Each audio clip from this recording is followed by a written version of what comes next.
For 2 months, many of you have been trying desperately to convince me that I would like something that I was pretty confident I wouldn't.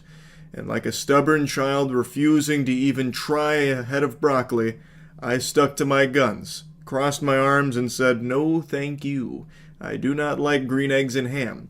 And for 2 months, I'd been adamant that I will not watch the movie that blew up this summer, K-pop Demon Hunters. I think it was two of the trailers, or maybe it was one, and I saw it twice, I can't remember. But I saw the trailer, the animation looked great, but it is just not my kind of movie. It is a musical, and I've been very public about how much I do not like musicals. So it simply was not for me, but when this Netflix film exploded with popularity, I said, I'm happy that you're all happy. I'm glad. And for 2 months they said, "No, Charles, listen, you old Scrooge. This is fucking incredible stuff. You might not like musicals, you might not be the biggest K-pop fan, but this movie's gonna blow you away, trust me." The amount of times I heard that, if I only had a nickel. And I was firmly planting my feet and lat spreading, saying, I'm not doing it. You won't get me to watch it.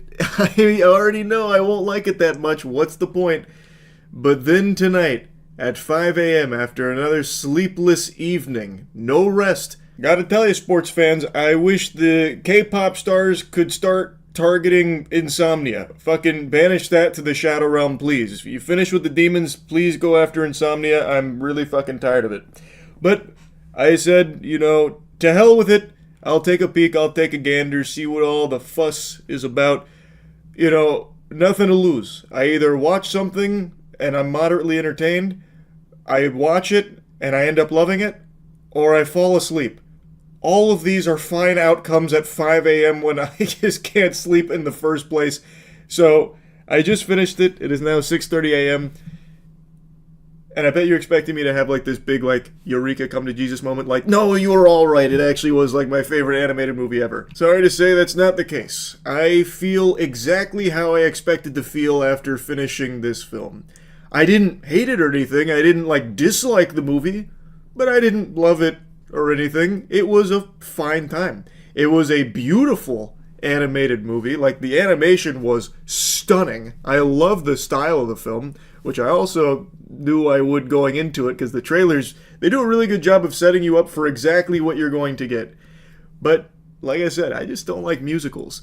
And I don't dislike K-pop, but it's not my favorite musical genre. So it's a musical in a genre of music that I don't typically download and snap my fingers to.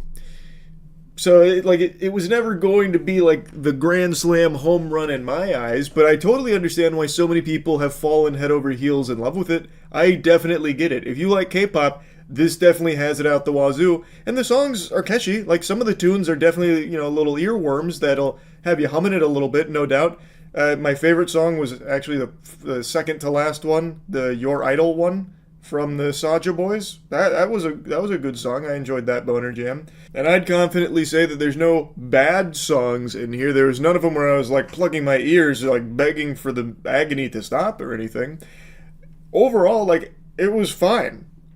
It's exactly what I expected to happen for me. I watched it, I was entertained, but it wasn't something that I'll be singing or really thinking about in a day or two from now. But, like I said, I really do get why so many people have been glued to it. I know it just went to theaters. This was so big for Netflix, they decided to put it into theaters, and in its debut a few days ago, it brought in 18 million, I think it was, on its opening, which is actually a huge opening. It beat Weapons, which I know Weapons is going into its second or third week, but this is a pretty big movie across the board. And it also does something that I actually think is a pretty cool direction for movies to go. I've heard they've offered sing-along performances, theaters are doing sing-along showings where people go in with the full notion that there will be people in the audience singing along to the music in the movie. I would never want to be in one of those auditoriums. Like they did that same shit with Minecraft with the Block Party edition where you're supposed to like yell memes at the screen or whatever. I would never want to be in one of these auditoriums, but I appreciate that they're doing it because I think any effort to make things more social and get people to interact with other people of similar interest is a great step in the right direction, whereas all of society and all of big business is right now focused on trying to keep you indoors and isolated from other human beings, even going as far as to try and fill your romantic void with AI companions. So anything that kind of kicks that trend is getting 2 big thumbs up from me. So I really like that K-pop Demon Hunters is having these sing-alongs, which apparently are doing really well with a bunch of people going around others with similar interest and being social and singing to a movie that they really like. I think that's great. I will never go, but I am happy that it's there, and I am glad so many people are going. I guess I'll give you a little pseudo review here. The story is, throughout time, there have been these chosen singers who use their voice to seal demons away to keep humanity safe from them. They use their voice as a means of keeping them at bay and the ultimate demon lord from consuming souls. And now in the modern era, it is a K-pop group that takes on this responsibility, and they're getting very close to the golden seal that will once and for all end this battle where the demons will no longer be able to access the human world at all. Whereas in the past, there's always been like little tears where they can kind of trickle in here and there, but now they're very close to stopping it entirely. So we follow their journey to accomplishing that. Spoiler alert, we're going to get into spoilers even for K-pop Demon Hunters, baby. The main singer, Rumi, she is actually part demon. And she wants to seal this so that way her demon patterns can go away. She's been hiding them her whole life, and her mother figure, who's not her actual mother, but someone who promised to take care of her, has been trying to keep that secret from the rest of the group and the rest of the world because she believes it is a problem that needs to be fixed. In pursuit of the golden sealing of the demons throw one last Hail Mary. They're about to face defeat, but then they call upon their own boy band, who then goes to the human world and directly challenges them on the charts. They can't beat them in a fight because the K-pop Demon Hunters are very adept at combat, and the fights I think are very cool. I think the fighting is very flashy and it's very stylistic, and I think it goes hard. There's not a lot of fighting or anything. This really is mainly about like the story, the characters, and the music. But when there is fighting, I think it looks really cool. Really, everything in the movie looks very cool. They did pull out all the stops here in the animation department, and I really appreciate that because I fucking love animation. Like, it really is visually great. It is breathtaking at points. But anyway, they have the boy band out there, and now they're competing directly on the charts.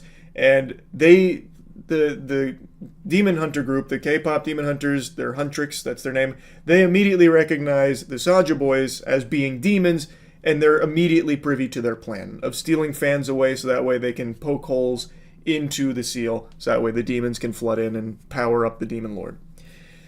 And then a romance blossoms where the lead demon of the Saja boys and the lead of Huntrix, Rumi, they start to find common ground because she's part demon.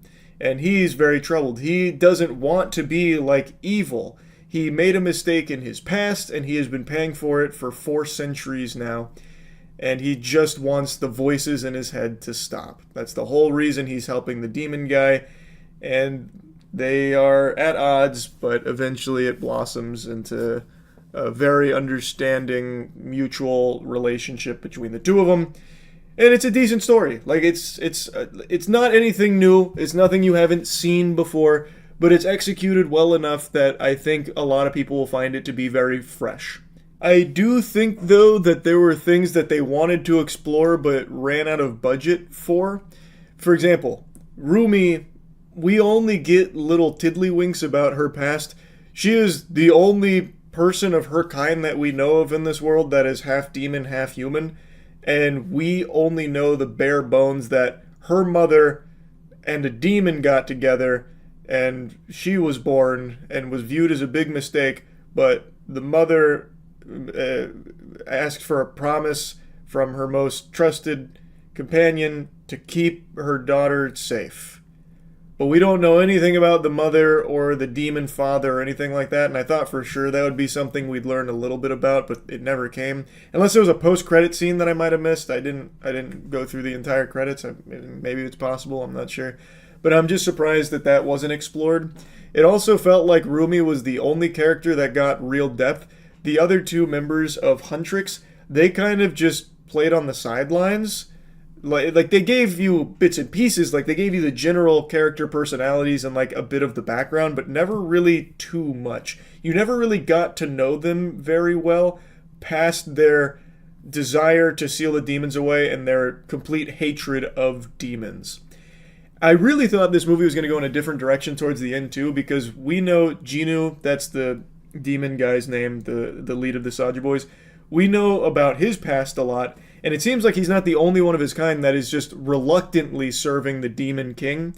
Like, no one seems to want to do that. They just have the voice in their head that is compelling them to do so. And he explains to Rumi that all demons do is feel all of their shame and all of that anguish that they've experienced when they are humans. They just live it perpetually. Like, they are not happy with where they are and what the Demon King does to them. So I thought that there would be like this turning point where there was like an understanding with Huntrix, like, oh, these demons, like, they were once people, and that's still somewhere in there. And a lot of them just want to live without that voice in their head reminding them of their biggest mistakes, that kind of thing. But that never comes. I thought that was where the plot was going, at least to a certain extent, but it's not. I guess it's just Genu. He is the only one in the entire demon world. Him and his pets. They also are an exception. But it's not a complaint or anything, by the way. Like, they don't have to go in that direction. It's totally fine they didn't. I'm just saying I was just kind of surprised because they kind of put the breadcrumbs there that I thought that was where they were going. Anyway, though, I don't have any, like, big complaints about the movie or anything. I really don't. Even though it's not my cup of tea, it's not my taste, it's not like there was anything in here that I think was wrong or bad. It's, again, just not my genre of movie. So it doesn't really appeal to me in a big way.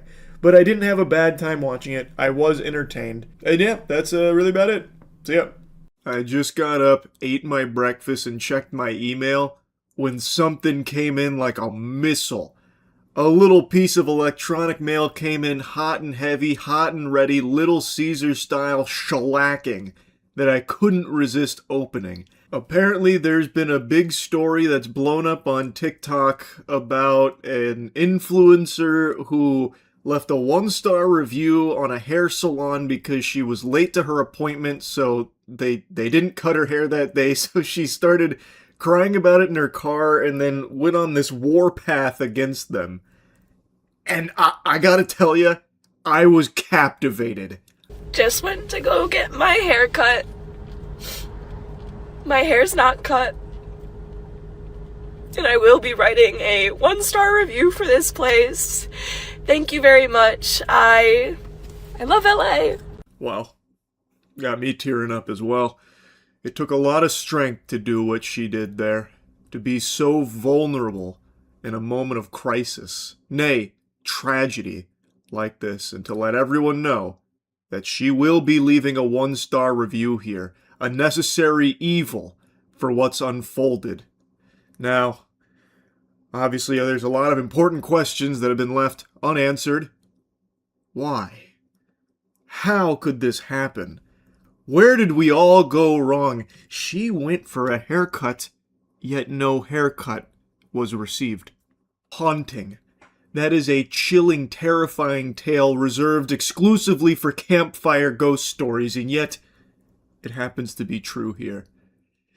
Curse this damn world to hell! As advertised, she did leave a 1-star review on this small business. She said, I had been really looking forward to my appointment with Madeline. I was coming from Vans, I don't know where that is, coming from the Vans shop, and unfortunately the universe threw every delay in my way. Heaven to Betsy, we can't even trust the universe anymore.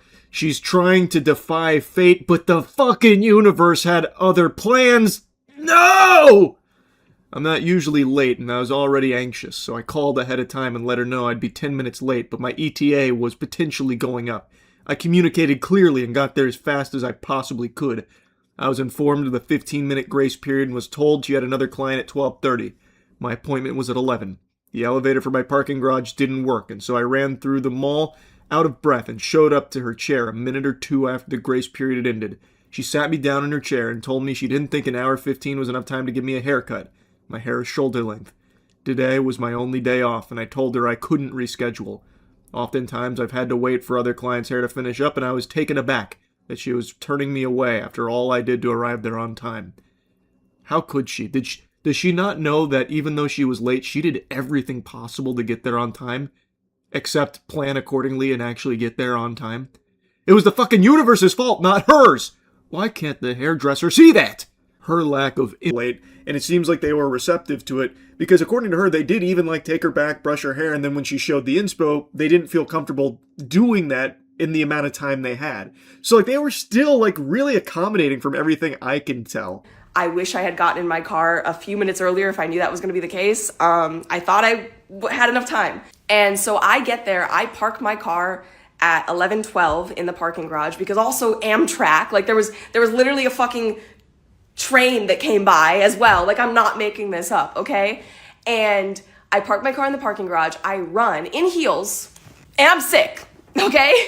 And the elevator out of the parking garage doesn't work. I stand there for what feels like 2 minutes. So close to identifying the issue when she was tickling the idea that she should have gotten in her car earlier. But then it's right back to the excuses. But I couldn't have known that I wasn't going to be instantaneously transported there upon entering my vehicle. I had no way of knowing that there'd be traffic and stuff. That's not usual in LA. LA's not known for traffic. How was I to know? So then she's talking about how she also didn't even know that the hair salon was in a mall. So she's upset about that because now she's in a parking garage and it's slow. And then she has to run through the mall in heels and it's brutal. And also she's sick. So you're going to this appointment while sick too? Running into there right at 11:15, and she pokes her head out and says Lisa, and I'm like, yeah. And so I swear to God. Well, it looks like the Lego scandal is finally reaching its conclusion in what has been an extraordinary case filled to the brim with corruption, confusion, more going on than Game of Thrones. It looks like it's in the end game now. Bricks and Minifigs is forever going to be a name that lives in infamy, I imagine, from this point forward. Reckless Ben was muzzled and unable to release Part 3 for a while, but he recently had the ball gag taken out of his mouth, so he has been able to drop Part 3. Buckle your seatbelts. It's a wild ride. I'm about to go to court, and I don't even know what I did wrong. Right now, I kind of don't even know what I'm being charged for because all of the body cam footage has been redacted, and they say it's to protect the victims. However, I think there are some redactions that maybe don't make sense and that weren't to protect the victims, and there's some things being said about me that are redacted I don't know about. So Ben requested the court audio, so this is real court audio that he had an animator make visuals for. Ben is representing himself here. That is the biggest blunder historically. That is usually ill-advised, not just from legal experts, but basically anyone would tell you that representing yourself is a death sentence. You get bent over, they spank your cheeks red. A bold move from Ben here to Phoenix Wright for himself. He is now explaining that he doesn't know what he's being charged with because a lot of redactions are in place. I do have some concern in this case with the defendant representing himself. The allegations here relate to the fact that the defendant, he's a person he's a YouTuber, who creates videos, publishes them online, and has been, if this defendant were to represent himself and we were to provide body cams and discovery, we would be now providing additional information and fodder for this defendant to create videos from which he could profit by placing them on YouTube at the expense of our victim. I have serious concerns for that.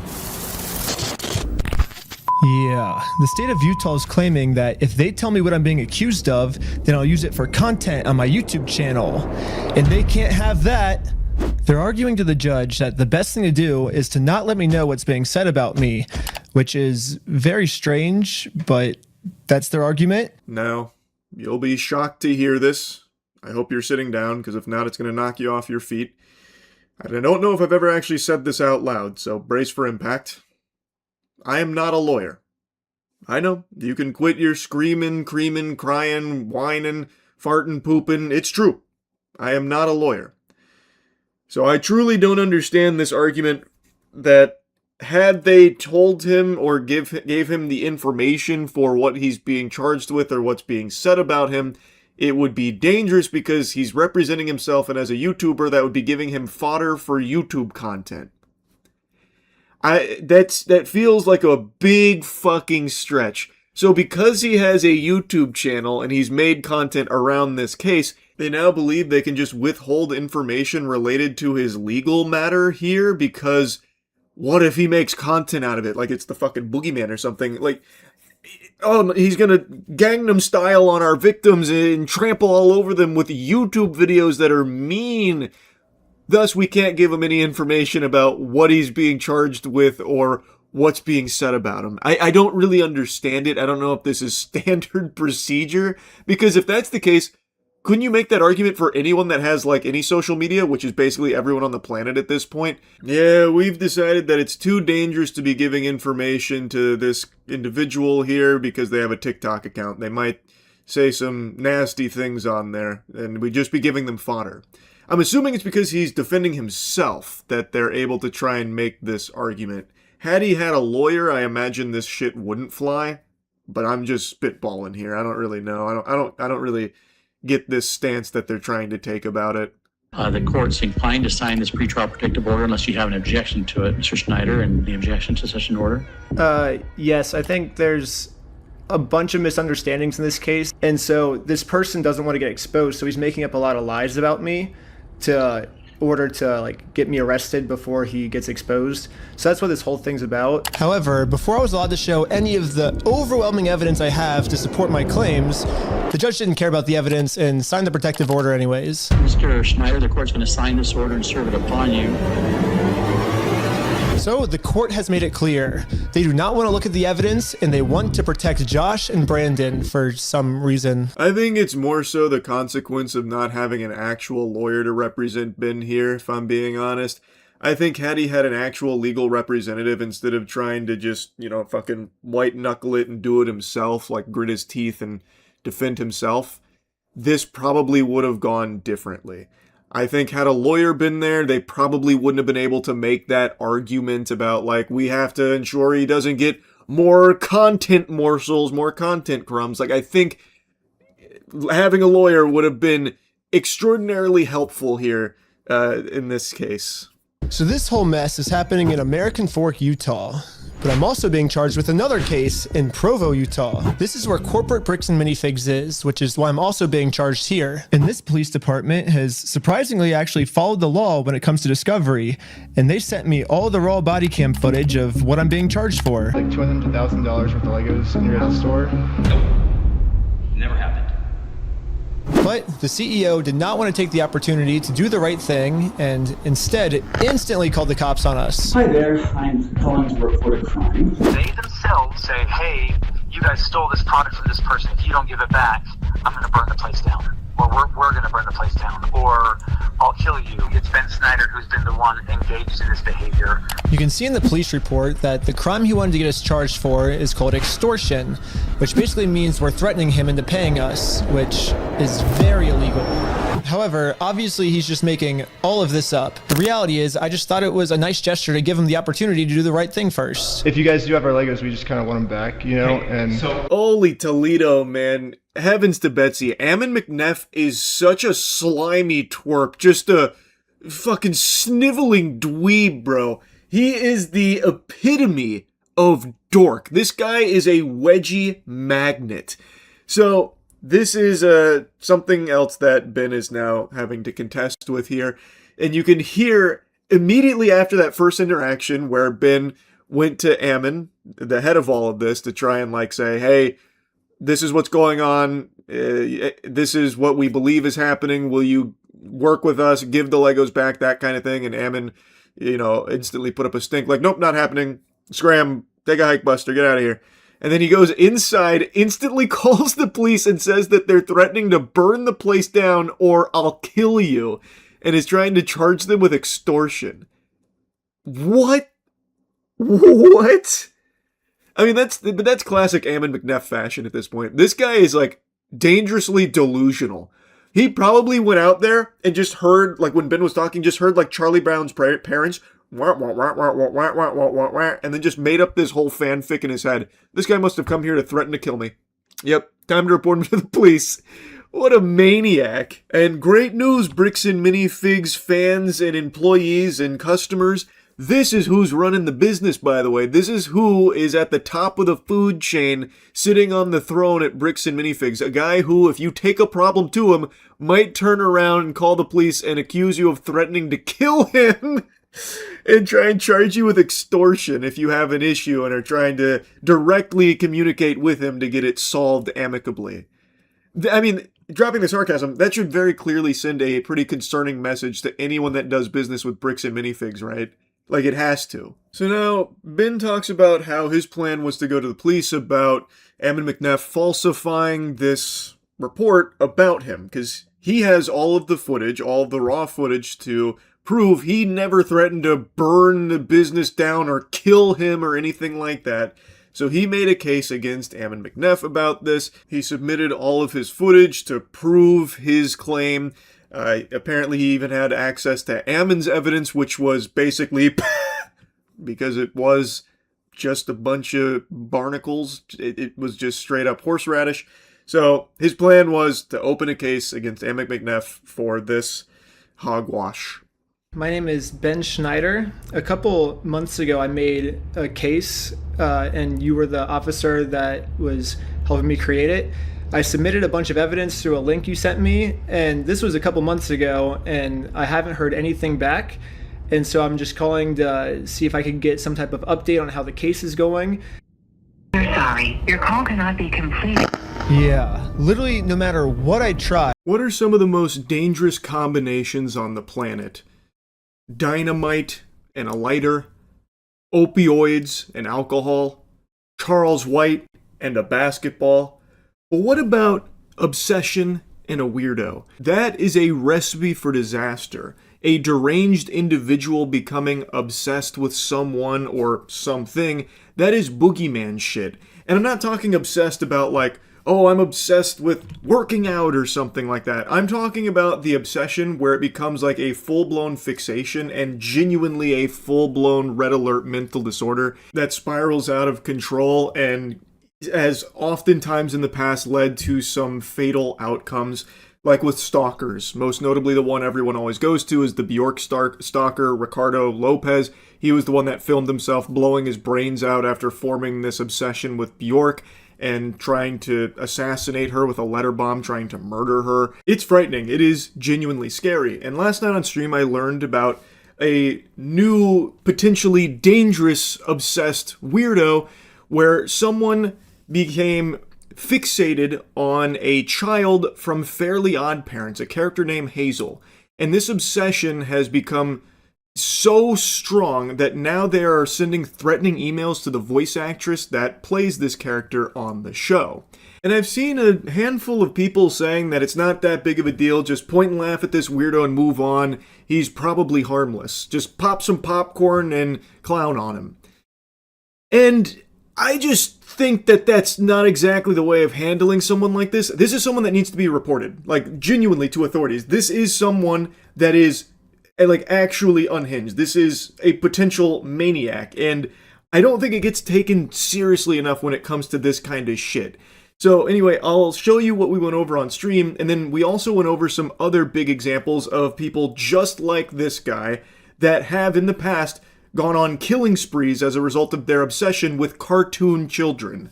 You saw the super creepy email the voice actor for Hazel in the new Fairly Odd Parents cartoon received? Fairly Odd Parents voice actress Ashley Crystal Hairston shares disturbing obsessive email from fan fixated on character Hazel. Ashley, the last time I sent you a message, you ignored me. I really did not appreciate being discarded like that, so I'll try to reach out to you again. You do not have to respond, but I implore you to at least listen to what I have to say. But if she doesn't respond, you feel discarded and get upset and then send another email. It's a lose-lose. You're not even really giving her permission. It's the illusion of choice. I'm going to assume you did not read the DM I sent you, but on the off chance you did, I apologize for using racial slurs.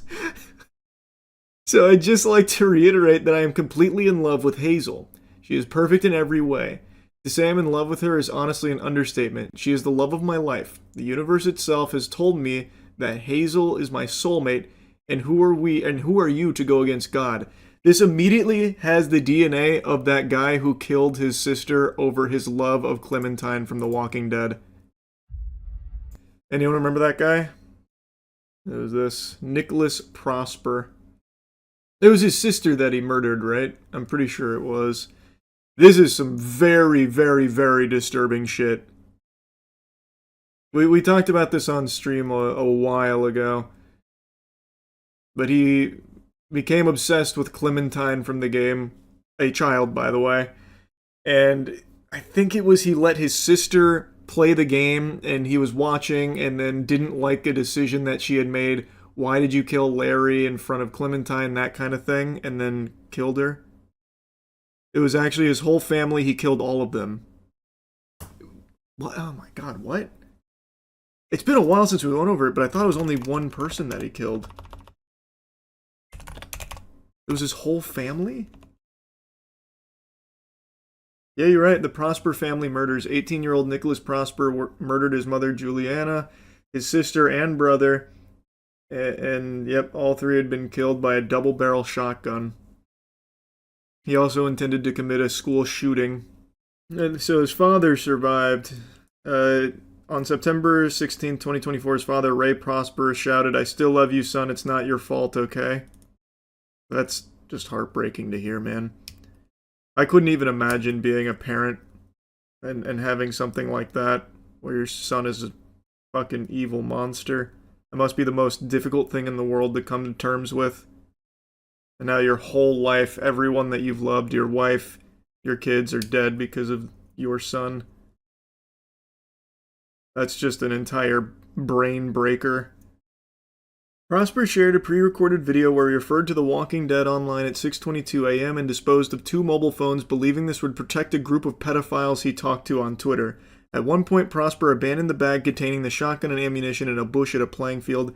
At 7:55, Prosper left his hiding spot, walked down Birmingham Road toward a passing police car, which he flagged down with a raised hand. Prosper believed that all schools in the area would be locked down, so his plan was foiled and decided to surrender. That's how they caught him. He was charged with 3 counts of murder. This video, like, he had a YouTube channel dedicated to his love of Clementine. Like, it was all documented. It's on Living. It's completely fucking crazy. Like, it's unbelievable. It's beyond disturbing.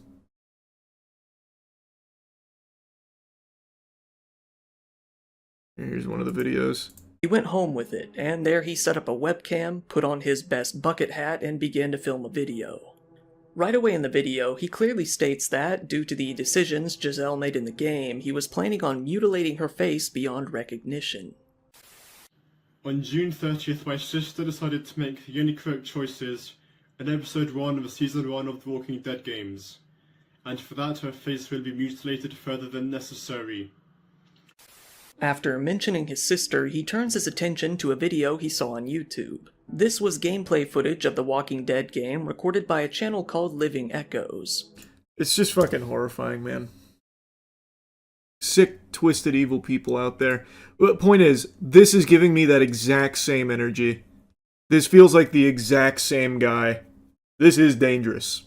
Genuinely is dangerous. Like, it is wacky to point and laugh at the freak, but this is a genuinely dangerous, unhinged person. What I'm trying to say is that to see you, Hazel's voice actress and co-creator, ship Penguinz0 broke my heart. She's my wife and I love her more than anything. God hates you for getting in the way of Hazel's and my love. Soon you will feel the universe's wrath. Hazel is mine and mine alone. I love her, and she loves me. I will never forgive you for the hurt you have caused. I suggest you take down all the Dev0 posts you made, the interviews mentioning it, and stop shipping them if you want a peaceful life. Hazel is canonically 10 years old, by the way. Well, yeah, that's pretty clear. It's Fairly Odd Parents. That Danny Phantom dude had a YouTube channel too, right? Yep. Oh God, what was it called? Something Blaze. Was it Andrew Blaze or something? All about his obsession over the Amber. Yeah, it was Andrew Blaze. Thought so. Scary stuff, man. Scary stuff. He also did a shooting, such a weird phenomenon. Yeah, he went and killed coworkers. His real name's Randy Stair. But he went by Andrew Blaze online and was obsessed with her from Danny Phantom. It's scary how common this stuff is getting. Feels not safe. I wouldn't say that it's getting more common. It's just we see a lot of it now. But this kind of obsession has been around for as long as, as long as I can remember. Think about the Bjork stalker, for instance. But if you're talking about like the phenomenon of people getting obsessed with fictional characters like in cartoons and shit, I guess that's a little newer since cartoons are a little bit newer. But those kind of people have always existed. It's fucking scary. And they seem to always get obsessed with children characters in the cartoon. Clementine, Hazel. One! Why is it... How can they just say, like, nah, we don't feel like paying. In fact, we'll just shut down the store, so... How's that taste? This is what we'll pay you with. I don't get it. It doesn't make any sense. How is that not immediately a crime that they are just dodging this... the responsibility to pay what they are supposed to? They lost. What the fuck kind of sense does this make?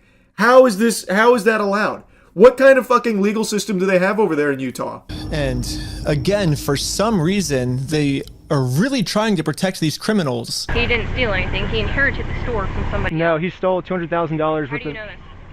Because I've been spending the last 3 months in the case, and I won in court. He inherited the store. He's being blamed for everything that the previous owner did, and he's trying Well, to... that's a lie. So we... Okay, hold on. Okay, I'm sorry. The police officers are like brainwashed by Bricks and Minifigs. Are they just all in like Bricks and Minifigs' pockets or something? This makes no sense. Why is she now regurgitating their lies? She doesn't even know what the fuck is going on, so why is she saying it as if she's coming at it from a place of like knowledge on the case? She has no clue. So why is she taking him at his word instead of Ben, who literally has a court victory confirming his side of things? Bricks and Minifigs has nothing. They have nothing. They have their lies. They have their incorrect accounts of things. Ben has actual evidence and proof. So why are the police on Brandon's side? Why? And why is she saying verbatim what they keep saying? This is very odd. Very, very peculiar. A lie, and we already proved this in court. Okay. If you come back and step foot on this property, you're gonna go to jail. The police gave me a formal trespass notice, which I took a picture of it and sent it to the court as proof I tried to have this good faith conversation, but Brandon didn't want to have it with me. And turns out this was good enough. My court case with Brandon Best got accepted. But my court case with Josh is still going to be rejected until I find a way to have this good faith conversation with him. So there we go. One of the fetch quests have been completed here. He tried to have the conversation with Brandon. He got trespassed for it, submitted it, they accepted it, but he now still has to try and find a way to do it with Josh. After some more research, we found out that both Josh and Brandon are super hardcore Mormon. This becomes extremely relevant information later on as a possible connection between the Bricks and Minifigs goobers here that we are dealing with, as well as the law enforcement, because some of the local law enforcement officers that are constantly trying to have Ben and his team arrested, and actually do get them arrested, actually put them in cuffs and everything, They are also hardcore Mormons, from all of the evidence Ben presents. So is there a chance that they were just trying to protect their own, even knowing that he is doing something highly immoral and possibly very much allegedly, potentially criminal, illegal? Anyway, as Ben is leaving, he and his team are pulled over again by the officers, who are now initiating another traffic stop, and it became pretty clear what the tactic that was being used here from Josh and Brandon was. Since Ben had told Brandon that he is now suing them personally, he's going to go after them personally, it seems like they are desperately trying to find any excuse to have them thrown in the slammer to avoid that. So now we are going to get really familiar with the police department, because they've got them on the leash. Bricks and Minifigs, the puppet master out there, it seems, because they are using the police department willy-nilly out the wazoo, constantly sending them like dogs after Ben and his team. Even though Ben and his team are doing everything legally by the book, as they are supposed to do, as Bricks and Minifigs said they needed to do, by the way. Now they're doing it legally and being fucking stalked, basically, by the police department, wielded by Brandon and Josh. So, yeah, we ended up just driving home, but on our way back, this happened. What? Pulled over again? For what? How's it going? How's it going? I'm Officer Hawkins, American Fork Police Department. How you doing? Good, how are you? Good. Well, what's your name? Are you Ben? The police apparently got a call that we had heroin on us. This officer is going to conduct a search of your person because there are illegal substances in the vehicle. Really? So he's going to do that. I'm going to put this away, and then we'll be right. Don't reach in your pockets for me, okay? Sounds good. Thank you. I've made a lot of Pokemon Scalper content recently because it is truly just a catastrophe. It is a wasteland. The state of that hobby is in shambles. It is one of the most despicable hobbies on the planet right now because of scalpers and just degenerate losers that have infested it. I know it's been said a million times before, but it's super true. Pokemon is not for children anymore. It is reserved exclusively for the greasiest, slimiest, most loveless losers in your local neighborhood, deluding themselves into thinking that flipping it on Facebook Marketplace for a $3 profit is a career. These pathetic vermin in this perpetual cycle of buying every new piece of Pokemon product gluttonously and just trying to flip it instantly, taking advantage of the hype train, hoping that some people will overpay for it. And in many cases, they are. And if you are a child looking to get your hands on any Pokemon cards, you better just start taking Taekwondo courses because you're basically signing up to go into battle, going to a war zone. You're going to be having to fight grown-ass men here to get your hands on Pokemon product. Anyway, why I'm yapping about this for the millionth time is because today, a scalper video actually went extremely viral, like actually turbo popped off, millions upon millions of views, and multiple angles because so many people were outraged, and I think it is the epitome for the state of Pokemon cards right now. All right, so this is Zay, the manager. This is what they're selling to one person. This guy right here, one person. One person. Look at this. You're gonna be on all the websites. Nigga, you're a one person. One person. It's cute how he immediately tries to cover his face in shame while in a panic, and then desperately tries to cling to something to defend himself, but all he can utter out is this trash by saying, "You're a grown-ass man." Meanwhile, he is also a grown-ass man. Unless, of course, he's like a baby that's been sent to Wumbo or something. But I'm pretty sure that is also a grown-ass man that's dumping his entire paycheck on this Pokemon product, and the manager of the Walmart is there as like his fucking muscle, like his security guard, because it seems like the manager probably knew this was going to be a bad look, because they literally wheel out multiple shelves of Pokemon product for this guy to buy. And he hasn't bought it yet, mind you. They're in the process of scanning each individual item, and the manager is refusing to let any other customers grab some of the items from his haul here, which makes me think, and many of the people in the comments think, that they're in on it together, that this is a side hustle for the manager, and that these might be friends that the manager is giving this honor to, this incredible gift of being able to buy the entire inventory, so that way maybe later down the line the two of them can split profits when they inevitably flip it. Now that's just a little bit of a game theory, but it's the only logical explanation for why the manager himself would be here defending this customer's right to purchase every single piece of Pokemon product Walmart has, even going as far as to wheel the shelves over to the checkout register for him.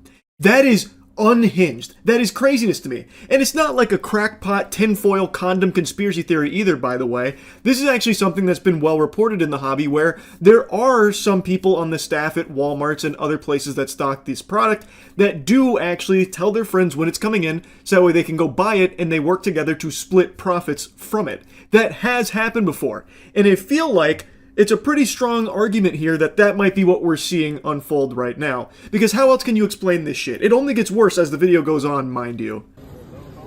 One person. One person. They're selling this all to one person. This is the manager. This is the manager saying he didn't bring any of these up yet, but won't let me buy them. They're all rung up already. They're all rung up, but they're sitting there. I see her scanning them. Sir, they're on the machine. Can he have his product back? No.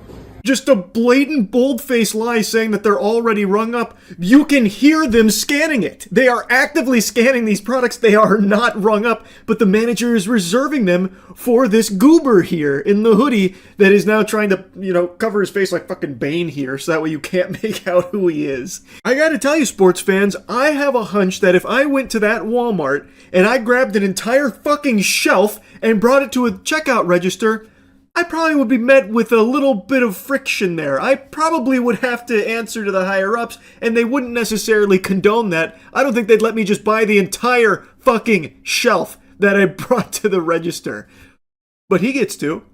Why is that? That's quite curious, isn't it? That's a little odd. I've never seen that before. You already paid for it. You already paid for it. He did? Did his card swipe yet? No. Sir, you're not going to be able to credit those, okay? All right. You're the like head manager of this Yes, Walmart? sir. There's no higher than Zay. All right. Zay from this manager of Walmart on Arroyo is letting one guy buy all these because he knows them. Because he knows them. Because he knows them. Because he knows them. I can record. You can. Yes, I can, Zay. Ooh, that one touched a nerve there all at once. There was like a fucking Winter Soldier response. They're like, oh, wait, no, we don't know him. No, we're all strangers here. We don't know that guy. No, this manager's just super fucking awesome. No, this guy just lets anyone just grab the display shelves and bring it to the checkout register to buy all of the product. And then also, that forbids everyone else from even accessing the product, even before it's paid for. Oh, and every single line out of the protagonist loser in the hoodie's mouth is just fucking cinema. Every single sentence that he squeaks out from his lips is more pathetic than the last. So when he's trying to say he has no idea who this manager is, he has the gall to say, I'm from LA, ask about me. What in tarnation are you yapping about? What? Ask who about you? Burger King? Like what? How does you being from LA mean that you have no idea who the manager is? How does that mean that you guys can't be friends just because you're from LA? What is that thought process, man? Bought all of this, plus another pack over there. Oh wait, where's it coming? Bro, this is the shit I'm talking about. Nah, don't cover your face, bro. You're gonna buy everything, dog? Do whatever you want, bro. Dick. You're a fucking dick. Do something about it. Deadass, yeah? We can step the fuck outside. Look at out here. No, cover your face too. Look at this. The kind of shitty people. Kind of shitty people do this shit. Bro, I gave some to people. Bro, fuck off. Shitty ass fucking people. This is one of the other angles I was talking about. Here you can see really the whole scope of the operation. I counted 3 full displays that they wheeled over for this guy and the girl with him as well. 3 whole displays he was able to buy up while being reserved, apparently, since the manager wasn't letting anyone touch any of that product anymore. Also, he's starting to puff out his chest a little bit. He even insinuates that he's ready to throw down for Pokemon cards, ready to get into a bit of a scuffle, saying, do something about it. This stupid asshole forgot that he wasn't on Xbox Live right now, so now his mouth is writing checks his ass can't cash, so he's ready to, fight a stranger here over this Pokemon product that he is greedily buying up. He's ready to, alright, do something about it. It's fisticuffs time. And then the guy filming's like, alright, we can go outside. And then he immediately kind of shies away, come on, fucking hurry up. Finish ringing me up, please.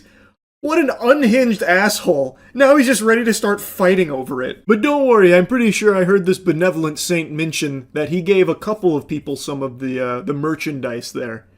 Don't know if that's true or not, considering in the other video we saw that the manager wasn't letting anyone touch any of that product anymore because it's only purchasable by this guy for some really weird reason. So I don't know, I'd have to call into question the authenticity of that claim that he lets some people have a little bit, especially when you look at the displays. They are fucking filled to the brim. The cup runneth over on greed here. I don't think he's being truthful when he says he let someone else have some. I don't see a dent in it. And regardless, even if he parted ways with one or two, look at the quantity he's buying. Nobody else is going to have any Pokemon product for themselves or their kids or whatever. I can only, with my fingers crossed, hope that any day now, people will finally wake the fuck up and stop paying scalper prices for Pokemon product. If that happened, if people would just finally stop paying over MSRP for this, these scalpers would be left with their dick in their hand, and they'd be furious. That is how you win. You stop paying over MSRP to these losers.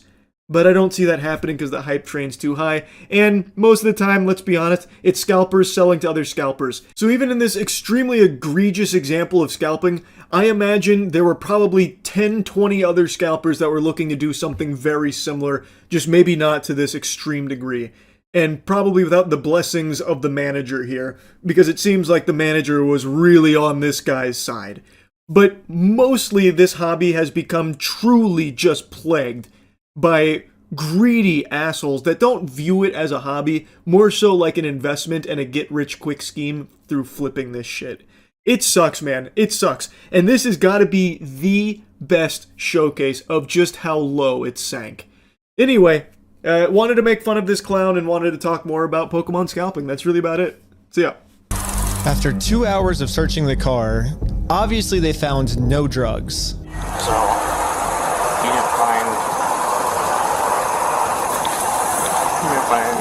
I explained to the police that we didn't have drugs, and the reality of the situation is that Bricks and Minifigs is so desperate at this point that they're willing to do anything to get us arrested so they don't have to pay for the property they stole. Yeah, that's pretty low. These fucking scumbags are now resorting to falsifying these reports to officers. They are maliciously relaying fraudulent information to the officers to try and have Ben and his team arrested. So now Brandon/Josh here is saying that they had heroin in their car, so the police pulled them over and searched for drugs, and of course they didn't find anything. And interestingly enough, this appears to be part of a pattern from Josh Johnson. This seems to be one of his go-to tactics. According to one of the previous owners of the Bricks and Minifigs where all this started, the Penguinz0, when they were kicked out, when corporate swooped in and, excommunicated them from the Continental, Josh Johnson had apparently been spreading rumors telling people that they, the previous owners, were selling heroin. So Josh really seems to like that lie about, a person I don't like and I want to have arrested. Oh yeah, they have heroin. Oh yeah, they're selling heroin. Apparently this seems to be something he does pretty often. Why is that not a crime? It is a crime, but why is he not being arrested for it? They've now gone through the search. They found nothing. We now know that he was wrong. And we now see that, at least according to one other source here, he has done this at least twice on purpose. That's a crime. Can we get him, maybe held accountable for that shit? It's kind of ridiculous. They were still not going to let us go until we told them where the drugs were. your eyes, for example, right? Right. There's a constriction, which is dilated, and then Do you notice it? So I haven't been looking at this. I'll show him. Go ahead and look at him. I'll look at you? Yep. You do see it? So it's crazy. I have no idea because I've never done any drugs in my life. I don't do drugs. I don't do alcohol. I've never done any of that in my life. I'm willing to do any drug tests. Yeah. Like, I'm very cooperative. I don't understand what you're seeing in my eyes. I'm going to have a discussion with this officer. Oh, they're really scraping the bottom of the barrel here. They're really trying to alt. Oh, it's your eyes. Your eyes, you have heroin eyes. I can see the heroin in your eyes, Buster. But hats off to this guy for remaining so calm. He's like, okay, do you see it? This fucking fairy tale? You see it? Hey, look, I'll do any drug test. Let's rip it. And then the officer's like, give me a moment. Give me a second. And then the police department illegally redacted this conversation too. My guess is that they acknowledge that it's very obvious we don't have drugs on us, but they were going to try and pressure us into giving some type of false confession anyways. I'm not sure if you're lying to me or not, to be honest. I'm willing to take any drug test you want. I'm walking a very dangerous line, which should get you hemmed up a lot of time. Yeah. And you could end up in jail in Utah when you're from Cali. Okay. Not worth it, right? Yeah. We play differently here. Does that make sense? Yeah. I'm willing to cooperate with you guys and do anything you want me to, because I'm not hiding anything. I can promise you that. I promise. We weren't giving the police a false confession like they wanted, so eventually I guess they just got tired and let us go. Oh my god, I love that from the officer. You're walking a real dangerous line here, mister. What, the dangerous line being cooperative? What dangerous line is he walking? He's telling you he will do whatever drug test you want, and you're like, oh, you better be very, very careful saying shit like that. I'm about to take you the fuck down. And then they're even saying we play differently over here. No, it seems like you play stupid. It seems like you play unethical ball, is what it seems like. Because you are being wielded like Josh's personal fleshlight. This is a complete bogus stop here based on false information. Clearly, you know there's no drugs there. There's no probable cause to take it further. Both of these men don't seem to be intoxicated or on any substances at all. It's plain as day. They're being cooperative, and they're still trying to find any excuse to lock them up. Under the directions of Josh, most likely. That's what it seems to be. So yeah, I guess they do play by some different rules over there. Some very corrupt rules, seemingly. This is just totally fucking unacceptable. Every officer you see in this video doing shit like this, I think absolutely needs to be fired. And beyond that, needs to be investigated and potentially thrown in jail themselves. Having corrupt officers like this is extremely dangerous to public safety. And there is overwhelming evidence to showcase, at the very least, complete incompetence to the point where that is also dangerous to public safety. It's fucking outrageous. We'll let you guys go now, but you're walking a thin line. Just be mindful of that. Does that make sense? Okay. At this point, I've documented everything I've been through to the court, that I've tried to have this good faith conversation with Josh. He just doesn't want to have it with me. And because of everything I went through, my court case finally got approved. So now we can go to the next steps here. And I know I keep interrupting a lot, but it's just so much to unpack here. So much corruption, it's unreal. All over Legos. And what is very easily provable, bricks and minifigs being in the wrong. Like, it's unbelievable. But like the officer's then saying, all right, be mindful. Be mindful of what? Driving and doing nothing wrong? Because that's what they were doing. Be mindful of what? Some psychopath lunatic calling in a false report to have the police scoot in sideways on you? That's completely out of his control. You can't be mindful of that. You have a maniac on the loose over there named Josh.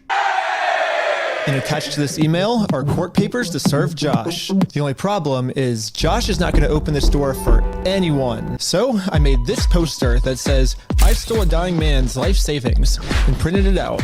Now I'm placing this poster in a public space right across the street from Josh's house. Yeah, it turns out I have a process server to serve him his court papers. But almost immediately, my sign got blocked. Oh no, he's blocking our sign. As you can imagine, this is where it really pops off. So he now has the court papers to serve Josh, but he has to serve Josh. So he gets a process server out there. He tries to get Josh to come outside to, take down the sign. It is on public property. He is 100% within his right to put that sign there. But once again, protecting Josh, here comes the goof troop. They're now blocking the sign, and they're about to go have some very stern conversations with Ben, and things are going to only continue to escalate. What are you guys doing here? So we are in a court case with them, and we have to serve them legal papers. The police realize that we're not breaking any laws, and they've been called here for a false reason, so they decided to leave. And then we got the police called on us again. Hello. Yeah, the court requires us to come in person for some reason, so... Again, the cops realized that we are doing nothing illegal and decided to leave. Now it's time to serve Josh his court papers. But we got the police called on us again. Hello. Yep, can I see those papers? Yeah. I just don't understand how Josh is allowed to do this. Why is this not punishable? They have come out 3 times now, and they keep recognizing that there is nothing illegal going on here, and Josh keeps calling them out. There is very clearly a deep personal connection here. And you're going to see in a moment, it might be because they are Mormons, and they are, very tight-knit here. But Josh is able to just use the circus here, borrow the clowns, and keep sending them at Ben, but they don't have any, like, legal mustard to throw him in jail over. So now, in a last-ditch Hail Mary, he's coming to check the papers to see if the papers are fake, to get him on that. Like, these are fake papers, give me it, you're going to jail, that kind of thing. But he's about to find out they're not fake. He is doing everything lawfully and legally. He has to try and serve these papers. Josh just won't play ball with him. And I guess they all play different ball over there, because now the police are also actively trying to prevent that from happening too. They're standing in the way of justice. They are actively preventing the legal system from working. He could even just serve the papers for me. You okay if I give these papers to him? Yeah, for sure. Okay, just give me 1 minute. Okay, thank you. Sadly, we can't see the police officer serve Josh because the police department redacted all of it. But the only thing that really matters is that Josh is getting served. He does not want the paper. So He's not want the papers? here's that back for you. What a surprise. How is that allowed? Whoa. Oh. Wow. Great sparring session. But your chakra was way off. You need to work on your Aikido. Study some more Steven Seagal movies, then get back to me. It'll be years before you can challenge me again. But I was impressed with your gumption. Now, it didn't take long, but we have arrived. We are at the point now where AI-generated shorts are more popular than human-made shorts. The old-fashioned flesh and blood has now been phased out of the algorithm in favor of AI. According to the most recent numbers that are being published across YouTube Shorts and TikTok, the fastest growing and the content with the most views is entirely AI generated. And people are willingly choosing to watch it. They're not being deceived or misled into thinking that there was an actual person on the other side. There are just some drooling imbeciles out there that refuse to activate neurons and love to just sit, clap, glazed eyes, watching AI slop. This story in particular is one that's been popping off. An AI-powered TikTok account behind Fruit Love Island series is already the fastest growing ever, gaining 3 million followers in 9 days since launching on March 13th. It has videos hitting tens of millions of views within hours and a rapidly growing fandom. I don't know if it's true or not that it's the fastest growing TikTok account ever. That could just be some phony baloney garbage that's solely there to get some eyes on it and maybe even push some more people to find this channel over there on TikTok. But it is true that in only 9 days, it has reached over 3 million followers and almost all of their videos have in excess of 10 million views. It is huge. Now, I believe a lot of it is botted. I think that's probably the main strategy these AI slop factories use, is they make some shorts and then bot the views to try and get people to organically filter in and then stick around. And you can see for AI.cinema021, this has been a home run strategy for them. Even that name makes it very clear that this is just one of their endless attempts to have an AI account pop off. It is just a throwaway name, AI.cinema021. It is probably like their 21st account doing this exact same fucking thing. This just happened to be the one that caught fire. But yeah, it has worked wonders for them. It's been a slam dunk. They have a whole community that's starting to prosper and bloom. They talk about Fruit Love Island like people used to talk about Skibbity Toilet. Why did you hide your phone? It's nothing! Wait, who is Peachy Baby? Give that back! You told her you were single? Vomit-inducing trash. And they're also using, like, really early AI for this, I think. They're probably using the fucking prototype that Will Smith was eating spaghetti on a few years back. They're on fucking Grok negative 1.0. Like, the lip syncing doesn't match at all. And everything about it is just super fucking cattywampus. So, like, the way that they're holding the phone there, the hand is completely wrong and backwards. But I imagine people like that as part of the charm, it being so wonky and shitty. And that's not to say that if it was a more sophisticated AI video, that'd make it better. It'd still be an entire pile of dog shit for sure. I can explain! He told me he was single too. Wait, what? You know what? He can keep his stupid phone. Let's just leave him. Honestly, he was the worst. Yeah, but at least something good came out of it. This is what gets shown in hell. This whole account is like the Emoji Movie if it was made by a glue-huffing PCP addict. It's just so bad. This was the first video on the channel. Then it went into its iconic Fruit Love Island series, Season 1.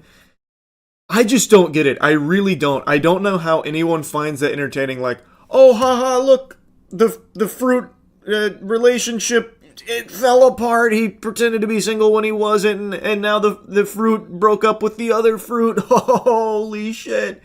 Wow, only possible through the power of AI.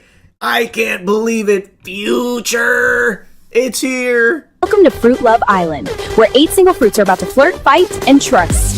Things get messy fast. Okay, this villa is insane. I'm not leaving here single. I just hope the guys are hot. I'm here to have fun and probably break a few hearts. Bro said the quiet part out loud. I just hope the girls like nice guys. If you're an avid watcher of Fruit Love Island, if you're an AI cinema enthusiast, you are a genuine loser. You deserve the apple juice that keeps getting poured on your head at the lunch tables. This is pathetic. Now, I know everyone's expecting it to only be children that's watching this, coloring on their construction paper with crayons and endlessly consuming this AI slop, but you'd be wrong. Granted, a lot of it, I imagine, is that where parents just refuse to raise their kids, so slap them in front of the iPad and they end up finding Fruit Love Island. But there is a large portion of this fan base that are adults. I cannot fathom being a grown-ass man sitting down to watch my soap opera, Fruit Love Island from AI.Cinema021. If you ever catch me watching shit like this, please just Baker Act me. My God. Okay, the banana guy is definitely my type. Wait, I saw him first.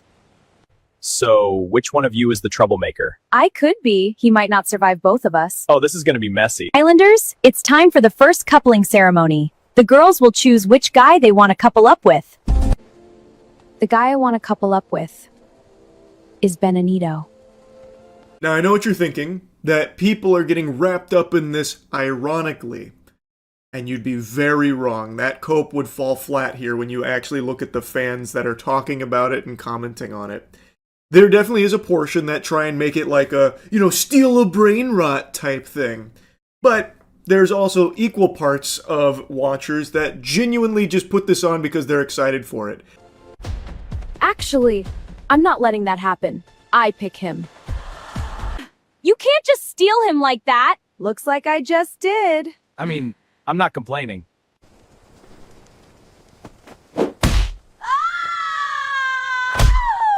The final couples are Pina Pina and Bananito. Next, we have Watermelina and Arangelo, and then Sharita and Penguinz0, and lastly, Mangela and Kiwilo. You're looking at the future of Coca-Cola advertising, by the way, as they continue to fall deeper and deeper into the asshole of AI. And in fact, you're going to see a lot more pieces of content, and that term doesn't even really apply to this. You're going to be seeing a lot more of this plague sweeping through as more and more companies see just how lucrative it is. And not just companies, individuals, they're all going to latch onto this titty here and try and suckle some milk out of it. It's already happening. There's a ton of other AI Love Island videos popping up now. For example, Candy Lovers Island is what it's called. That's another one that's blowing up. They're coming up on like 200,000 followers and getting millions of views. Welcome back to Candy Love Island. Quick reminder before we start. The official account is VasaiFaz on TikTok. Stop following fake accounts. And if you want to vote, link in bio or go to candyloveland.com. Yo, whatever happens today, I am not doing anything. I am serious. Candy trusts me. Okay, I hear you. Welcome to Casa Sweetie, gentlemen. It's so shameless, it's even using the exact same AI music that AI... Hey, so he's serving you these papers, part of the legal process, an integral part of the legal process. Oh, you don't want them? Oh my God, I'm so sorry to bother you, Josh. Do you want me to fondle your balls, by the way, real quick? Okay, all right, let me do that real quick. Okay, I'm gonna go take these back over there to Ben now, all right? I'm sorry, I didn't mean to bother you. I understand you don't want them. I'm sorry. I'll just go ahead and continue to impede the legal system. Thank you so much, Josh. I love you, brother. Group hug in the shower tonight? Thoughts? All right, sorry. I'll go ahead and scram. Let me go ahead and bring these back over there to ensure that they don't get served to you as is lawfully required by the legal system. Have a good day, Josh. Papers. Not sure what this is. I've never seen something like that. It doesn't look good when you've been trespassed. Yeah. Trying to serve papers. Well, I think it looks exactly how we're supposed to do it legally. This is the legal way to do it. I always thought that the police were supposed to remain unbiased, and if they were going to take a side, they definitely shouldn't take the side of the criminal. But I guess I was wrong. We got the police called on us again. Oh, sure. The For paper? The serving paper? Yeah. Trying to speak with someone to verify if a case is, just verify if a case is real. Yeah, looks like a real small claims case in our court. Okay, thank you for your help. That's all for today. Thank you. So after bringing the papers back, after refusing to serve it to Josh because he said, nuh-uh, the officer then gets like really accusatory with him, saying, this is bogus paper, this is stupid paper, you got dumb paper, watch out, bud. And then they leave. Then the cops get called on him again. This time he directly takes the papers because he's going to try and find out if they're real or not definitively. He definitively gets a hard, yes, those are real, it is legitimate. And you would think at that point it'd be smooth sailing, like, okay, this is all real. Everything Ben's saying seems to be truthful.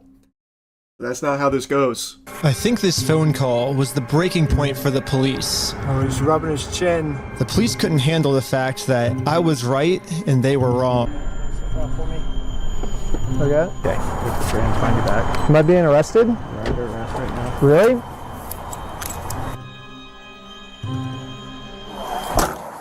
I was confused on what I was being arrested for. I mean, the same police officers that arrested me gave me permission to do exactly what I was doing. You can film from the sidewalk wherever it's public, right? But you can't go on that property. If you do, you'll be charged, okay? Okay, yeah, for sure. I got arrested for just doing what the police told me to do. Not only doing what the police told him to do, by the way, what the legal system instructs him to do. He has to serve those fucking papers.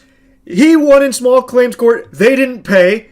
Now he's suing them personally. And to do that, as he has already been accepted and did everything by the legal process, has to serve the next phase of papers. And the cops have come out fucking 4 times. The goof troop keeps rolling in here. And now, after they have gotten definitive proof that this is all real and Ben is telling the truth, they then just arrest him for it. Oh, you've got some nerve coming around Utah telling the truth, Ben. Like, what the fuck is this? This is actual insanity.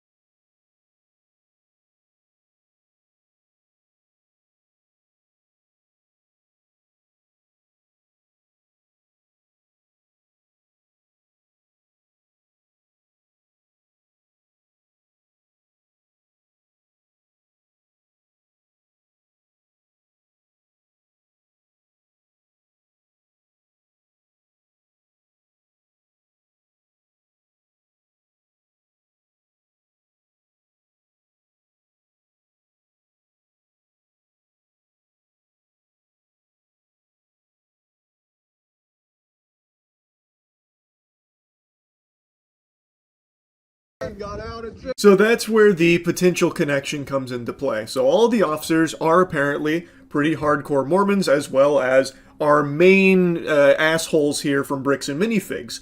So that would explain why these officers are so cooperative with Josh in particular, even though they keep getting routine calls out there for nothing. And even though they definitely got a false report and acted on fraudulent information and still keep doing it for Josh, it seems.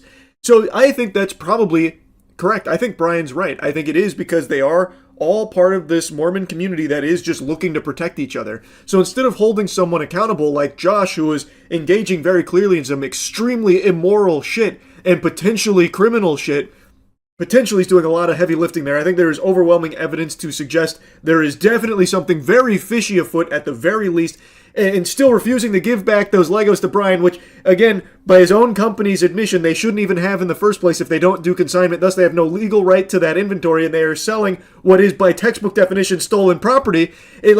All of this is something not even being considered by the law enforcement, despite Brian proving in court, winning his case, that he is the one being truthful, that his account of things is accurate, that the evidence is on Brian's side, not Bricks and Minifig's side. No matter what, though, it doesn't matter to the police department here, it seems, because they'd rather just protect Josh because they're Mormons. That appears to be what's going on. That's the only possible explanation for why they're going so hard against Ben, and this isn't even the hardest they go. He gets arrested here, and he does get out on bail. He gets arrested off absolute nothingness, just complete fucking barnacles, and they still aren't done with him. They still aren't finished with him. They are actually trying to just ruin his life and throw him in jail forever for the crime of reporting the truth and trying to get justice. He is going through all of the proper legal channels, doing it the right way, and even following all of the orders from the police and still getting this unfair treatment. So yeah, it probably is because they are in this tight-knit community here, and they just want to keep protecting each other instead of holding them accountable, like Josh or Brandon or something. And it's fucking gross. So they are putting that above their duty of protecting the public and enforcing the law and getting the bad guys in jail. Instead, they're getting the good guys thrown in jail here. Out of jail now? And this is when it really hit me that the justice system has decided to protect these criminals. So now there's really only one way I can think of to get this family the money back that got stolen from them, which is a GoFundMe. Time to promote it, to start getting donations. We printed out the GoFundMe's picture to hang it up so we could get a nice Instagram video to post to social media. But before the group could even hang the picture up, the police came. What you guys up to? Bro, the fucking police department must be headquartered in Josh's house or something. Like, holy shit. He must have like an underground facility of just these clone troopers from the Utah Police Department. They are just spawn camping. They literally live in fucking Josh's house, I guess, just for the sole purpose of trying to arrest Ben and his team for trying to get justice. We're starting to GoFundMe.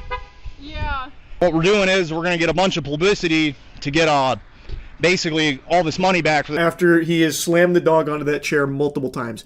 He needs to have this dog removed from him. This is not fair to that animal at all. That's so bad. I'm literally going to fucking kill this dog, bro. This is not good. We never come to you ever got street for 24 hours now, dumb bitch. Fuck it. Get it off. Staying there for the rest of her fucking life. She's staying in there for the rest of her fucking life. Fuck all that. That bitch is staying in there forever. Fuck that dog. I hope she fucking cries. I hope she fucking wants to commit suicide, that dumb bitch. I hope she jumps off the fucking balcony. Okay, no. Wow, yeah, you can really feel the love. Regular old John Wick here with the amount that he cares for this animal. What a sane human being this is. It's fucking unhinged, man. In so many clips, this girl is constantly trying to get him to stop hitting the dog and stop, like, being really mean to the dog and, like, locking it up and threatening it. I will fucking kill you in front of everyone right here. I will fucking kill you. Right now, I will fucking kill you right in front of fucking everyone. I will fucking kill you, alright? I will fucking kill you right here. I will break your fucking neck right here. Sit the fuck down. Dog, I'll literally kill this dog. I literally will kill this dog. This is why this is perfect. Fucking sit. Lay down. Lay down. Do you want more water? Fucking stupid dog. I hope you fucking... Just look at some of these messages in his chat from these loveless, dickless homunculi. They get so excited every time he starts to talk about killing his dog or when he starts hitting his dog. So like this first one, Peaches need to be strangled. That's his dog's name. Clearly not a service dog. Beat that dumb service dog up. Bad dumb dog. Like what the fuck? He is addicted to talking to his dog like it's a League of Legends ranked game. Like, this kind of shit here he tries to downplay as, like, not being super serious, and the community tries to delude themselves into thinking that he's just trolling, but I think it's pretty clear he does mean these things. He actively hits his dog. I think it's pretty clear we have a lot of evidence to indicate that he means this vile shit that he's spouting about his dog. I am also very shocked that he even used that nomenclature, community, to describe what he has, because that's not what he has. He has, like, 4 people that tune in occasionally, and make like one message in chat every 10 minutes.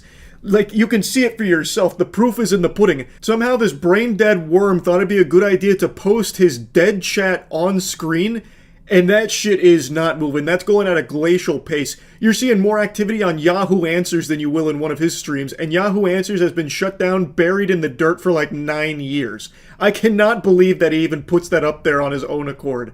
So he doesn't really have a viewer base or anything like that. But it doesn't matter. I couldn't help but talk about this guy because this is just infuriating. And I haven't seen another streamer so proudly just abuse their pet on stream like this. It's craziness.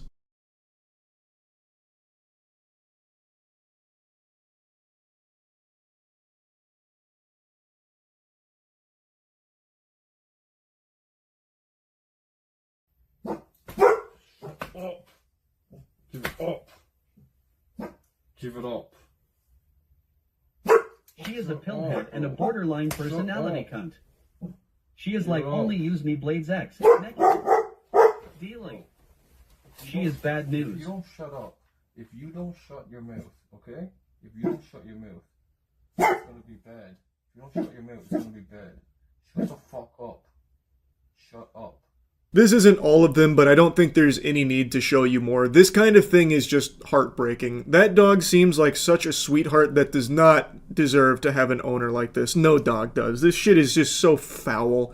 Like, and another thing he'll do is he'll hit the dog really hard. He'll hit Peaches hard as fuck, and then very lightly, like in that first clip where he was sleeping. In fact, most of the clips you can find of this guy are sleeping on stream. That's like the main thing he does, is just fucking hibernate and hope people will donate while he's asleep. But anyway, you saw him lean over and just clobber Peaches on the snout, and then lightly tap Peaches on the head.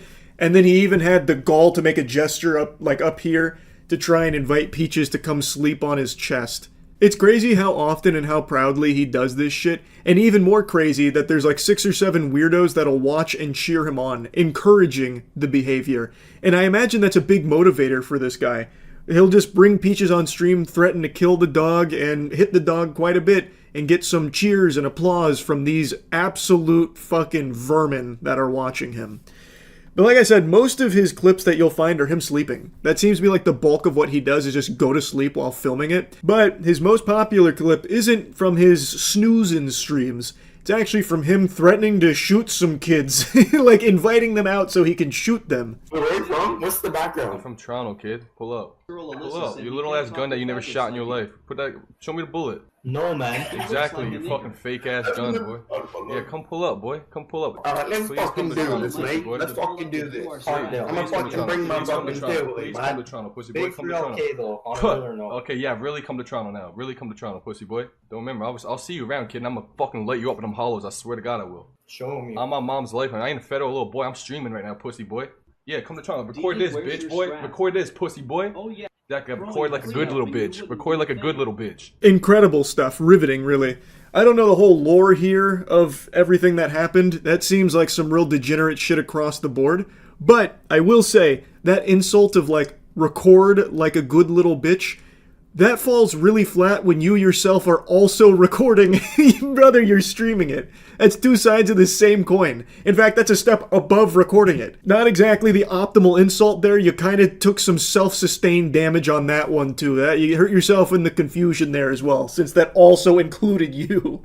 But anyway, I just wanted to talk about this guy because I just can't fucking stand him. I think that this is completely unacceptable behavior to just be abusing your dog on stream. I think that shit super sucks. That's about it. See ya. Fruit Love Island uses. And the thing is, they can do that. You can do it too. The precedent has already been set that AI content is not copyrightable. So they don't actually own any of this. Candy Love Island, Fruit Love Island, they don't actually own any of it. They might just be the butt that's farting out all this poop, but it's not theirs. They don't actually own anything. I could right now take all of their videos and start uploading them with no alterations, and they can't take them down. They can't copyright strike it or claim it or anything, because it's not theirs. They don't have any ownership over any of that garbage anyway. So that call to action at the start of the Candy Love Island segment was really fucking beautiful. That's a certified chef's kiss moment, because they're bitching about like fake accounts that are getting traffic now, and they're not following the real one, which is Faz Asif or whatever the hell it was. He's trying so hard to get some clout to his account. This is the real official one. I'm the one that's producing this masterpiece of a series with Candy Love Island. Guys, come flock to me. What are you doing? These are all impersonators. They're fakes. They're stealing from me. They're stealing my IP, my AI Candy Love Island, which they literally can't even steal it from you because it's not yours. It's actually a thing of beauty to see them try and put these call to actions now in there to protect their work. Again, not theirs. Night, it's time for the recoupling. You know the deal. If you're not picked, you're going home. I just wanted to clear the air. Okay. I'm not trying to get in the middle of you and Mangella. Strawberina was talking crazy about Mangella. What did she say? That she's dramatic, and that I handled everything better. Wow. I feel like you act very confident, but I can't tell if that's just your thing. I mean, maybe at first, but with you, I'm actually a little nervous. Here's the most recent episode. It's got already multiple millions of views. It hasn't even been a whole day yet. Comments were going ballistic, set ablaze by all the twists and turns of Fruit Love Island. People talking about how they stayed home from school to watch the newest Fruit Love Island, that kind of thing. Which, of course, I'm sure is just an exaggeration, but there are genuinely people that are really, really into this shit. And it just goes to show you just how far we are degrading as a species. People are willingly watching this over actual people.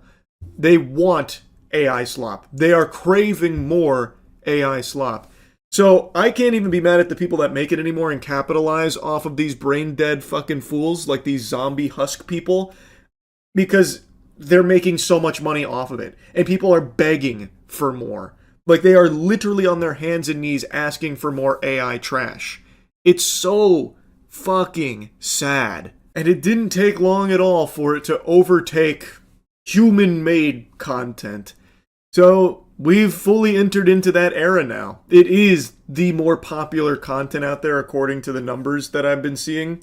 Now, of course, I guess those numbers could also be fudged. Those could be a lie as well.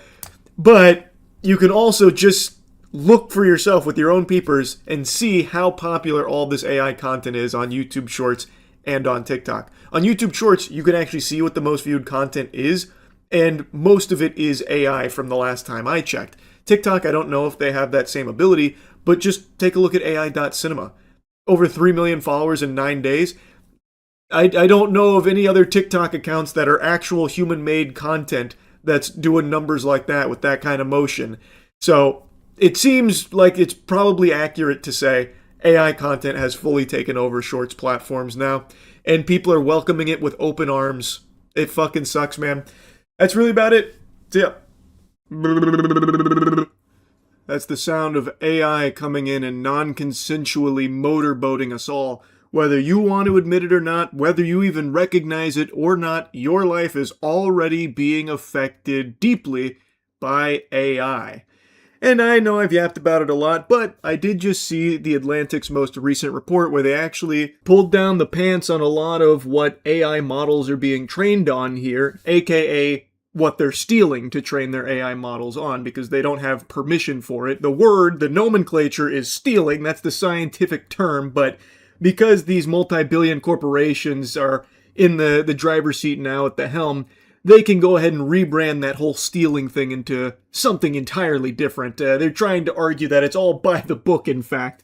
So, The Atlantic now has this AI watchdog, which is just an open tool. Anyone can go in, and they can just directly search what music AI is being trained on, as well as like videos AI is being trained on. Now, a ton of huge artists have been made aware of this and have called out AI companies for just directly ripping their music, some of it unreleased, by the way, in order to train their AI models on.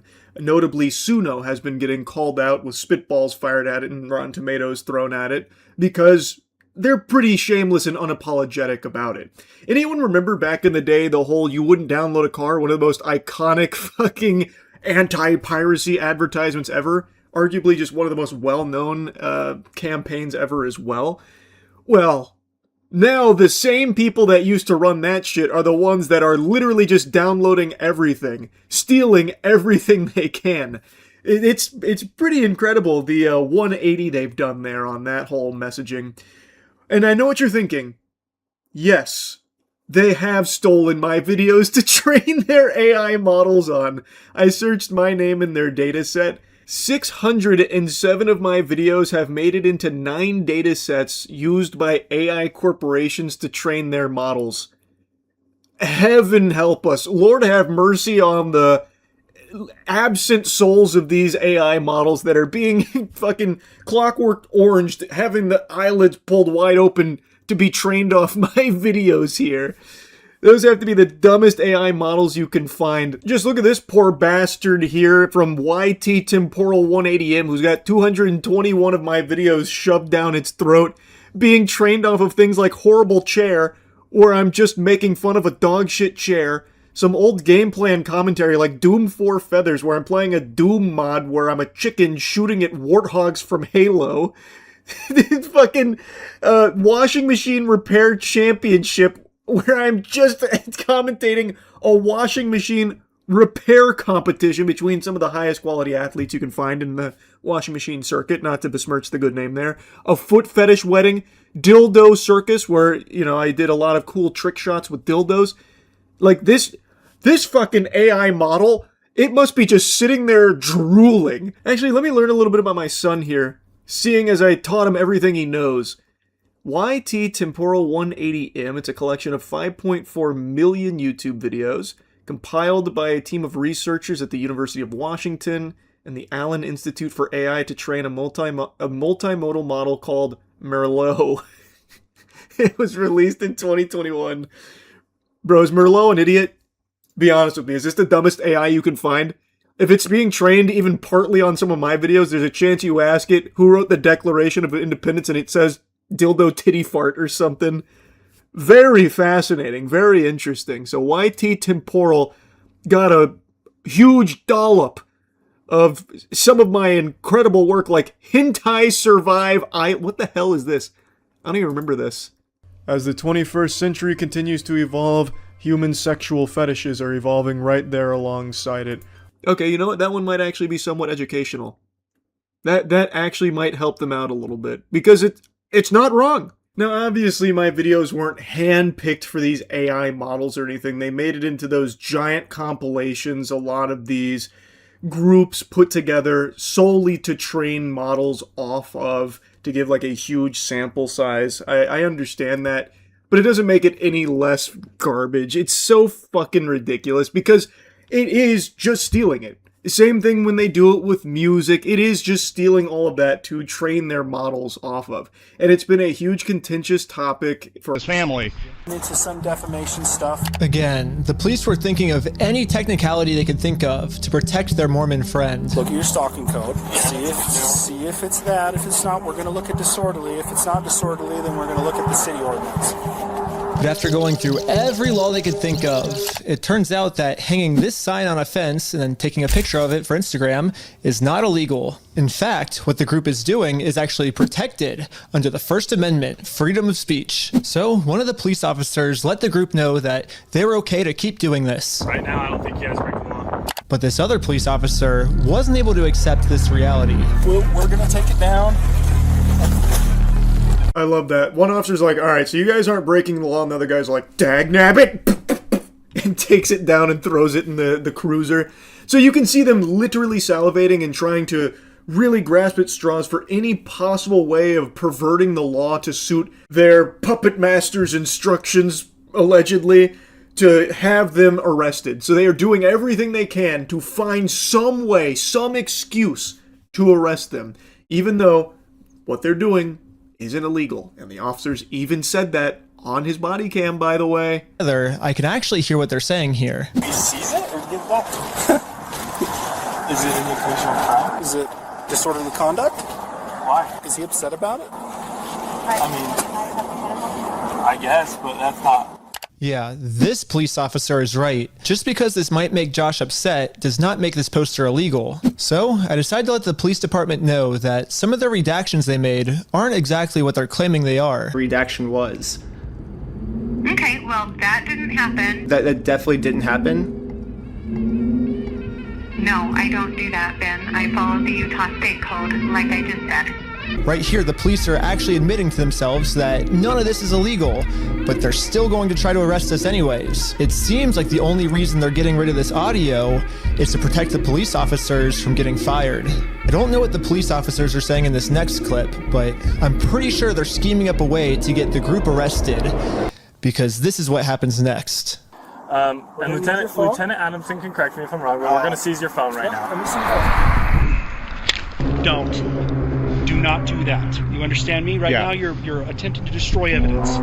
Okay, put your hands behind your back. So Ben was able to sync up some of the redactions here and actually find some of what they were saying, and it does appear that they are saying, like, yeah, not really a crime, but then they still do find a way to weasel out some kind of excuse for an arrest, and that's exactly what they do.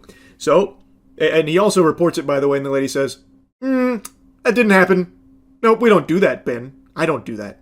Didn't happen. Even though you can watch and hear it, but whatever, I guess. So yeah, now they start arresting him, and as he's giving him his phone, he goes to lock it, and Officer Goofball here, in his tactical glasses, hits him with a, "Don't do that." I thought he was about to draw his weapon on him. All because the guy had the gall to try and lock his phone. Which is like a normal habit, by the way. Anytime I see my phone's unlocked, I lock it too. Every human being on the planet does. So just going to lock his phone, super normal. That's not destroying evidence. Also, they don't have any legal ground to stand on for how that could be destroying evidence. They don't even have a warrant to search it or anything. So he did nothing wrong, but the officer instantly springs into like combat mode there over it. I was just locking my phone. Okay, I'm going to switch over to the police officer's body cam POV so we can dissect what just happened. First, the police officer asks if he can confiscate Sheldon's phone, so Sheldon says, okay, and reaches in his pocket to give it to him. But at this point, Sheldon sees that his phone is unlocked, and at this moment, he decided that before giving it to the police officer, he was going to lock his phone, which is totally legal. There's no search warrant, so Sheldon is legally allowed to lock his phone. But as the police officer saw Sheldon's thumb moving towards that lock button, he snatched it out of his hands. And now the police officer's claiming that because he tried to lock his phone, he's destroying evidence. Silence. Yeah, I was giving it to you. Stop talking. I was Stop giving talking, it to you. Okay? Let him have the phone. I wasn't trying to delete anything. In fact, it is actually impossible to delete something from an iPhone from a lock screen by hitting the power button. So in no context could I have been trying to erase something by hitting one button on my phone. Now I'm sure you have a phone as well. When you hit the power button, that doesn't delete anything, does it? I imagine it wouldn't, yeah. Yes, that's all I did. Another arrest in the books for these fucking corrupt weenies over there. This is outrageous. So now he has to defend himself about like the claims of destroying or obstructing evidence for locking his phone, which, again, everyone does that, and he's legally within his right to do so. They don't have a search warrant for it. But they're trying to bully him. They're trying to scare him. That has been their tactics this entire time. But they don't have anything on him, yet here he is, arrested for nothing. Even though, on body cam, we can even see them say, not really breaking any laws. So why is he here? Food for thought. That's a little interesting, huh? I literally couldn't have imagined a worse ending for this video. But I had no clue that it was about to get way worse.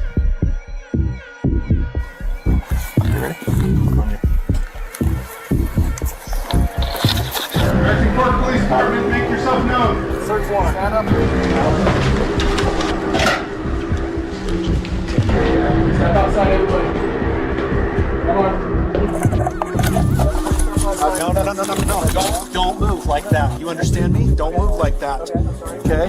Yeah, this cop pulled my arm so far back, it dislocated my shoulder. He claims it's because I was attempting to make an escape or something. Don't move like that. You understand me? Don't move like that. Don't move quick. Everybody just chill. But if we go back a little bit, you can see I was being completely still when he grabbed me, and I actually made 0 quick movements.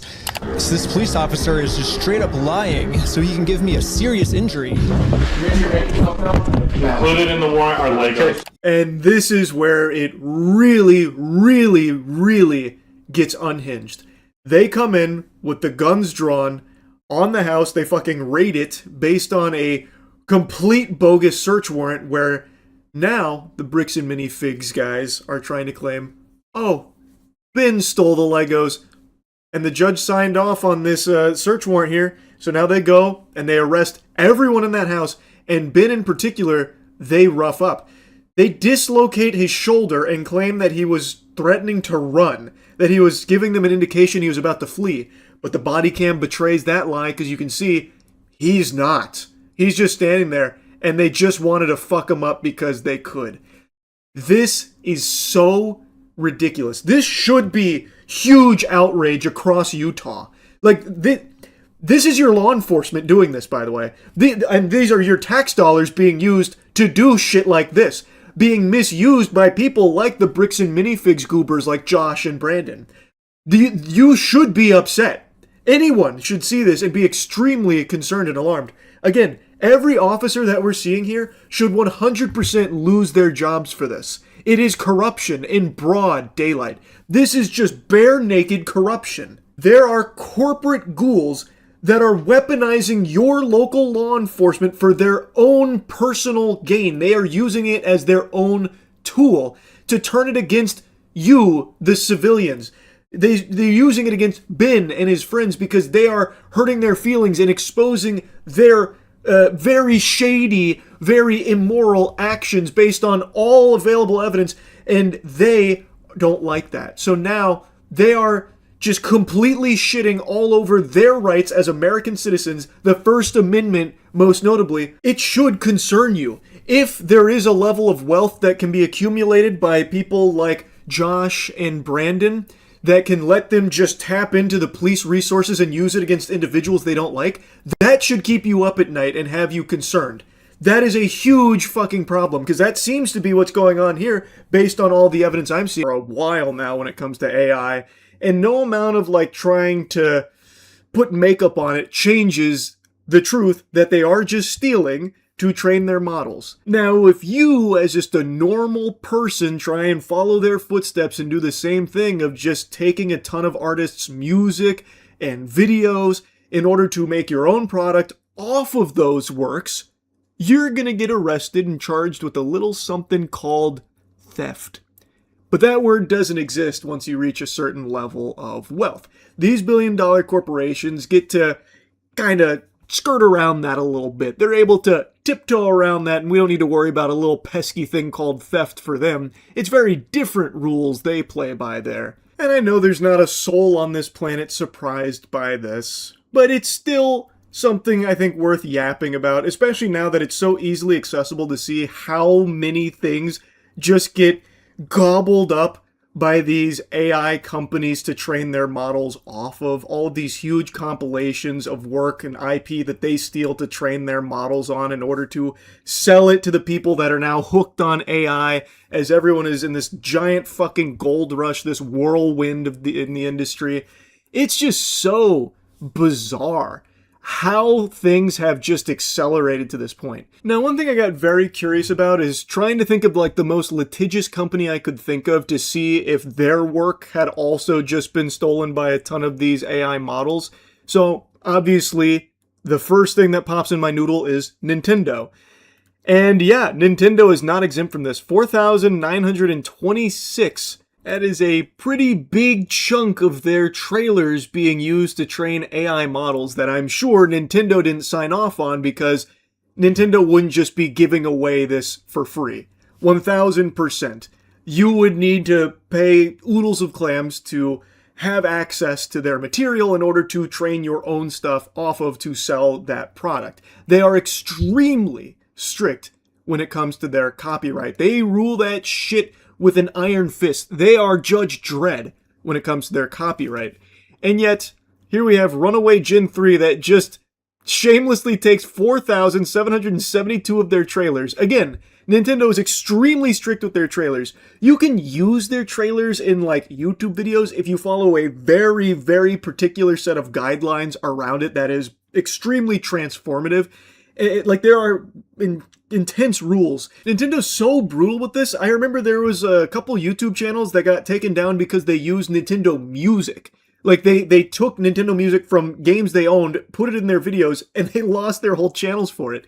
There was also that time where some streamers got banned because they watched Nintendo trailers during the Direct on stream. Like, the point is, they take that very seriously, and now Runaway Gen 3 just comes in here from the top turnbuckle, takes 4,772 of their trailers, most likely completely for free without Nintendo's permission, didn't pay a dime for it, to train their model on.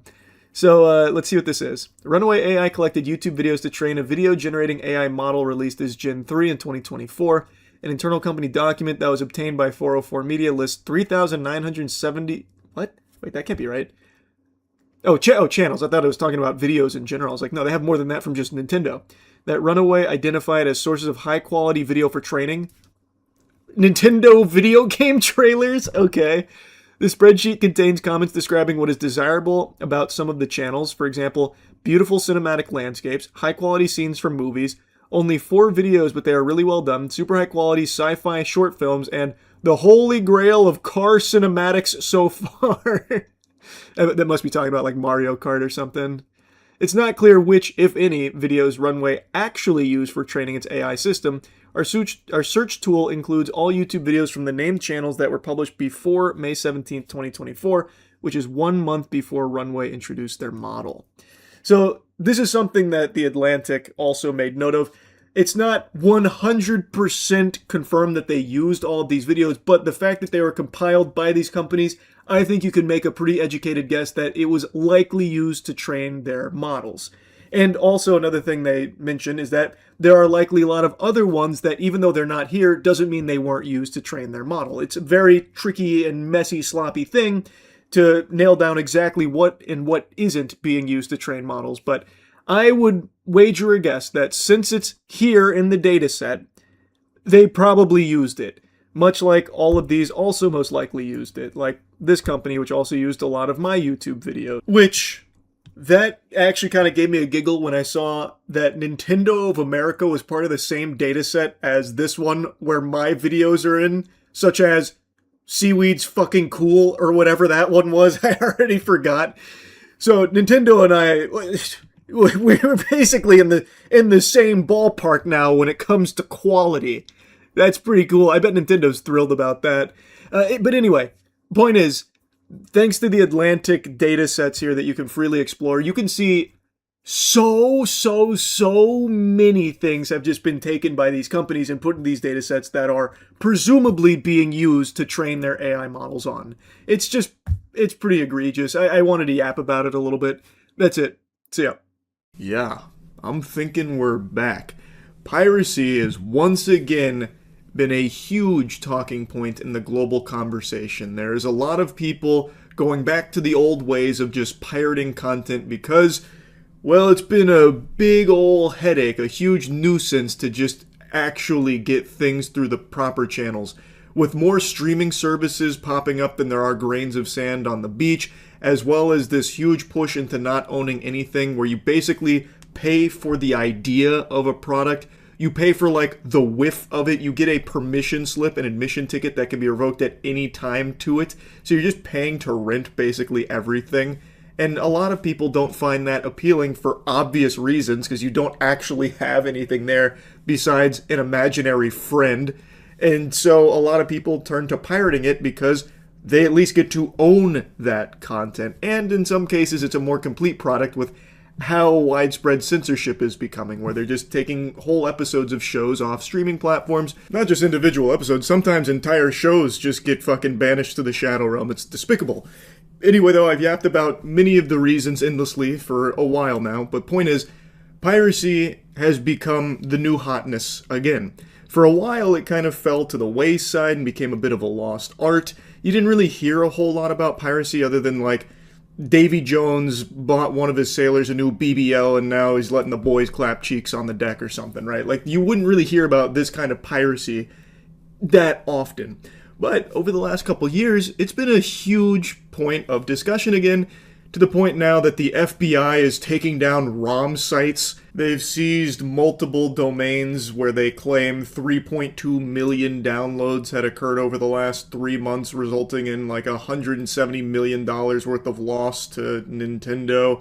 And Nintendo can't sleep at night knowing that these menaces are out there, so the FBI, being the heroes they are with their priorities straight, took down multiple ROM sites here. Apparently this is what it looks like when you try and use one of those sites. Reminds me of that shit they used to play in the beginning of a VHS tape about, like, the FBI warning. If you watch this on the unofficial channels as this is a pirated copy, mister, you'll face $250,000 and 250 years in jail, you fucking criminal scum. That kind of shit from back in the day. So it's almost kind of, like, nostalgic seeing that. But Really? Is this like the most important thing the FBI could be tackling? Fucking switch ROMs? Like, come on. And I'm gonna be honest with you. I'm a little doubtful on the claim about $170 million worth of loss over the last few months. That sounds like some kind of baloney. That is some horseradish if I've ever heard some. That's like me saying I lost 5 inches of height because I didn't drink enough milk when I was growing up. Like, I guess maybe it's somewhat possible, but it's pretty unlikely. My point with this Yappuccino here is piracy is big again. And not only are, like, authorities getting involved in trying to combat it, of course DRM's been a debate topic for a long time with how games are trying to stop people from cracking them and pirating their games, that kind of thing. Pretty much everything has anti-piracy measures in place now, and it's become just a broadly spoken about and a sector that a lot of people are investing in to try and stop piracy.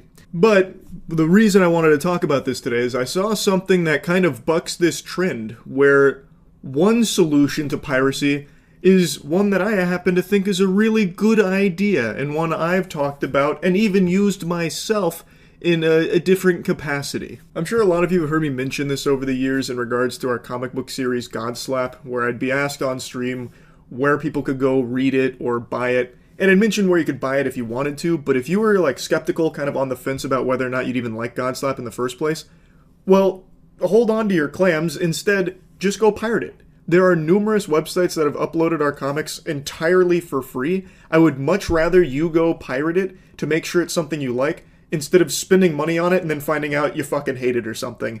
Because at least then, it was free. No harm, no foul, you didn't like it, is what it is. Sometimes it's just the way the cookie crumbles. And my philosophy's always been that if people really like it, maybe they like it so much that they would then go buy a physical copy of Godslap or something, or support the upcoming releases, that kind of thing. So I've always liked that approach, but I don't see it utilized all that often. But today, Freddie Wong, one of the OG greats of YouTube, posted something, well, I don't know if he posted it today, but I saw it today, posted something very interesting in how he's handling piracy with his new movie. I have waited my entire film career to be able to pull this move. This is our movie. It just came out today for digital download or rentals. I'm also putting it up on the torrent networks, but I've added something to the very beginning. Ahoy, matey! I'm Freddie Wong, and you're about to watch a pirated copy of We're All Gonna Die that I made. For in this day and age, it's impossible to prevent piracy, so if you can't beat them, join them. What you're about to watch is encoded off of the original 4K 10-bit 5.1 master files that we had made for the movie. So please, enjoy. And afterwards, if you're feeling like maybe throwing a little bit of lucre our way so that we can continue making movies, you can do so at ipiratedwe'reallgonadie.com. Thanks. Enjoy the movie. Pay what you want for this JPEG. I love shit like this. This isn't the first of its kind, but it is pretty novel. This is something very rare to see. Freddie is a YouTube legend, and Rocket Jump has this new film that's just been released on digital platforms, and instead of trying to come up with like DRM or some kind of tactics to beat pirates, he decided instead to just supply them with the best possible version of the film. He's dropping the goddamn IMAX version here with the Dolby surround sound, like the bells and whistles here, making sure that if someone is going to pirate his movie, they get the best possible experience with it. And if they really like the movie and they feel so inclined, maybe they toss him some money afterwards.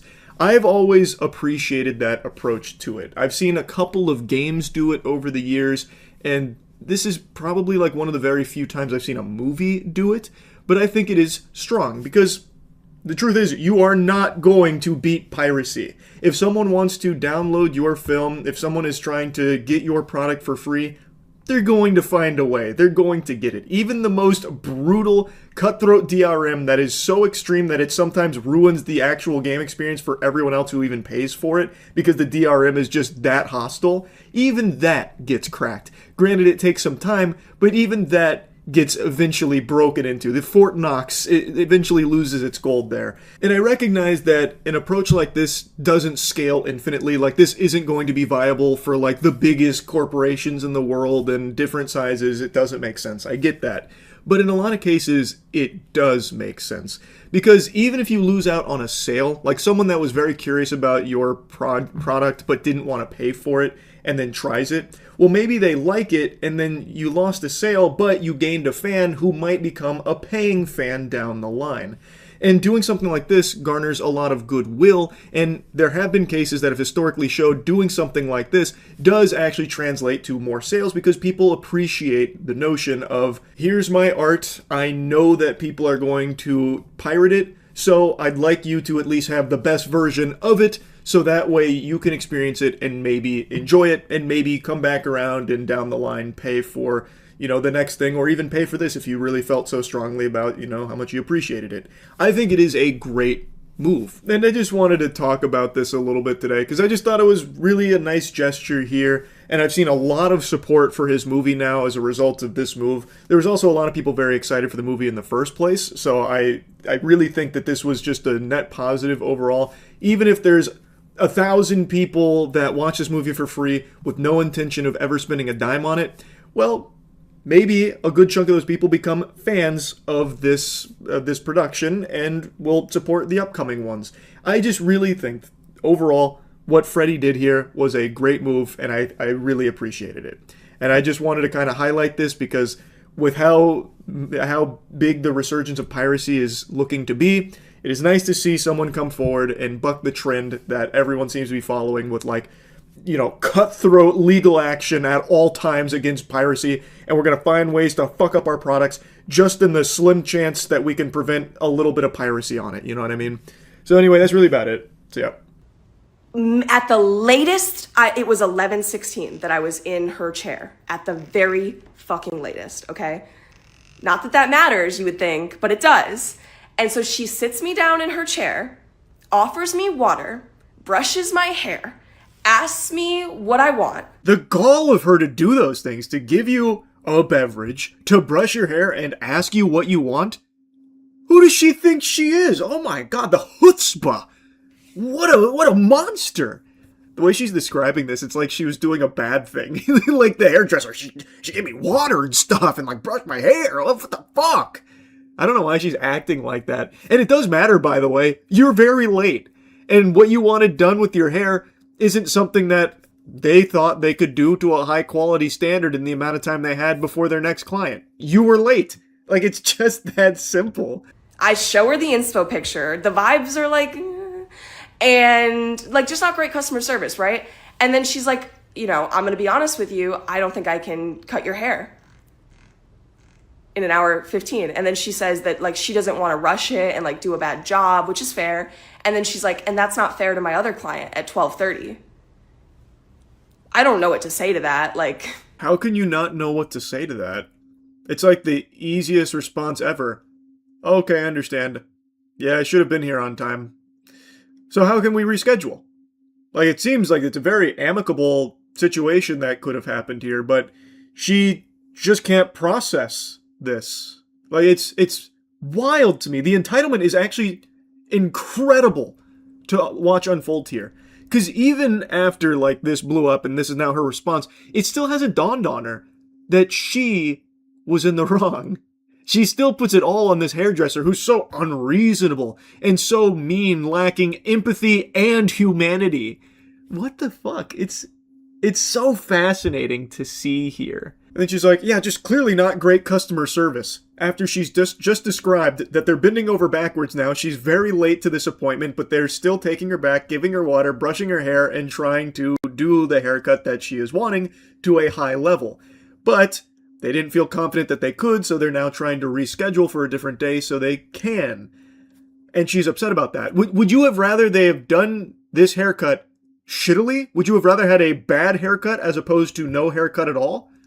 I don't understand. Like, this feels so reasonable and, like, I think very understandable from the hair salon here. I also love how she keeps pointing out, like, LA this, LA that, about, like, how awful LA is and how different LA is from Wisconsin, where she's from, which she'll get into in a moment. But she's, like, the most LA person I've seen in a while. Like, this is the quintessential, like, douchey, entitled LA attitude that has become, like, a meme. And she is just fully unironically expressing that exact trope. You are the embodiment of that LA attitude that people criticize a lot. and yet she tries to act like she's so above it. I come from Wisconsin. Maybe things are just different here in California, which is why I said I love LA, because this would only fucking happen in a city like LA. In Wisconsin, like I said, my mom is late to everything. I'm not saying it's a good thing. I'm not saying it's like it should be this way, but I swear to God, people are late for hair appointments all the fucking time. Or even if they're on time, sometimes it goes over and the next person just sits there and waits for a few minutes. And it's like not a fucking big deal, right? And so she says, I'm gonna have you come back tomorrow. No, it's not really like a Wisconsin versus LA thing. It's more of just like a normal human thing, like across the globe. If you're really late to something, they might not coddle you and move mountains to ensure that you are accommodated, even though you have shown disrespect and lack of care by being late. Like, I feel like that's not really just LA exclusive. That's pretty much anywhere if you're really late to something. Now, some places, as she mentioned, will do what they can to still, fulfill that, even if you are very late. But it shouldn't be an expectation. That's sometimes happens, sure. Most times probably doesn't. And that's fine too. In fact, that's kind of the way it normally is. If you're really late to something, tough luck. Should have been on time. Kind of just the way the world goes. And then I left a review and they responded and then deleted it. And they said that I showed up at 11:20, which is not true because I texted my friend at 11:20 after I had been essentially kicked out and said, I'm not getting my hair cut, I'm crying. Like, I texted them at 11:20 and said, like, I'm not getting my hair cut. So that's the story. And fuck that hair salon. I think that that lady needs to work on her customer service. And also, like, I would have tipped her amazingly. Checkmate. She said she texted her friend at 11:20. Thus, she couldn't have been 20 minutes late. Only, like, close to 20 minutes late. Gotcha. Not exactly like the watertight defense she thinks it is. And then she goes on to say, fuck the hairdresser there, like the whole salon. And that she was going to tip them amazingly. She had plans to Mr. Beast this place. She was going to go in there with a huge tip, and now they missed out on it. She sounds like someone that tips incredibly well, by the way. Someone with this level of entitlement, I bet, is a real treat to work with in a customer service industry. I bet she has a reputation for being a great tipper. I just have a hunch. I understand that I should have been better about my time management and I could have been there earlier. And you know what? That would have reflected in my tip. And so she didn't get my money, and I'm glad at the end of the day that I didn't get my hair cut by her. But yeah, you ruined my fucking day off, and I wish I didn't let you, but you did. So fuck you, Strand of Soul in Pasadena. Weird as fuck that you deleted the response to my review too. You're weird. Again, they're right now kicking themselves about that massive tip they missed out on here. That was no doubt coming, by the way. Yeah, to say that they're weird when you film a video of yourself crying in your car about not getting your hair cut because you were late, and then you even recognize a couple of times, like very ephemeral, that you could have been there earlier, should have been there earlier. Being on time, by the way, is what that's called, but we don't need to get into the semantics. And then still find a way to try and paint them as the bad guys, even though it's your fault. You're in the wrong. It's crazy. So she signs off with a big fuck you to them and calling them weird, saying it's weird they deleted their response to her review, which I don't think they should have deleted it for what it's worth. I imagine they were probably worried that it'd look bad on them as a business to be engaging with someone with this level of, like, delusion. Like, maybe it would reflect poorly on them as a business if they're in there, like, I don't know, fighting in the reviews. Even though they weren't fighting, I thought their response was totally fine. But I can understand that maybe there was the thought that maybe this would be perceived poorly by someone coming in, so they deleted it. But I don't think they did anything wrong. I don't think they needed to delete it, but they're not weird for it either. Their response was fine, and I don't know why she keeps trying to claim that they're weird. You were late. You were very late to your appointment. They didn't think they had enough time to do your hair to the high quality standard they want to hold themselves to, I imagine, so they didn't feel comfortable doing it and tried to reschedule, which you weren't receptive to. It's that simple. If you got there earlier, they would have been able to do your hair to the standard they want, and it all would have been fine. It's on you. But, yeah, anyway, I got real invested in this story. It's a pretty cool email I got this morning about this one. That's really about it. So, yeah. They never did anything with Ben to work with him from all the available evidence, yet they did so much for Ammon, even going as far as to help him change his claim because his first one was fucking bogus. It was way off. So instead, they gave him a different thing to go for instead. Like, they are doing so much working directly with Ammon while seemingly being like best buddies.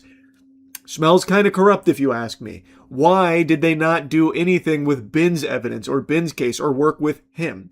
And yes, I agree, like, you can chalk that up to Ben not having a lawyer, but it also doesn't seem like Ammon is bringing his lawyer to these things either. Like, they are talking directly to Ammon himself, not Ammon's legal representative.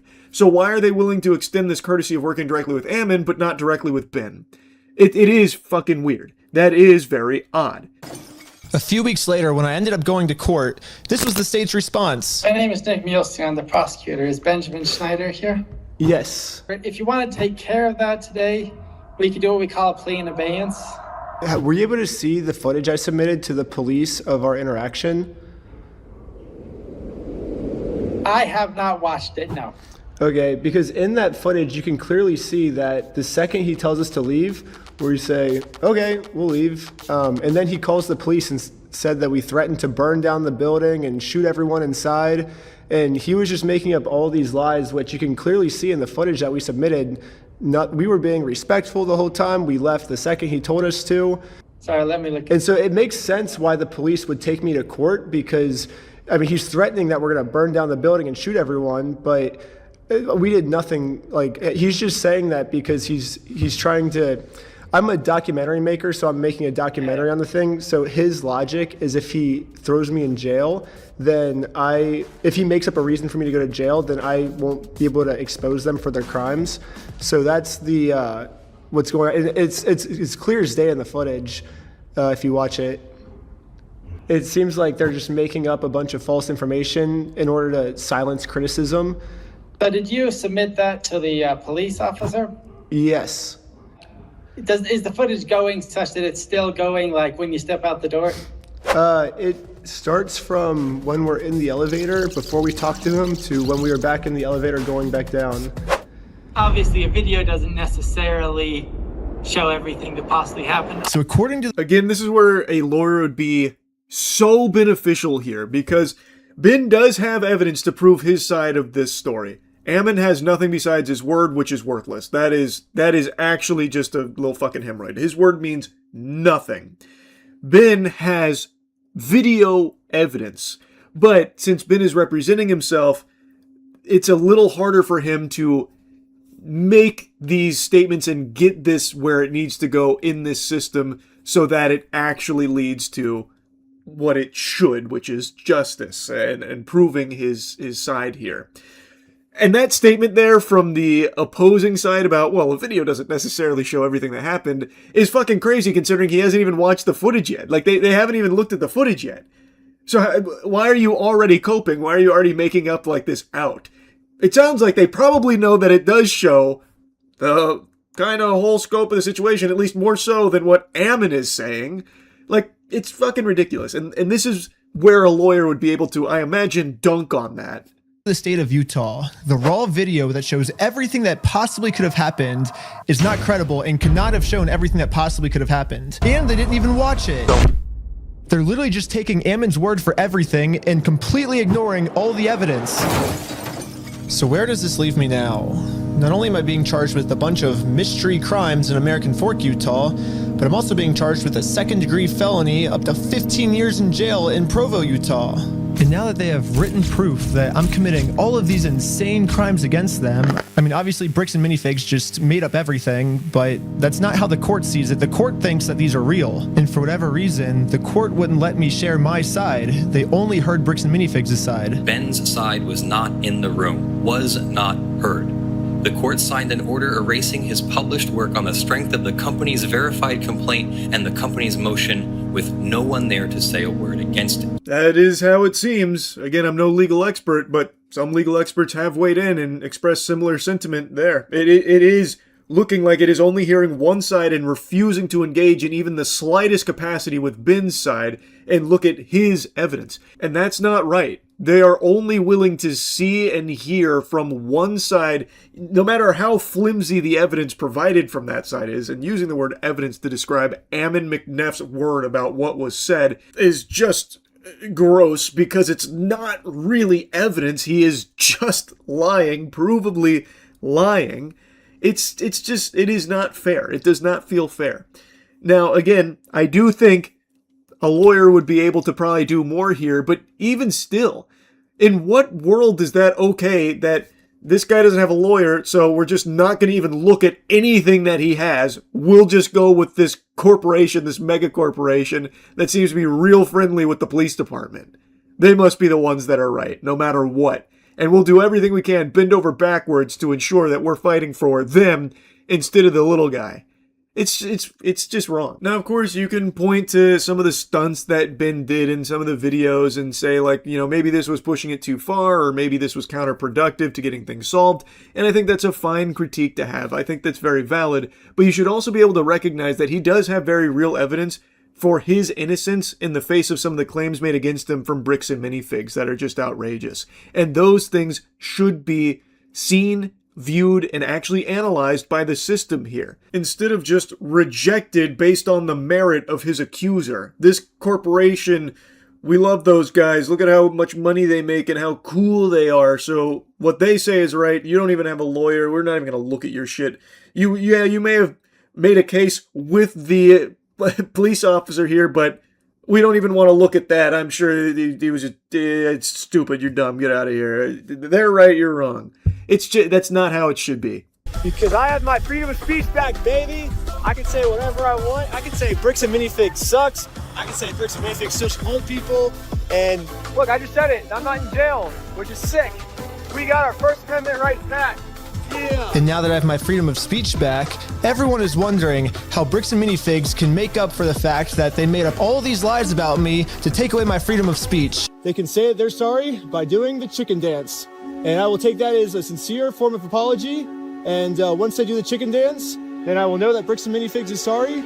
And we can finally move on to the next video series. And it'll be awesome. So Ben has been able to release this video. He is able to talk about Bricks and Minifigs again, despite earlier being silenced, gagged. And now he's saying the way they can make it up to him for taking away his freedom of speech is to do the chicken dance to show sincere apology. His reasoning is that they always say these nice things, the right things they'll say, but they never actually do the right thing. So he wants to see their actions reflect it, which is why he wants them to actually do the chicken dance. That's the reason behind it. Now, he didn't really dive into how he got to this point, being able to speak about it now, so I looked into it a little bit. So from what I've read, this case moved up from state to federal court, and in federal court, it's very different. So a federal judge came in and ruled that he is allowed to talk about these things because it is a part of, commentary and investigative journalism. It is explicitly commentary and investigative journalism, thus he is allowed to say these things and post this video. Within reason. He can't just say anything at all willy-nilly. It does need to come from a standpoint of being a fucking investigative journalist. He can't just be doing, the most outrageous, over-the-top things and claims about Bricks and Minifigs now or anything like that. But he is able to talk about them again now. It has been amended, which is great. And it does seem like we're reaching the end game here of the Lego scandal, and it is just fucking wild how all of this has been unfolding. Ben and his team had followed the law to a T. Yes, they got a little wacky with some of the ways they went about it, but there's nothing wrong with doing that. Again, that's protected. They did everything lawfully based on everything I can see here, and every step of the way, the police department was working to impede them in that journey for justice. It's fucking scary. Yes. The police department got an official warrant to search our house for stolen Legos. I should have seen this coming. Josh did threaten me in the last video that if I go out and actually try to sue him, he's gonna come out and say that I'm the one that stole the Legos. Okay, let's do it. Fuck you, man. You stole them, bitch. I stole the Legos? Yeah, you're a fucking thief. Dang. Okay. You can shut the fuck up. That's your fucking choice. Again, there's recorded evidence that this is also false. Josh even made that threat in the previous video. If you come after me, I'll tell them you stole the Legos, bitch. Why is Josh not in handcuffs? This is clearly fraudulent. He is wasting police resources. Why is Josh immune to it? Very odd. Isn't that strange? I got taken to an interrogation room so they could find some reason to lock me up for good. Ben, I'm Detective Nikosha. Last time, I was able to get released on bail. But this time, they're requesting that I be held in jail a month until my court date. But there's honestly nothing for me to hide, so I went through the entire story with them to show the detective that this whole thing is just a big misunderstanding. This is where my heart broke for Ben. So, they already got him on some bullshit before he was out on bail. They got him again now on more bullshit, extreme bullshit, and now they're looking to deny bail and hold him for a month. And Ben was under the belief that because he's done nothing wrong, this system will protect him, and that he shouldn't be afraid to tell officers the truth because the truth and the evidence is on his side. That's just not the reality. And that's not even exclusive to the Utah Police Department. One of the most important pieces of advice experts give, and this actually includes some police officers as well, is do not talk to the police without a lawyer present. Let the lawyer be the one to mediate and talk with the police for you. Because in a situation like this, the police are not there to help you. They're there to fuck you. They are looking for, in Ben's case here, an excuse to hold him for that month. And Ben, knowing that he's done nothing wrong and can prove that everything he's done is legal by the book and lawful, was under the belief that, well, I've got nothing to hide. I'll go ahead and tell them everything. So that way, they'll be on my side. But that was just never in the cards. So when he started talking to them without a lawyer there, he did unfortunately give them a little ammunition that they could use to hold him for that month. He mentioned the GoFundMe. Video. For a family if they got all their stuff stolen. I should be risking nothing by admitting this. Basically, the police told me, do not take this man to court, or else he will get arrested. And so I was like, just thinking, and we're like, let's do a GoFundMe, you know? And that was their solution. But I was wrong. We're going to book you back into the jail.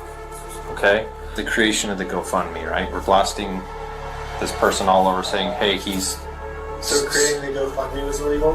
When I asked the detective how creating a GoFundMe was probable cause to send me to jail, this was his response. A lot of this stuff you may have to just get an attorney and fight it in the criminal side of court, right?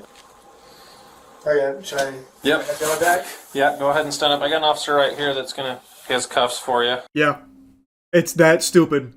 So they were very interested in the GoFundMe angle. They found some way of making that a big piece of this. So they interviewed the other people that they arrested here from Ben's team, and they were pretty focused on the GoFundMe stuff. So when Ben mentioned the GoFundMe, the officer probably had a huge fucking smile on his face and a wet spot in his trousers, because now somehow they're able to use that to justify holding Ben for a month in jail.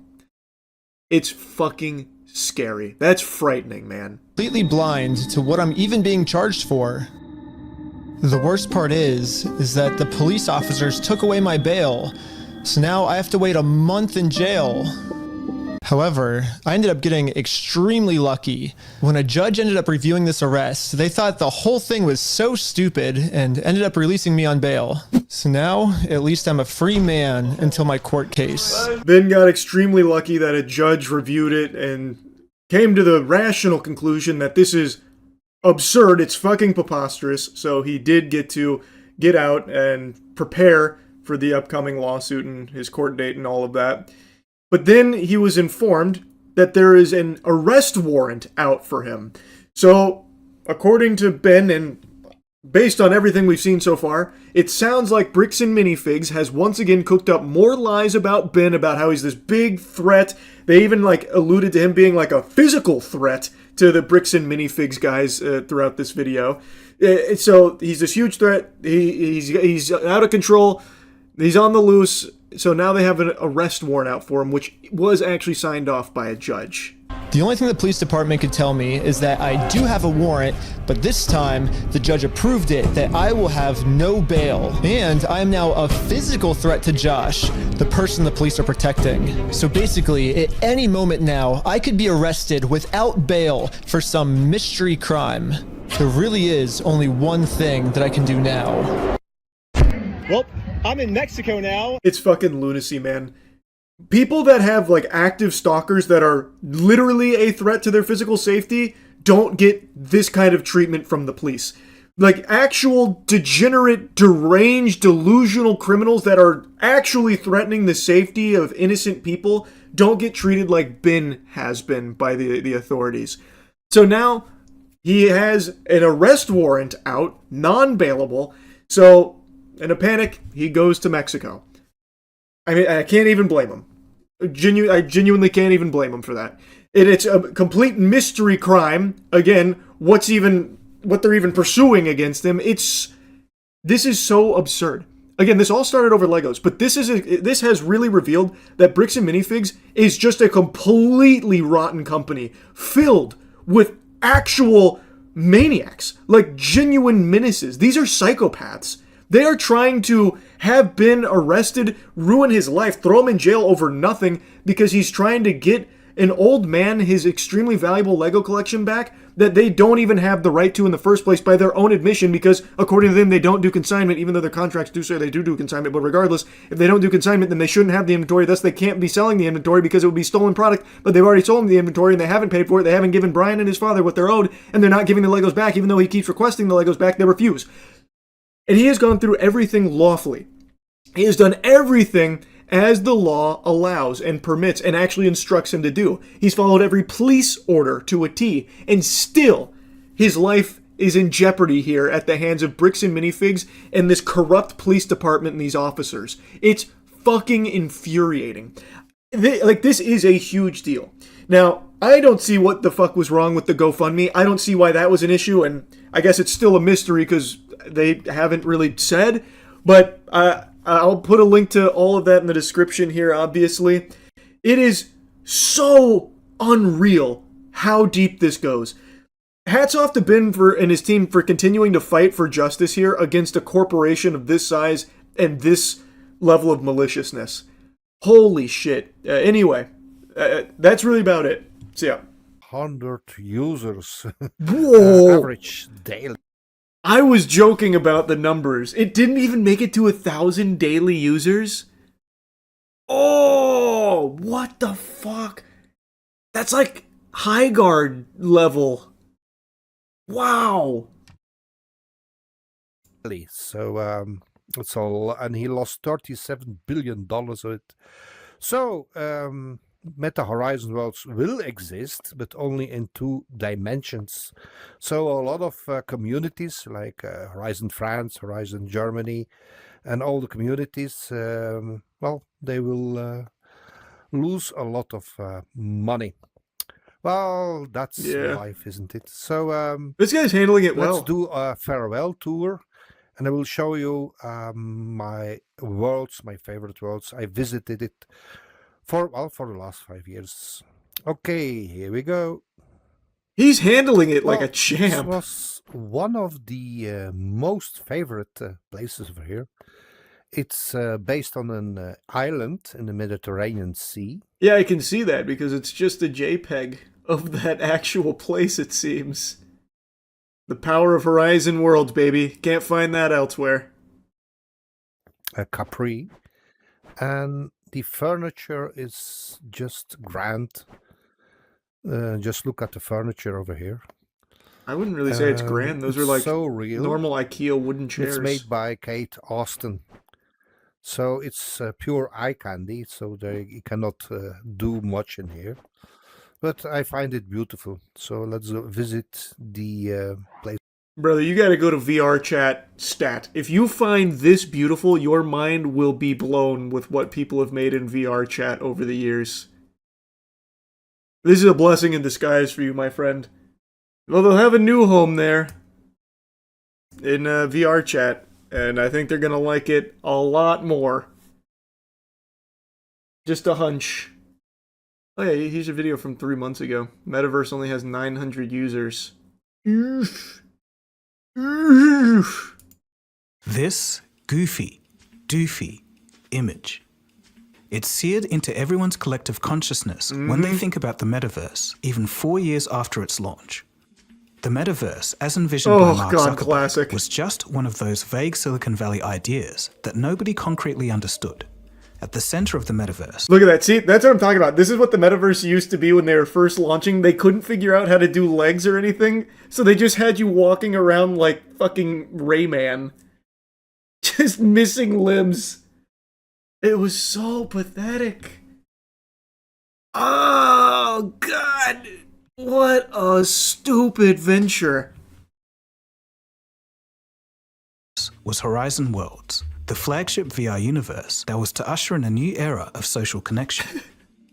On the surface, Facebook had the social network effects and the money to execute the tried and true, if you build it, they'll come method. But it wasn't to be. The average person wasn't ready to meet and interact with their friends in a virtual reality-enabled world. But that's just not true, because that happens daily in VR chat. They just weren't ready to do that in fucking Horizon Worlds. Because that'd be like getting your friends to all switch to dial-up or something. Be like, hey guys, let's connect through AIM. We don't need our phones anymore. Let's go back to AIM. It's just a significantly worse space to try and play with your friends in VR chat. Or in VR. Didn't know it looked this bad. It's terrible, man. It's been a joke this entire time. So I'm not surprised to see it shut down. I'm honestly surprised that they actually admitted defeat, though. I thought they'd quietly just, take it out behind the barn and, phase it out. But they did just come out point blank and say, yep, just lost tons of money, we're done. Now it'll be a mobile thing. And I'm so curious what they envision it to be like in mobile. Apparently they're trying to do it a la Roblox style. As an entry point for no VR headsets Horizon Worlds communication. Sounds stupid to me still. The game was embezzlement, no shot it was near $1 billion a month to keep up. Honestly, a really good point. I truly don't know how it was so expensive for them to maintain this. They definitely didn't need the server space for the lack of community. And they didn't really roll out a whole lot of updates from what I recall. So what were they doing? That's a good point. What the fuck were they doing? Do you not know how expensive it is to render legs on avatars? That's a really good point, yeah. That's a couple billion a month, no doubt, to maintain. Do you think they'll get rid of the Quest now that they're sunsetting the metaverse? Absolutely not. Even though VR gaming's not exactly in the best spot or anything in terms of mass adoption, there's no way they're gonna close the curtains on the Quest itself. Absolutely no way. They put way too many resources into that. I can't even turn the lights on for this intro here. Many of you know I've been on this quest of trying to prove the paranormal exists while not being a believer in it even slightly myself. I've gone on 5 ghost hunts prior to the one I'm about to talk about, and nothing's happened. It's been a bunch of fiddlesticks up until this point. But the one we just went on at the Tampa Theater, I don't even know how to describe it. It transcends what I thought possible, and I've been racking my brain trying to come up with rational explanations for what we experienced, but just nothing is coming to mind. So I want to share some of the scariest moments with all of you here, but if you want to watch the full thing, it's over on the other channel. I'll put a link to it in the description. I highly recommend you check it out because this is a perplexing mystery, and for the first time, it's shaken my belief in what I thought I knew about our world and what's possible. I think there's a good chance that our investigation will be cited in numerous paranormal studies for decades to come. I think what you'll see. This was a mistake. I didn't believe it till today, but it's right behind me.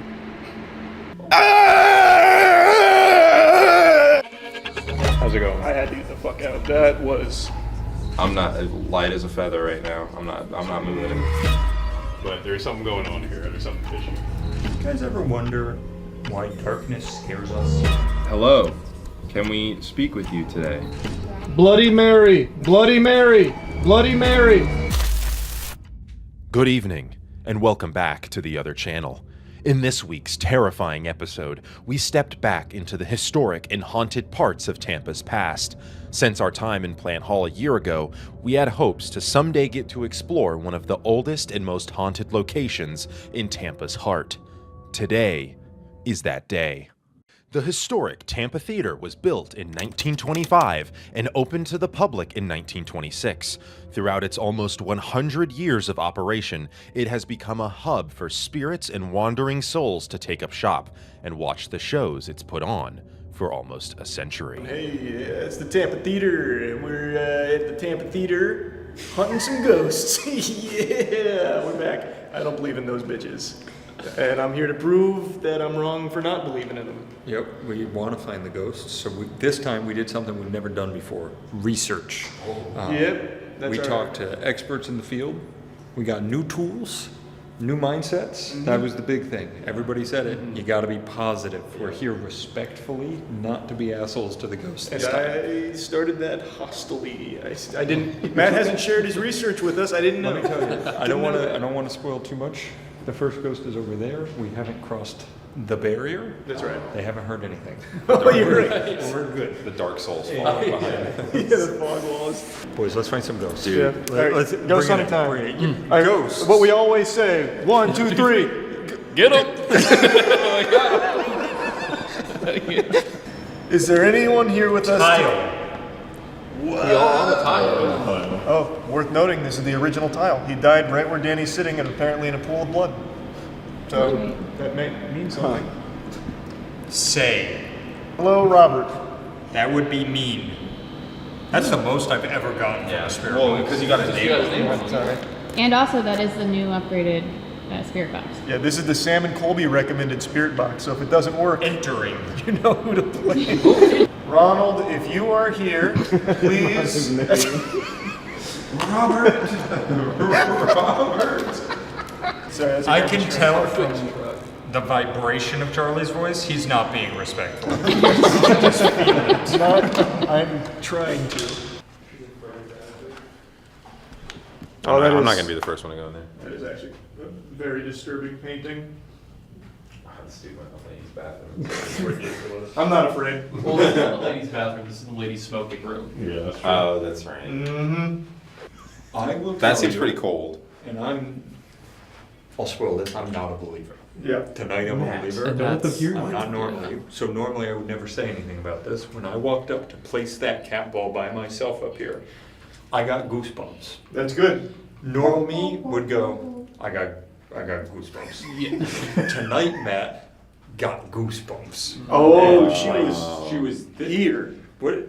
She was doing that. I was She picked me up with her mom powers and shook me like a dog. The believing is immediately gone. I'm sorry. With the above-ground levels primed for spiritual encounters, the basement was where the most haunted room in the theater could be found. The dressing room.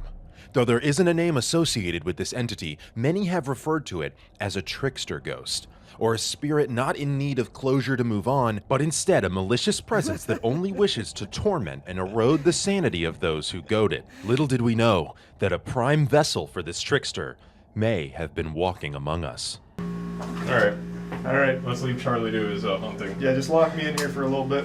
Bye, Charles. No spirit box? Nah, I'm good. Where are you guys gonna be? Actually, don't even tell me. That'll be part of the scare. Yeah. We might leave. Yeah. Well, that'd be fucked up, but yeah. That was a little bit of fear I heard. That'd just be mean. That was a little bit of a. That'd be mean.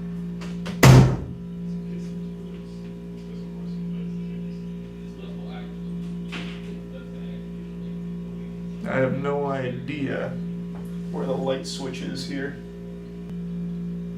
So, yeah, if there's something here, feel free to touch the cat ball. Oh, you can't really see the cat ball on camera. Well, I guess I could move the camera if you wanted. I started taking creatine again. I don't know if you can tell, but I'm back on creatine. You know it's the most studied supplement? Can you believe that shit? It's good stuff, though. It is some good stuff. Meanwhile, the boys went to the top balcony seats to try and catch a glimpse of our next apparition, Fink Finley. Fink Finley was a projectionist at the theater and was known for his dedication to his job, sometimes being considered by some to live at the theater. His iconic smell of coffee and lilac aftershave can still be smelled occasionally near the door to the projector room, signaling that Fink is still watching over the theater all these years later. No coffee? I don't smell anything. I don't smell it either. I don't have anything. Do you smell coffee? I did. I don't now. What's that? Can someone get this to be us? All right, wait. Just to show the cat ball is working. There we go. Oh shit. You alright? Did Fink throw something at you? Yeah, he did. What is this? It's a... That's not ours. Why would he leave that here? He is hunting ghosts. I can feel you opening up to us, Fink. Oh, yes. I think we should just send Charlie into buildings with a camera and just forget about it for a while, see what happens. You'll have me doing all kinds of impressions. Pluto. Donald. Donald. Put it down, Donald. Maybe he likes Mickey Mouse. I've been working on that one. Charlie's lost the plot. Donald.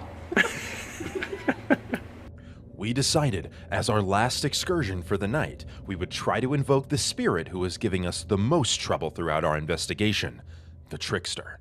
You may have noticed throughout the night that Charlie has been talking into the camera. We believe, after watching the footage back, that the Trickster ghost inhabited his vessel and was teasing us from beneath Charlie's flesh. Guide us. Speak through me.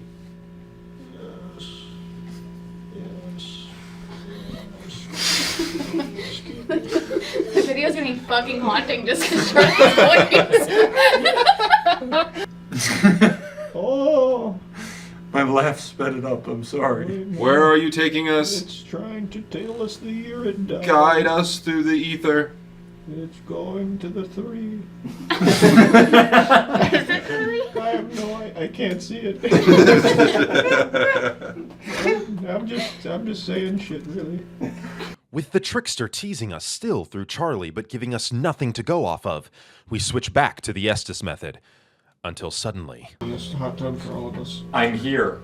Oh, that was real. Shut up. Hey, Trickster. Hey. What is your name? What is your name? Speak up.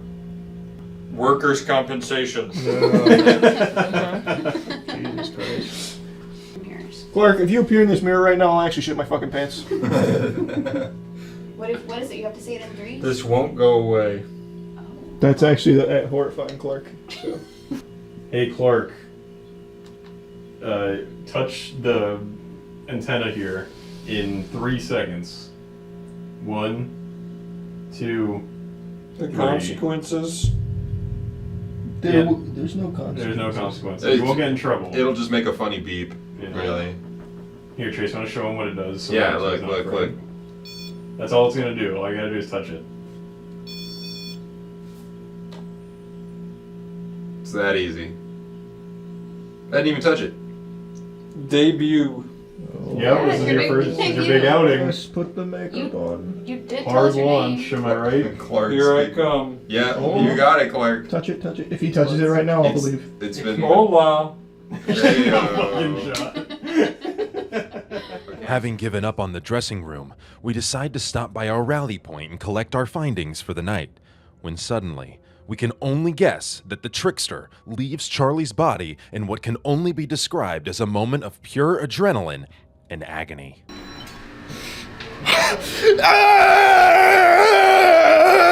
They themselves, in this space, already just had a big advantage over you where you're starting. So good luck. Now let's say you're not willing to fork over $2,500 per person. Well, they at least have the Creator Accelerator for a measly $1,000 per person, and this offers some incredible benefits, which is only available to clients who participate in the beginner BST masterclass, by the way. So I actually missed that the first time I looked at this. So you also have to check. I didn't know what the ADDTL meant. That's additional. Why not just fucking spell out additional in that case? That is a crazy way of abbreviating it that I've never seen. I thought this was a totally separate thing, but no. It's additive to the buy, sell, trade masterclass for $2,500. So if you want the full experience, it's actually $3,500 to do their 12-week course here to give you like the instructions on what the best type of chair to set outside of Target is for restocks and buy at 80% market, sell at 100% market, that kind of crazy life hack. And then if you want more, it's an additional $1,000, which is going to give you like social media advice. This is a beginner and intermediate friendly extension likely to be valued whether you've never posted a video before, posted a bunch but aren't seeing results, seen some success in content already and want to deepen your knowledge or understand how to move past the current plateau. Content will focus on long form versus short form. One session each dedicated to the key principles and actionable details that set apart simple making a video from creating something entertaining and or valuable enough to truly accelerate and enable your business and community building. So now they're the kingmakers. Through cohort 2 here of the Jar Chomp mentorship program, you will not only be down $3,500 in the red, but you at least have really cool ideas on some banger videos you can make, such as, I went to a card show and bought these slabs, watch me try and flip it unsuccessfully. I went back and checked their flyer, and I misrepresented Cohort 2's length. It is not a 12-week program, it is 6 or 8 weeks, pardon me.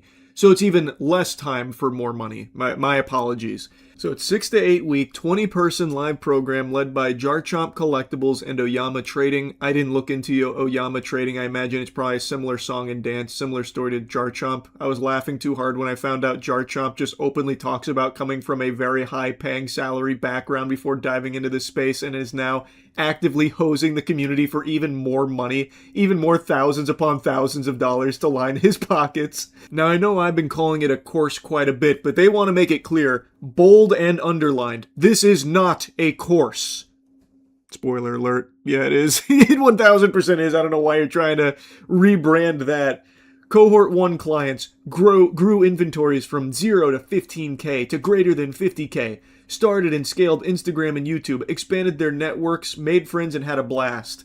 Is that so? That means that they have presumably already peddled this same bullshit to a different crowd of people previously, the Cohort 1 goobers, that I imagine also paid thousands upon thousands of dollars for this trash. I'll take their word for it, though. I have no doubt all the Cohort 1 clients went from 0 to 15K right away in just this 8-week training program.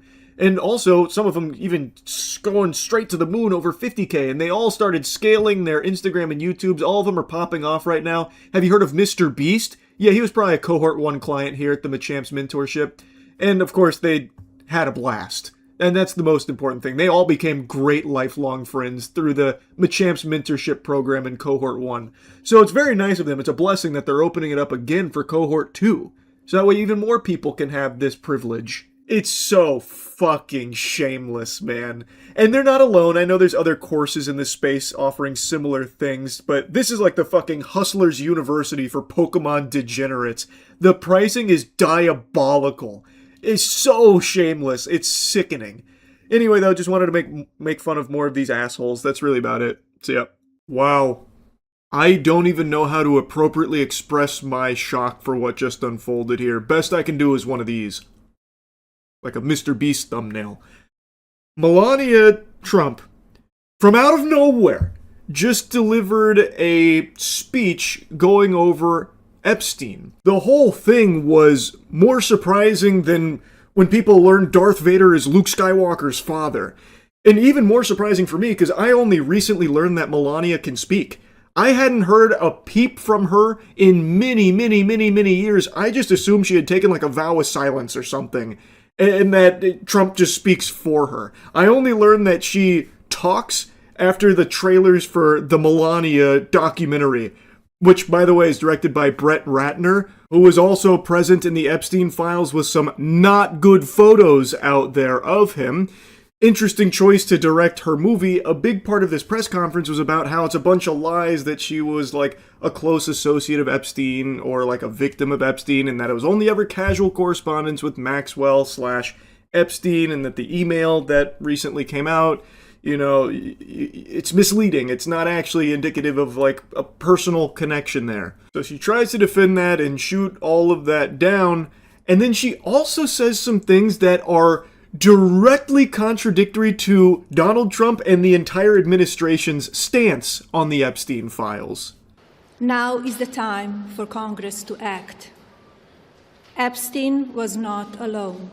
Those words alone just had Kash Patel shoot up out of his bed in cold sweats, awaken abruptly from his slumber, tinkling his breeches, and he's going to need to calm down by butt-chugging some brewskis, because Perjury Patel has maintained that Epstein, there's no credible evidence that Epstein trafficked minors to anyone. The only person is Epstein and Maxwell. That's it. There's no other clients or anything. But here, the First Lady is saying Congress needs to act and that Epstein wasn't alone.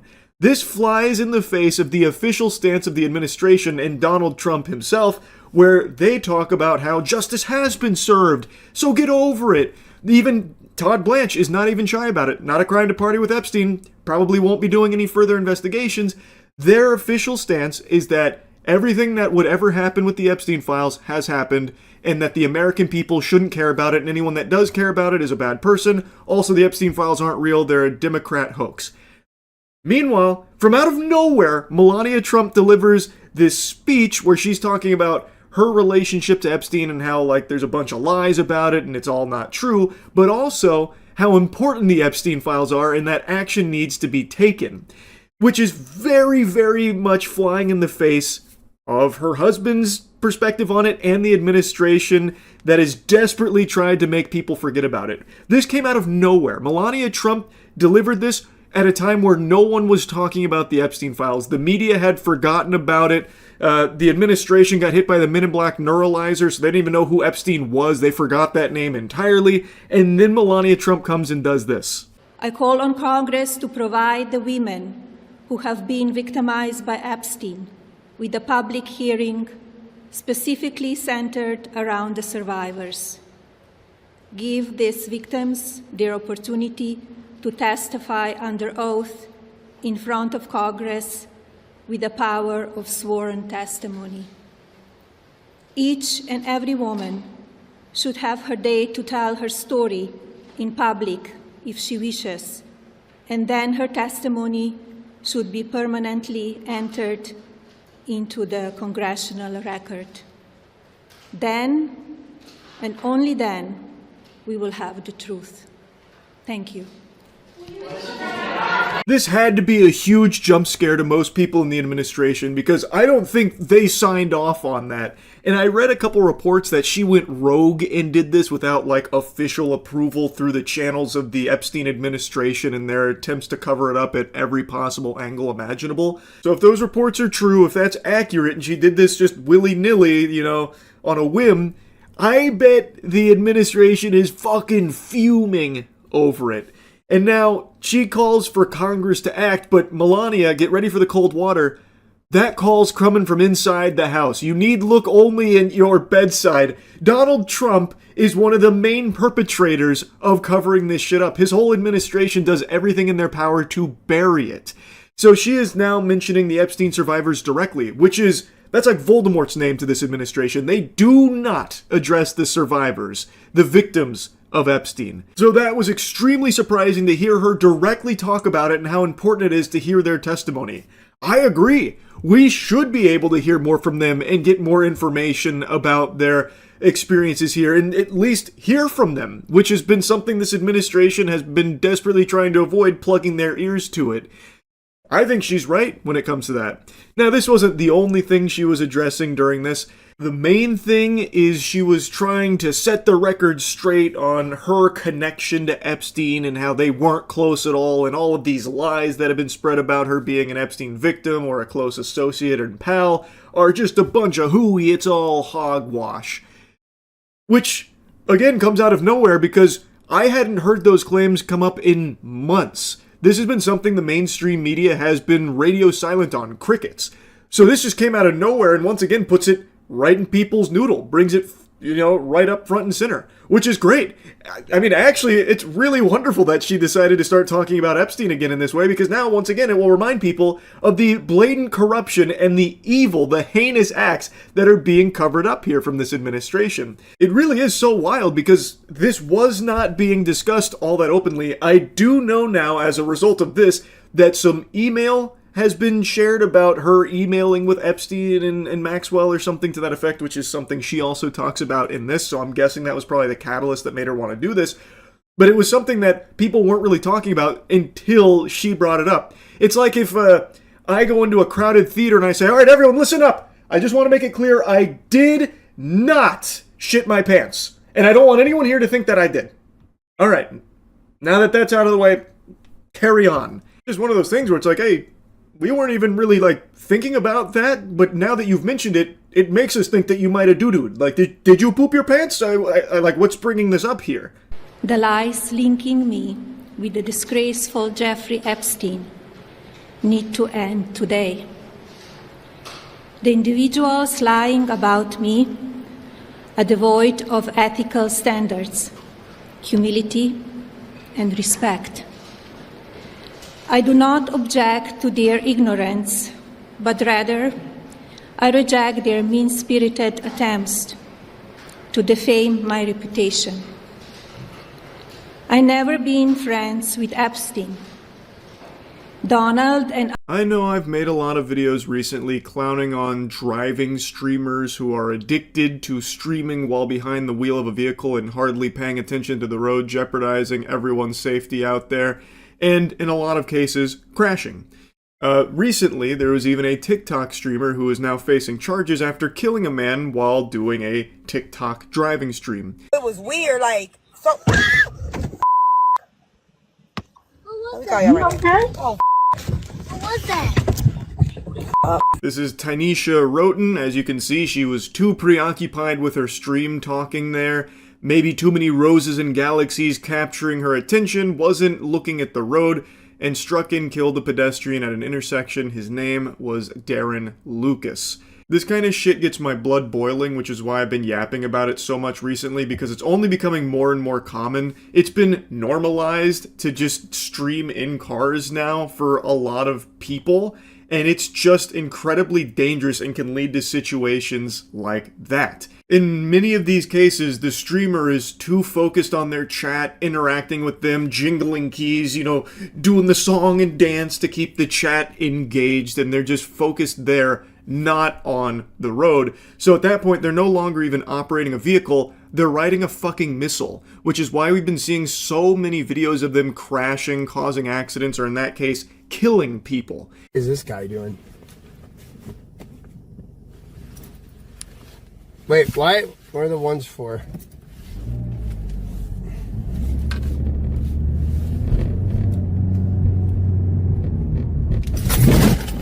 Oh shit. Well, I just crashed my fucking car.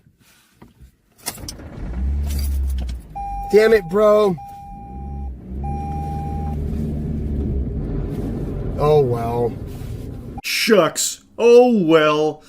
Is what it is. That was unavoidable. That parked car came out of nowhere. He had no time to react to that at all.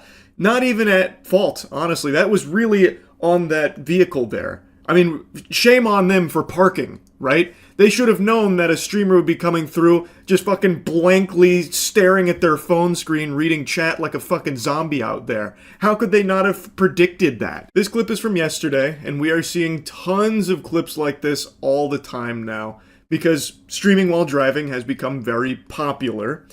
Now, in this case, this streamer was clearly reading his chat. Moments before hitting that parked car, he even said, "What are the ones for?" indicating that he is looking at chat, not the road. He made no effort to turn away from the parked car despite ample opportunity to do so. It was like the most easily avoidable collision if he even glanced up from his phone for even a split second.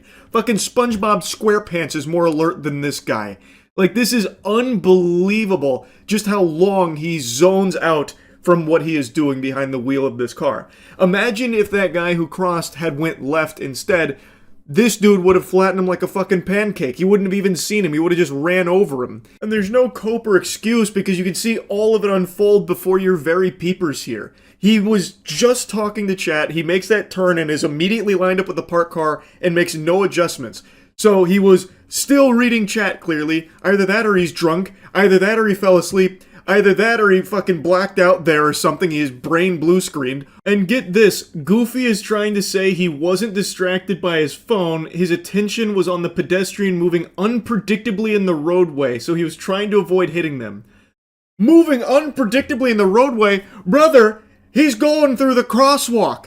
The clearly labeled crosswalk there. Like, what are you yapping about? It's... what? Let's just play ball with this for a second. Let's say he was doing zigzags like he was trying to avoid an alligator. He was serpentining through the roadway. What do you mean that your eyes were on him to avoid hitting him?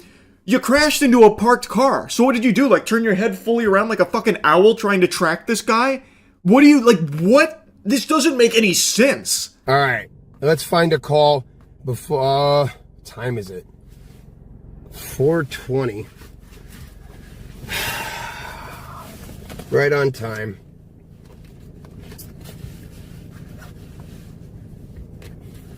No, what is this guy doing? This is the longer clip that makes it even more clear this guy wasn't moving unpredictably through the road or anything. And in this longer clip, it actually sounds like he's fiddling with something in the passenger seat, trying to get something out, and then making a reference to 420. So some people were speculating maybe he wasn't just like, you know, fucking laser focused on his phone. Instead, he was too preoccupied trying to light up or something. I still believe he was still looking at his phone, preoccupied with chat, since he was addressing them right before crashing into the parked car. His excuse is beyond dog shit, and it shouldn't fool a single soul on this planet. You would actually have to be a lobotomized idiot to believe that for even a split second, that the reason he crashed into a parked car is because he was trying to avoid hitting a pedestrian on the sidewalk. So he thought he was moving unpredictably on the road, and in order to avoid hitting them, decided to idly drive into a parked car. Yeah, that really passes the smell test, huh? Let's say for a second, though, let's play ball with this, because this is just so ridiculous. It's outlandish. Let's say he was moving unpredictably in the road. What was your strategy to avoid hitting him? Like, not looking at the road, trying to look everywhere else besides the road? That would make you more likely to hit somebody that's moving unpredictably, by the way. So nothing about this makes any sense from his side of things with his explanation. It's clear what happened. He was distracted. He's streaming while driving. He was distracted by chat, or potentially distracted by whatever he was getting out in the passenger seat. I'm inclined to believe that, much like all the other fucking driving streamer losers that keep crashing their cars every other day, he was distracted by reading and interacting with chat, and not paying attention to the road, and as such turned his vehicle into a weapon, hitting a parked car. That's what I think is pretty evident here from this clip. Now, what I want to also mention that adds just a cherry on top of this is this streamer, earlier in that stream, had made a citizen's arrest on a hit-and-run suspect. Get on the ground! Get on the ground! Citizen's arrest! Now! Get on the ground! Lay on the ground now! Lay on the ground! Got you. Don't you move! I will tase you! You better stay still, bro. You better stay still, I'll fucking tase you! You're gonna get jolted, I swear to God! I'm gonna tase you, you're gonna have a heart attack! Hands up now! So he went from performing a citizen's arrest on a hit-and-run suspect directly into crashing his vehicle due to distracted driving. What a true combo. What an adventure that is. Now, I know this has been said by a lot of people, but I'm also very surprised streaming platforms haven't just made a blanket ban on driving streams across the board. Just full stop, period. Because this shit happens all the time. There are clips just like this all the time. And we just saw, as I mentioned at the beginning of the video, a TikTok driving stream lead to the death of a pedestrian. Like, I am just really shocked that that is still just an allowed piece of content to stream while driving. It is dangerous. Adding a distraction like chat while you are driving on the road trying to entertain as opposed to trying to safely arrive at your destination, it's a recipe for disaster, as we are seeing time and time and time again here. So I am surprised that it isn't something that is just immediately frowned upon on these platforms. But yeah, anyway, that's really about it. So yeah. Just 1 second. Oh, brother, you probably don't have an account yet. Okay, let me try your email. May I have your email, please? Yes, it's bigcwet@gmail.com. Okay. Thank you. 1 moment. If it's causing a problem, I'm just more so checking to see when the phone is supposed to be shipping. I'm just... Yeah, the majority of the phones have not yet shipped. It's gonna, they're gonna pretty much start shipping at the end of this month, but none have shipped as of yet. But that's, I don't mean to be rude, that when I called... I was wanting to check. When I called last month, the representative told me it'd be the end of last month. So are the phones shipping? Like actively shipping? Yes. They, and then their second batch, they're stating that they're going to be shipping like towards the end of this month. So if you haven't received it yet, then yes, you probably would be part of that shipment. Okay. Where can I find information on the first batch of shipments? Because the people that I know that have also ordered it haven't received it either. So we've just been kind of concerned about the whereabouts. Yes, sir. Well, what happened was they had some sort of pushback on the push-out date, so that's why they've been delayed on top of, the shutdown and things like that. However, when you called last month, what information did you give the other representative? The same information I've shared with you. And then I called back in December as well, and it was the same information I gave then too. So I don't know why it'd be an issue now. I guess maybe something in the system didn't log it. I'm not really sure. So yes, let me go ahead and get this submitted for you, sir. I do apologize for the inconvenience, but we'll get this submitted and you'll be, I can't even talk. You will hear back soon. Alright, I appreciate it. But just checking in one more time, you said that phones have been starting to ship out? So I should be in the next batch then if I wasn't in the first batch? Yes, they were stating that they should get shipped out sometime near the end of the month. Okay. Alright, well I appreciate it. Thank you. Okay, thank you. You have a great day. Bye-bye. You too. Bye. Very curious to see if they actually will reach back out in 35 business days about fully setting up the Big C Wet account. That would be fascinating. That's the first time that a customer service rep at Trump Mobile actually bothered to check if I had an account. All the other times they were somehow magically finding bogus information. So, looks like they're beefing up their customer service protocol there. So, we are still at the any day now. The Trump phone should be here. Apparently, they've already been shipping some out. I guess they're bringing them around on tricycles or something, because it's real slow. I haven't seen anybody receive one, and presumably, according to some data, there were many, many thousands of pre-orders, and yet not a single piece, not a single morsel of information on someone actually having received one in that first batch the customer service representative mentioned. Now again, as I said in the last two, I don't blame the customer service reps. They're just doing what they're told, and right now it looks like their talking points are, it's coming at the end of the month, or it started shipping and, there's another batch coming at the end of the month. So now it went from any day now to this nebulous end of the month kind of spiel. I don't know if I necessarily believe it, but one thing is for sure, the customer service rep this time around actually bothered to look up some of the information I was telling her. I gave her the same stuff I gave the other two, and yet somehow in both of the other cases, they found my accounts and my purchases, which I never made until today, by the way. After the conversation with her, I decided I'll go ahead and put a pre-order down, so that way when we do this song and dance again next month, when inevitably I still haven't seen anyone with a Trump phone, I'll then at least have information for them to pull from, and then they can tell me how it's coming at the end of May, actually. But who knows? Maybe this time it really is on its way. Perhaps that T1, that golden nugget T1 unicorn phone, is right now in the mail carriers, going out to all the good boys and girls across the globe that have wished upon the star and put down $100 to receive it. And by golly, I can't wait, because now I'm excited to get my hands on a T1 device too. Anyway, that's really about it. So yeah, cool little adventure. I wouldn't necessarily say that was the most impressive trickery. He just said, "Can I go to the bathroom?" and then climbed into the ceiling. I thought it was going to be like a very elaborate scheme. But that's about as simple as it gets. That's like video game type shit. It was worth a try though. According to police records, hospital staff estimated approximately $20,000 in damage, including broken ceiling panels and pipes. After Stephen was discharged, I guess he was could have permanently fallen through it. trespassed from the hospital. Can you imagine being trespassed from a hospital, like you're dying, but they won't let you in because you climbed in their ceiling? Nope, sorry. You're blacklisted. Look, your name's up on the wall. Sorry. You're gonna have to go somewhere else and die. And 2 counts of larceny. He was sentenced to 4 years and 6 months in the New Mexico Department of Corrections, to be followed Which by he's 1 already year escaped for from. parole.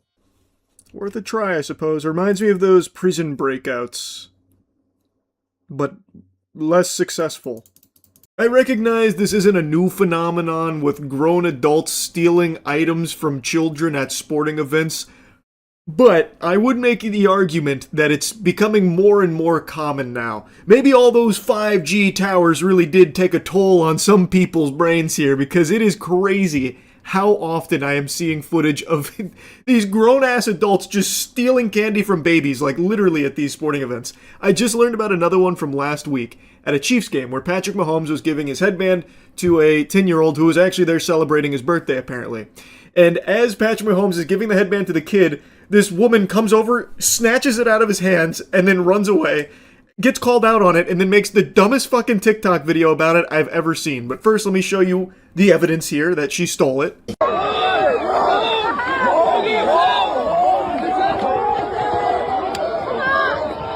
she stole that from me!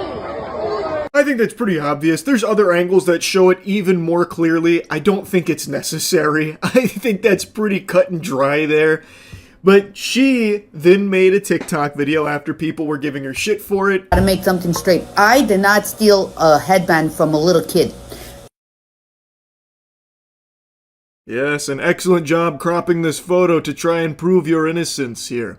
This would fool even the most seasoned of forensic experts, I would say. Irrefutable proof that she was the intended target, which you can tell because she's nowhere to be seen. In her own evidence here, you can see that she is reaching out in front of the child to take it from him. Like, come on, this is unreal. Also, she was dressed in Giants accoutrements. She was a Giants fan. I don't think Patrick Mahomes was intending to give you the headband. He didn't even register your presence there. This is so ridiculous. Oh my god, my voice is cracking. It's so absurd. I just need to explain myself because everyone's having heart failure over this. You just need to understand, I'm at a football game. Last 2 minutes of the game, I allowed many people to come and sit down next to me or stand up or whatever you want to say. But I paid for my damn tickets. I paid. Well, Michael paid. All the same money. We paid for our tickets. It was 2 rows back. I went all the way in the front. People were coming from all over, probably the nosebleeds. This is a masterclass in how to become even more unlikable in a situation I thought it was impossible to be more hated. People already don't like her because she clearly steals from a child, and now in her response she gives people even more things to dislike her for. She's talking about how she allowed people into her area after she paid for those tickets to be there. Well, Michael paid, but it's her money too, obviously. In fact, it's mostly her money, really, I would argue. Lady, the game is over. That is now moot. You can go wherever you want in that area. You don't own it. But she's talking about it as if it's her fucking stadium. And being the benevolent saint she is, the angel, she allowed them with her grace to be in this vicinity with her. That's crazy. That is actually crazy, the delusion. And she even says she was 2 rows back, so she also went up. But then she's like, talking about how, like, these people came from everywhere, probably the fucking nosebleeds or something. Those those plebeians, these heathens, invaded my space. I don't know if that kid was from the nosebleeds. I don't know if those were his seats or whatever. But people were saying, could we come and sit over there, stand over there? And I was saying, yeah, sure, whatever. Last 2 minutes of the game, they were all KC fans because the Giants lost, so all the Giants fans left. But I wanted to stay there and see if anyone's going to come down. Michael stood 2 rows behind me. Couldn't have even seen me because so many people were around standing up. Who gives a fuck? It doesn't matter here in what happened. The game was over. You can now move around freely. If you were letting people in around you, that's so nice. What a superstar you are. Oh my goodness, that's the sweetest thing I've ever heard. But it also has nothing to do with you stealing the headband intended for a 10-year-old. At the ending of the game, the KC players was coming. Not gonna lie, what's his face? McDuff, I think his name is, came right to me to give me his gloves. But I was looking behind him and was looking at Mahomes, and I was screaming, Mahomes, Mahomes. He got mad, he like sort of got upset. Looked at me and said, I'm not Mahomes. So he gave the gloves to the next door little girl next to me. She started crying. I felt bad for her and I was rubbing her back. I said, are you okay? Don't worry about it, baby girl. They're just people. Don't cry. I don't even know what that means. What kind of yappuccino are you serving up here? What the fuck? Jiminy Christmas? What? What the hell is even that? What are you even... Huh? What are you blabbering about? So, the pieces to this puzzle I don't think are going to fit together. Like, following the breadcrumbs that she's sprinkling out here, she's farting out a poop that I just don't understand. So she's saying she was screaming, Mahomes, Mahomes. Turns out it wasn't Mahomes, it was McDuff. I think she means McDuffie, would be my guess. She can't even bother to get the player's name right. Also, side note, she's a Giants fan. Why does she even want Chiefs gear? I imagine she just wants to resell it. That'd be my hunch. But anyway, so apparently McDuffie got upset, like, I'm not Mahomes, and then gave his gloves to a little girl next to her who started crying. So then she started to console the little girl, reassuring her that it's okay. They're just people.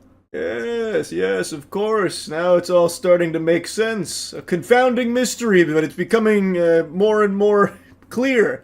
It's coming into focus now that I say it out loud. This must be how it feels to, like, do whippets. Like, listening to her speak actually makes me stupider. I am not a thief. That little boy, when Mahomes came, if you look at the video, both of our hands was on it. He was right to the left of me. I didn't look in Mahomes' eyes to see where is he looking. I just seen he's handing out something. I put my hand, both of our hands was on it. I took it. Yeah, but you definitely knew. The kid even said the lady just stole that from me. Like, you definitely did know you reached out. As non-invasive sensors to read brain waves and encourage gamers to boost their performance. The combination of HyperX peripheral technology and Neurable's cognitive monitoring solutions endeavors to give players insights into their real-time brain performance and reduce their reaction times. Whoa, that's so cool! It was claimed that testing participants resulted in an improved reaction time of around 43 milliseconds on average, a number that was made even more pronounced by testing the headset with pro esports players. A promising future of gaming, one where understanding your mind becomes as natural as understanding your mechanics by making brain-computer interfaces intuitive and invisible inside the tools players already use. We're proving that neuroscience can meaningfully elevate performance and transform the way people play. We've always been about empowering power players with the best technology to play, and now with our strategic collaboration with Neurable, we look forward to giving more insight into how one's cognitive skills and focus impacts their gameplay to ultimately make them as competitive as possible. Am I understanding this correctly? So it doesn't actually, like, do anything to, like, jolt your brain into being faster. It's giving you data on your reaction times and stuff? Is that what it is? It's giving you insight into how your cognitive skills and focus impact your gameplay? Which, to me, feels pretty fucking obvious. But I guess hard numbers maybe helps someone out there. I don't need to know that my reflexes are shit. See, that's what, like, I don't see how it helps you improve your reaction time by just giving you the data. I can also get my reaction time data by going to, like, humanbenchmark.com and testing it. I don't see how this improves reaction time by, on average, 43 milliseconds. But shit, who am I to doubt the power of AI? Imagine the superhuman you could be if you combined all of these. AI gaming headset for reaction time, AI goon tube for backseat gaming, and the AI patent to play the game for you. You would be the next Faker. It's like Lawnmower Man. It is very much like Lawnmower Man. Actually, that's a good point to bring up. How are gaming companies prepared to deal with fake AI players? They're not. They just literally are not. They can't even deal with human cheaters right now, let alone AI bots that play their games. There's nothing they will be able to do to stop it. And all online gaming will suffer when that becomes more commonplace. You think this is also geared towards accessibility and disabled players for Sony, that is? I could see that argument in some capacity, but it's not like... The accessibility it's offering is more so like, we'll just complete it for you. That's kind of the antithesis to accessibility. I actually think all of the accessibility that Microsoft has done is in a good direction. I know I poo-poo on Microsoft all the time, but I am actually always impressed with how seriously they take accessibility controls for disabled gamers. This is not really that. This is just giving you the solutions or doing it for you. It's not really an accessibility tool. Why do we need this when they already have Atreus telling me how to solve a puzzle? That's true, they already did accomplish this without AI. They didn't need patents for Atreus just vomiting out every solution. What's the difference between watching a video and watching AI do it for the solution, though? The difference of millions and millions and millions of dollars in resources poured into the AI doing it for you when you can just for free right now without any big detrimental effect on the industry, type in YouTube Uncharted walkthrough for whatever you're stuck on. That's the big difference. You hear NVIDIA is reproducing 3060 GPUs? I saw the headline, I forgot to look into that. I wonder if they're going to be the same price that they were back when it first released. My gut tells me probably not. Why do you think Valve cares so much about something being AI or not compared to other companies? For me, it's a pretty obvious answer to that. I don't even know if it's the right answer, but maybe it's just because of my faith in the company. Valve has shown for almost 2 decades now that it really does value a good product. It values the consumer, and that's why it has a de facto monopoly on PC gaming. People just choose Valve despite there being alternatives. No one goes to them because Valve is just the gold standard. It actually is just the most consumer-friendly platform in the space, period. So I feel like Valve understands that the consumer wants to be informed on if the product uses AI. So Valve gives you the tools to see that yourself and make your own decisions if that means something to you. Whereas other companies, they make all those decisions and don't give a fuck about like what the consumers or players actually want. It's all about how they can squeeze money out of them. That's what I think. It could be wrong though. But I feel like Valve has a very good track record when it comes to just like actually delivering a quality product.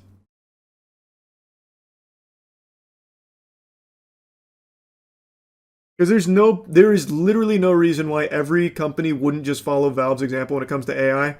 Just tell the consumers if this is an AI game. If they don't like AI games, they won't play it. If they like AI games, they'll buy it and play it. There is nothing wrong with giving consumers more information. That is a good thing, no matter how you spin it. Keeping it a secret, that's shady, that's scummy. Remember, Valve started Battle Pass. Did they? I don't think they were the first. What they did start, though, is gaming gambling. The loot boxes. they started that one. They opened Pandora's box there. I don't know about the Battle Pass, though. The Dota 2 compendiums were the first Battle Passes. I think all of this started with Bethesda trying to sell us horse armor. It would have always ended up this way. Bethesda was just the first one to do it. There's no world where gaming evolving into the absolute juggernaut industry it is today wouldn't have been exploited in the exact same way, with or without horse armor. Yeah, that's how we got on this subject, was talking about Project Ava. That's how we went down this fucking rabbit hole. It is such... I hate it. It's so ass. I really do not even see who this in particular is for. I don't.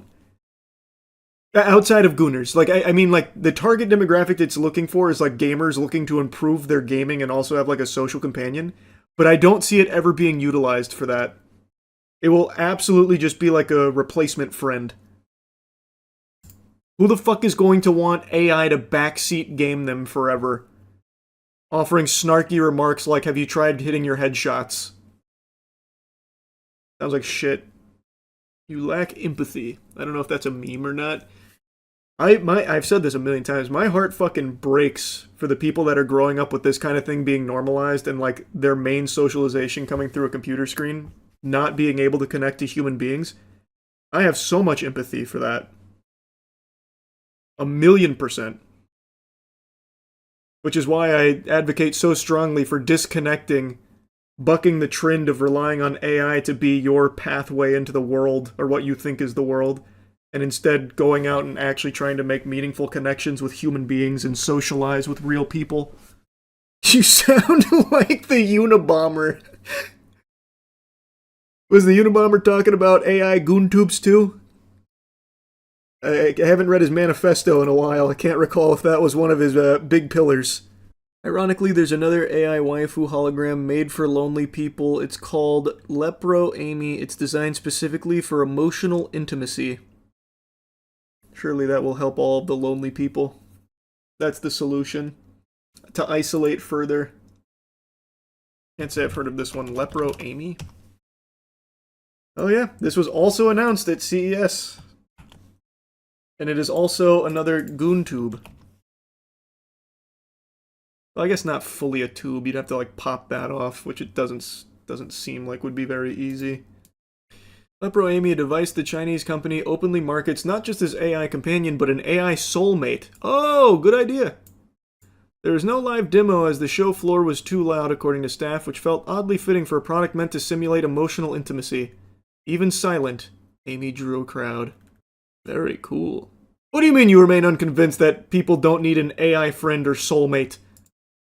That's why we're born in this world, to find our AI soulmate. And then die in front of it, fucking 80 years completely alone, living off Doritos and pizza and broken dreams. That's the utopia. Wasn't there a movie about that? There's a few movies about that, but there's one people always reference, the Joaquin Phoenix one. Her, I think. A guy who married Miku was just living in 2025. Oh man, that guy was so ahead of his time. What was his name? I can't even remember now. The guy who married Miku a few years back?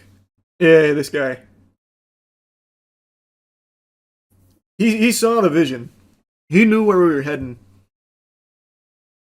And now he locked down Miku so no one else can have her. Didn't he get sad when Miku underwent maintenance? Yeah, that was actually... This whole story is really sad. Like, it is like legitimately sad. But you're referencing when they brought her down for like a patch or something, so his wife basically died for a little while.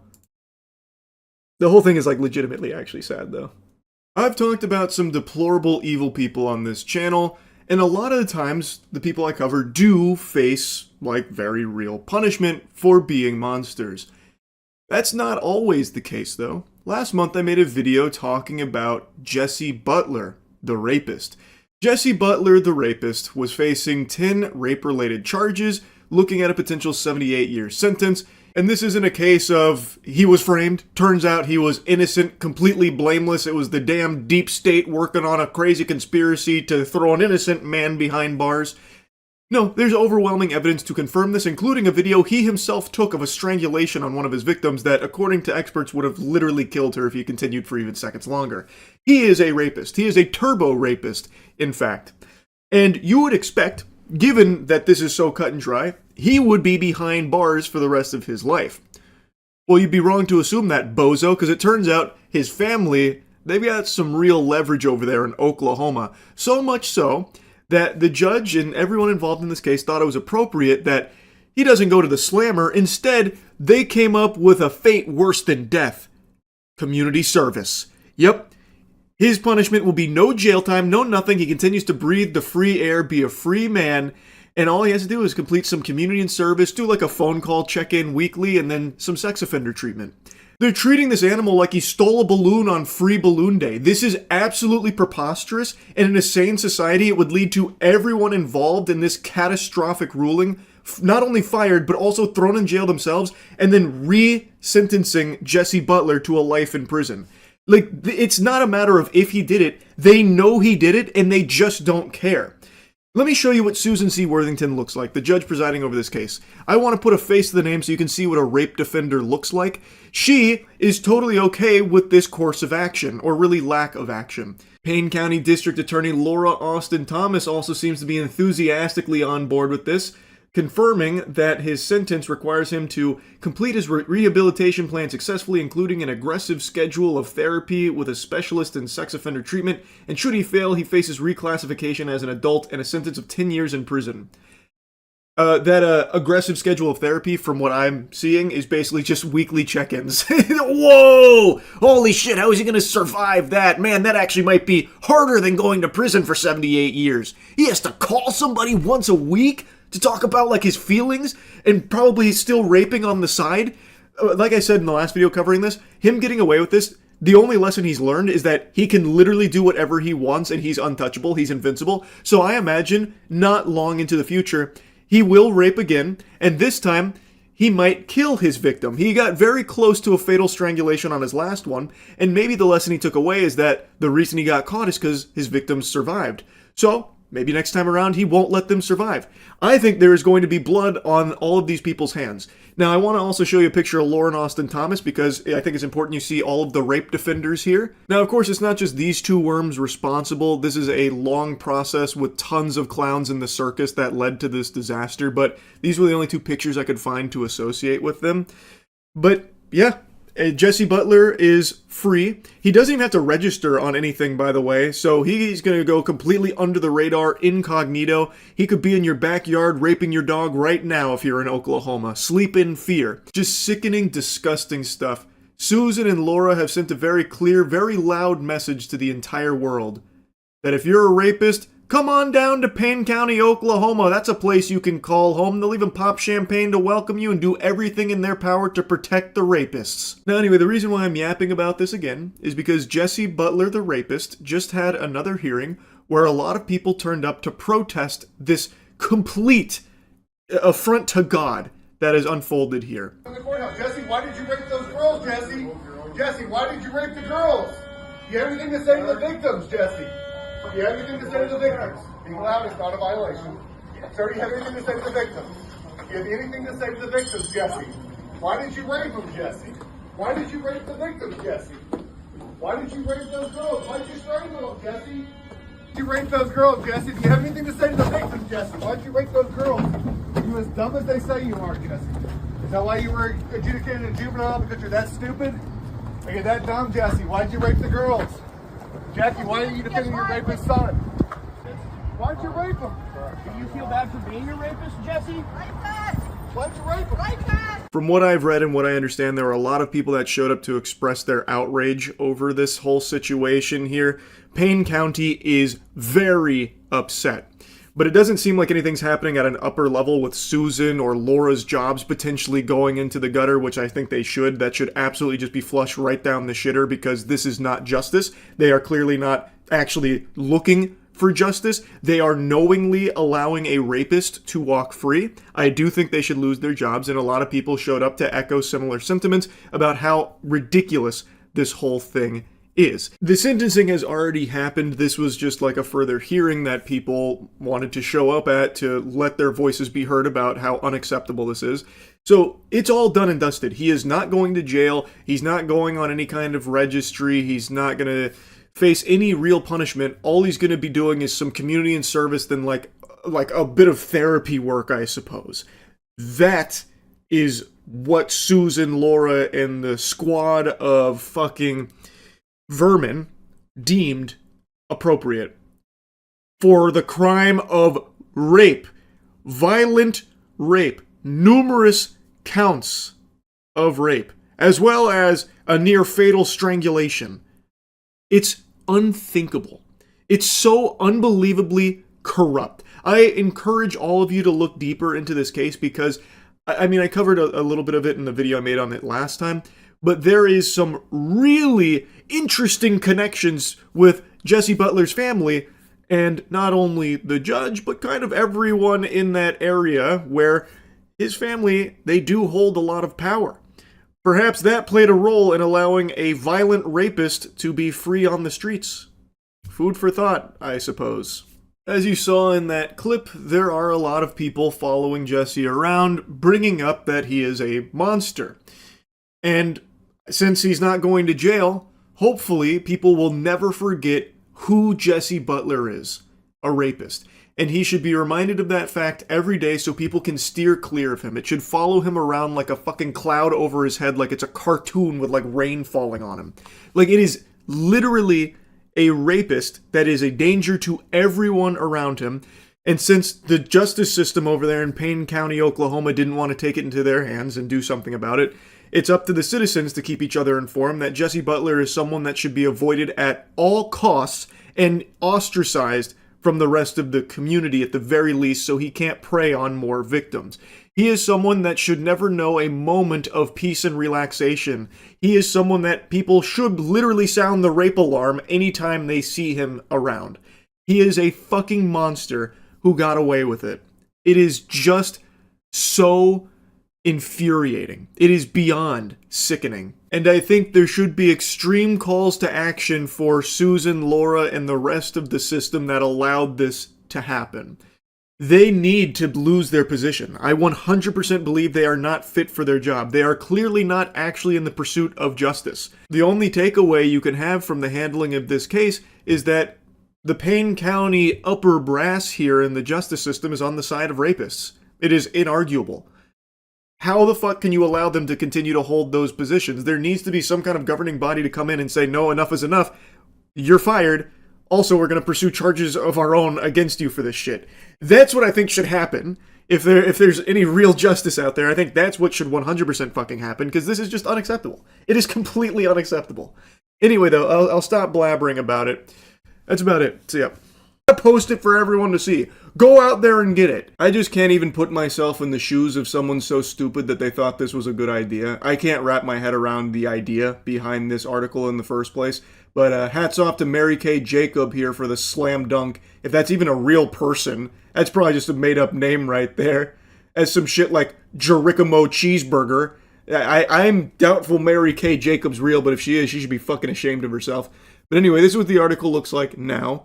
Director behind Hollywood phenomenon Backrooms is a 20-year-old YouTuber who still lives with his parents, which already feels like it's immediately belittling him, like, hey, this guy still lives with his parents. Look, isn't that so weird? And then they now have this black box here, but that's where I imagine the picture was of the house that just fully doxed him. I'm going to quickly fast forward to the very end of the article because the last couple sentences are cinema. So Mary Kay Jacobs spends this whole article just dabbling around in like nothing Burgerville, and then ends it by saying, it is unclear if he still remains in the home. The Post has reached out to Parsons for comment. So she's made a whole article about this is his home, this is where he's living with his parents, and then giving like a little background on their relationship and the history there, and then ends it by saying, also, we don't know if he actually still lives in this home. We had to reach out to him for comment but haven't heard back. Pardon? So you made a whole article doxing this home, saying this is where he lives, and then you say, well, we don't actually know if this is where he lives, by the way. What a journey. What an adventure you've taken us on here, Mary. The New York Post has the hard-hitting stuff, I tell you what. Thought-provoking. Also, why are you reaching out to him for a comment on if he still lives in the house that they have now just doxed? Hey, Kane. So Mary over here, our superstar, yeah, she posted your home, or what she believed to be your home, the $450K unassuming California home, as well as the house number on it, by the way. She posted that publicly, and we just want to confirm, you do still live there, right? We doxed the right home, or should we keep looking? All right, great. Can't wait to hear back from you. Give me a buzz. Why, anyway, here's what the rest of the dog shit looks like. It's a few sentences they took from Kane's Wikipedia to give a bit of background. Then they go in to say how he still lives in the modest 4-bedroom home according to property records, and then says how different that is, how odd and wacky, because that's stark contrast to the lavish estates typically associated with Hollywood success. Man, New York Post, whoa, you're really cooking there. That is so different. Let's dox him. That'll teach him to be different. Oh, you want to live in a modest home? Not on New York Post watch. We're scooting in sideways, taking photos of it and posting it online. Hope you enjoy. Maybe that'll teach you. This is another fun thing that the New York Post has plastered in their article here. This Backrooms poster. And I think this speaks volumes to the level of journalistic integrity that this organization has. They didn't even bother to check if this is a real poster. It's not. This is not even a real poster. But underneath it, they don't even try and explain like, oh, this is like a fan-made thing or whatever. They then just go back into saying the unassuming Northern California home stands in sharp contrast, just repeating a sentence from earlier. I think the AI bugged out there for a second. Mary Kay Jacobs' prompt must have got a little wonky. But that isn't even a real poster of the Backrooms. That's an image that was fan-made, or at least speculated fan-made, like long ago. It was like on the IMDb for a little bit, which is where it comes from. But if you type in Backrooms poster, it'll be one of the first couple of things that pop up. But if you click on it, you'll learn that it's not an official poster. It's never been an official poster. So the New York Post couldn't even do the bare minimum of just grabbing like a real poster for it. Instead, they use a fake one in their own article.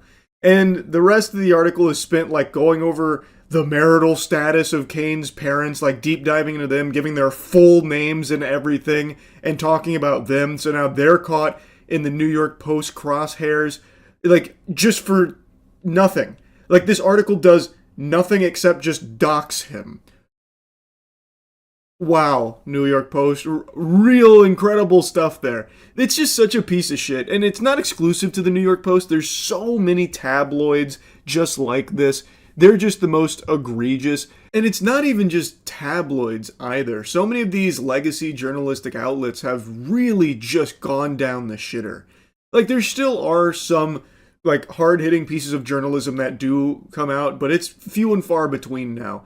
A lot of it's just this constant battle for clicks by any means necessary. So just, like, blatant rage bait, or just incorrect shit, or underhanded, bizarre shit like New York Post does. It's just such a mess. I wanted to yap about the New York Post one, though, because A, they suck, and B, this was a weird, ridiculous decision they made here to just dox Kane and his family. Allegedly. They're not even sure if they doxed them properly, because at the very end they say, well, we don't actually know if he still lives there. We just went by the property records. We were stalking him. And we think he's probably here, so bang, let's dox it. It sucks. Anyway, just want to yap about it. That's it. See ya. Stop! Oh yeah! Stop! Stop! Oh yeah! Stop pulling! Oh yeah! We're not fucking doing that here. What do you mean they can't do that here? You sell Pokemon cards at this establishment, right? It's a fight club, fundamentally, then. This is exactly where you go to exchange some knuckle sandwiches. Now, according to the Poke Street's description here, it's not known what exactly caused this altercation between these two gentlemen, but I think we can make an educated guess based on the ambiance of the card shop. Pokemon seems to be a pretty integral piece of its identity. I would say it was likely something to do with some Pokemon cards. Just a hunch. This one gets kind of wild, though. This one, there are some blows that are connecting. They are swinging on each other. It does get a bit bloody. This one's one of the more brutal fights I've seen over Pokemon cards, outside of the guy that got stabbed over Pokemon cards a few months back. Guys, stop! This isn't needed. Yo, guys. What the fuck? Stop! Come on, bro. You little bitch. It's I all don't on give a camera. fuck. I don't give a I'm gonna fuck, sue bro. you. I don't give a fuck. You the one over here going crazy. Why are you fucking swinging on him? If you don't want any altercation, Swinging like just swing, fight bro. you. Oh, whatever. I'm getting him off him.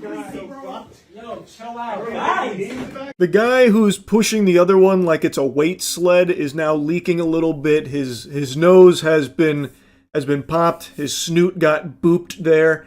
So he's now dripping blood all over the floor of the card shop here. And the guy who's pushing him back and eating punches like it's a bowl of cereal is threatening to sue him. He makes that threat multiple times. I'm not a lawyer, but I feel like you'd have a really hard time winning that case when it seems like he is also aggressively pursuing this confrontation. And according to the comments, he may have even been the aggressor in the beginning too. Again, it's not entirely confirmed or not, but I think you'd have a really hard time winning that suit, that lawsuit there. He'd have to really fucking get Saul on the horn. Bro, I don't care. Oh, this is gonna be so good for me. Guys! Stop! Guys! Stop this! Guys, come on! Guys, come on! Guys! We don't need any of this. Chill. Chill. Your life is so fucked. Chill. You're like that? Andrew, you don't know me, dog. Stop. Yo. Get your stuff. Yo, we don't need any of this going on, guys. What the fuck? Like a dog chasing the mailman, this guy who is actively still bleeding cannot stop chasing the other guy around the store. The other guy seems to be trying to disengage with this now. He's like, all right, look, enough is enough. We've been pugilistic for far too long. Let's let bygones be bygones. He's like trying to get away from it, and the other guy just keeps saying, your life is fucked. You don't know me. He's still threatening like the lawsuit angle, and then gets pushed onto this table. He just keeps trying to go up to him. So like I said, I feel like he'd have a really hard time with that lawsuit, because it's not like he is trying to get away from it. The other guy's disengaging, and the guy who's threatening the lawsuit just keeps chasing him down for more action. Let go! What the fuck? Bro, I'm coming back, bro. He's the one that's wrong, bro. Oh, yeah? You gotta get him off. You gotta get him off him. Bro, they're attacking me, bro. Guys, just keep attacking him. Head out, dude. Head out. Go, Johnny. Go. Bro, what the fuck? Go, Johnny. Finally, they separate them again, and the guy immediately tries to go outside, but then is still followed by Lawsuit Larry over here, who now is following him outside to continue the altercation further. That's where the footage cuts off, so I don't know what happened next. I'm assuming they continued the tussle out there, which, you know, I guess that's a little more civilized. They at least took it outside there, taking it out of the card shop, all over some Pokemon cards. Well, most likely. We don't know for sure what was the catalyst, but I really think we can make a good guess here. Just look at the spot. It is a card shop that clearly has a strong Pokemon presence. They're both, I think, in the Pokemon card collecting or scalping community. I think it probably stemmed from that. Anyway, though, just wanted to show you some of the more recent Pokemon card fights. The hobby is not improving at all. It is still being completely fucking destroyed by scalpers, and it's just a disaster. That's really about it. So yeah.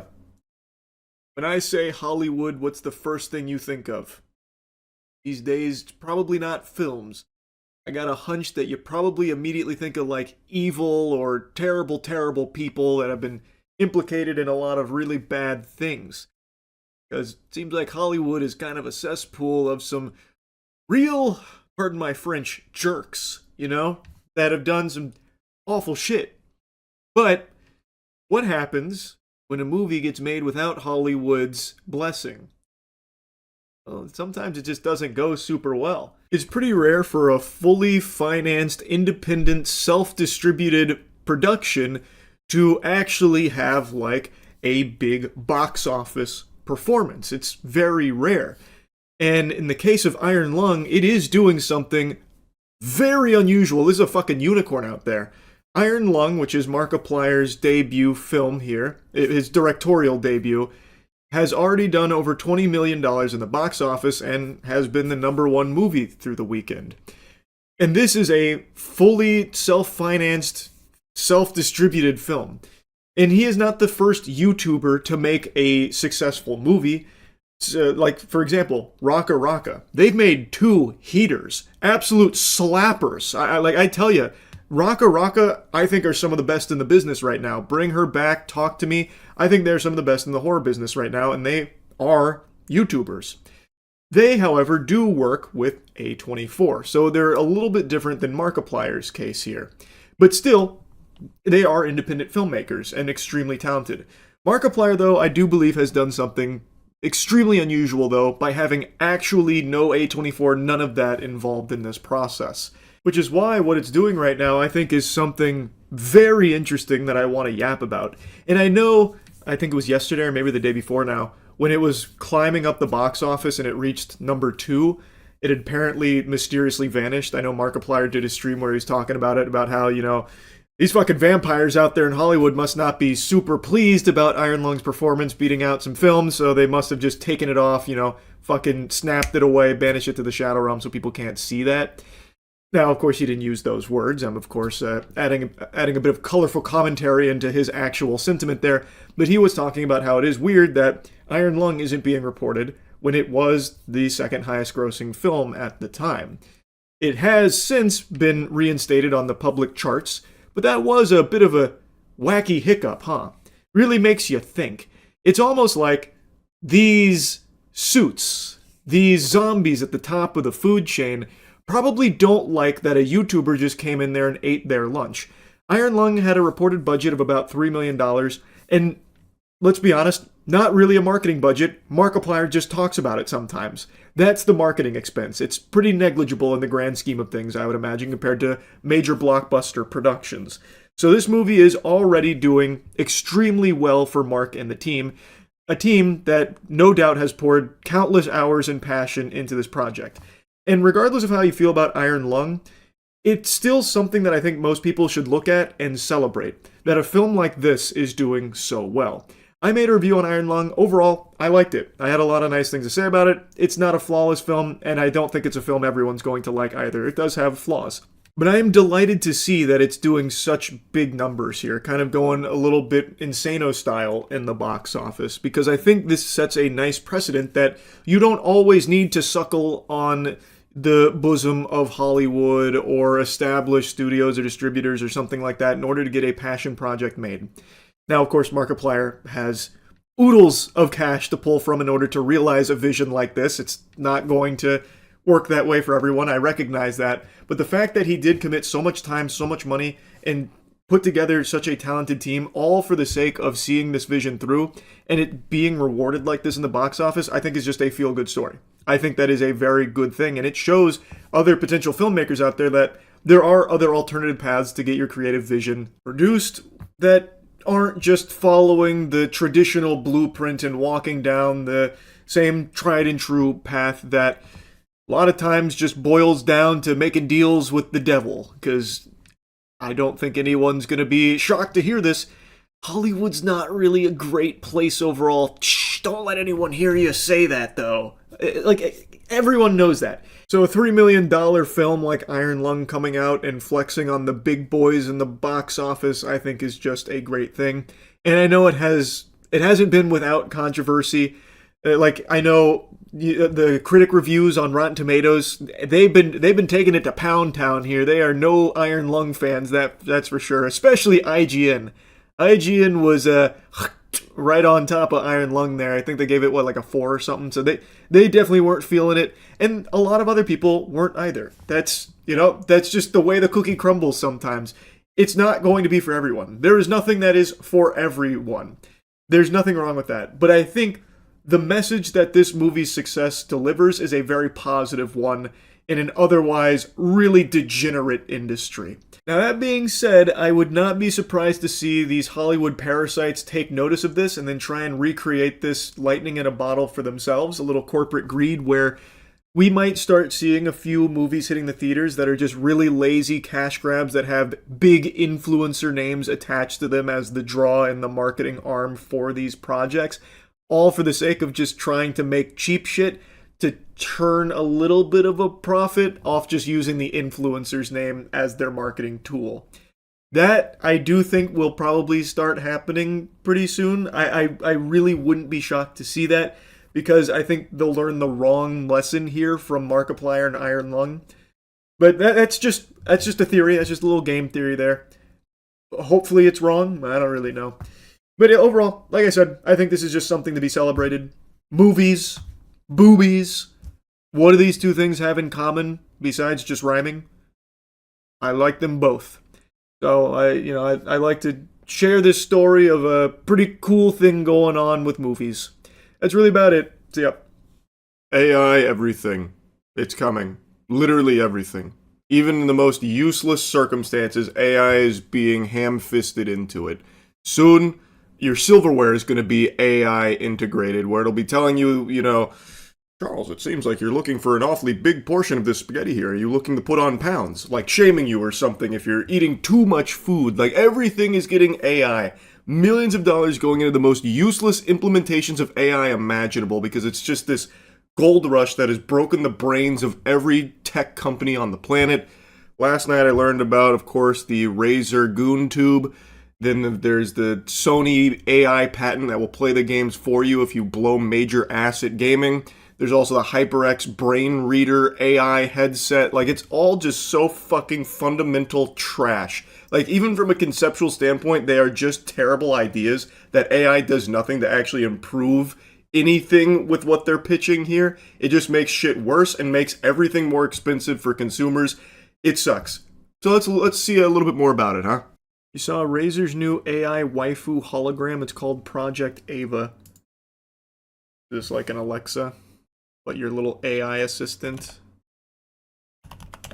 Let's take a peek. Project Ava, Razer's AI gaming assistant, has physical form now. Whoopee! Wow. For gamers who want their backseat gamer to be a little cute. For those who need a refresher, Project Ava is Razer's real-time gaming co-pilot, an AI assistant that essentially acts as a backseat gamer for you. While you're playing, Ava, represented here by a character named Kira, offers live advice, tips, and commentary overlaid directly on your screen as the game unfolds. It's coaching, but with a personality and a face. There's a trailer for it. You can change the waifu into Faker. You can change the hold on, maybe I was too quick to judge. You can change the waifu into Faker.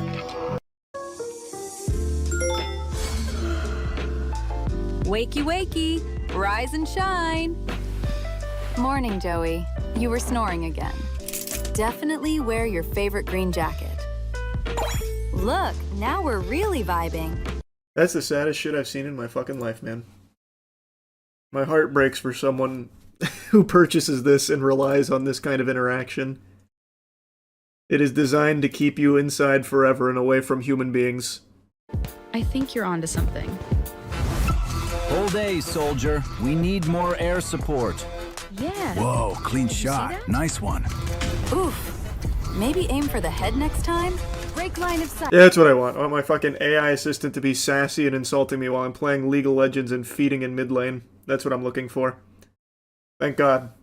Switch to burst fire mid-range. GG, that was amazing. Ready to go again? This is Project Ava, your AI desk companion. Oh! I hope Faker got paid millions for that. AI girlfriend gonna point out every missed CS. Have you tried killing the cannon minion? It'll give you an advantage in lane. PC's gonna cost 10k because of the AI goon jar. True. It is like a little fucking goon tube in here, huh? Very cool. They have a camera installed on it for some reason. How else are they gonna know if you're hitting those nasty headshots? And if they can't see it, they can't offer incredible advice such as, have you tried switching to burst fire for mid-range? Or whatever the guy said. It needs the camera. What, you think it's gonna be like spying on you or something? Why would it do that? It makes no... You sound crazy. You sound crazy. It's for the sake of helping you game, brother. It's your AI assistant. It wants to see you as much as you want to see it. Bringing her to Dave & Buster's so she can backseat me at the Crane Games. Oh my god. That's unlocking the full potential. Bring her to the casino to gamble. Well, she wouldn't be able to help you gamble. That'd be a worthless use. Have you seen the news of PlayStation AI patent could see games play themselves when players get stuck? Sony AI patent will see PlayStation games play themselves when players are stuck. AI-generated ghost player assistants would help out players who can't progress in a game. As described in patent documents, Ghost Player would see players call down an AI-generated ghost version of the player character, which could either play out the solution to a particular part of the level or complete it entirely. Originally filed in 2024, World Intellectual Property Organization published an international status report on the patent this week. For example, if a player were stuck on a puzzle in an Uncharted game, then they should just stop playing games forever. Holy shit, that would be beyond tragic. The guide mode would seemingly present an AI-controlled Nathan Drake demonstrating the solution before the player did it themselves. The complete mode would simply complete the section for the player. I just don't even... What would even be the fucking point in playing? I don't get it. Just, if you're that stuck, just look up a gameplay video of it on YouTube. Look up like a fucking walkthrough. Grow up. Oh my god, what a huge waste of time and resources to make a ghost player. Oh my god, this is our reality. Oh my god. Holy ads. I'm so tired of you guys not appreciating good ad placement. We still have unused space for more ads. So you're not even getting the worst of it here. It's only 1, 2, 3, 4, 5, 6, 7, 8. It's only 8. And only one auto-playing ad. I can even see the article here. Like, well, pieces of it. Also in AI news, HyperX just revealed an AI gaming headset that can read your mind and make you play faster. HyperX reveals headset that uses AI to read your brain and make you faster. Great news in gaming here. Nothing but positives, huh?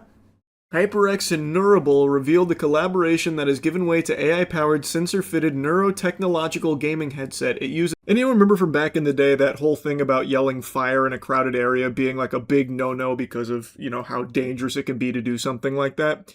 Well, I think there is a word more powerful that instills more fear, and it's Pokemon. If you say Pokemon in a crowded area, get ready for dead bodies to just start hitting the floor. If you covered yourself in raw meat and dove into the middle of open water in the ocean, there would be less sharks that eat you alive than had you covered yourself in Pokemon packs and walked into a Target. You are just surrounded and completely devoured by scalpers.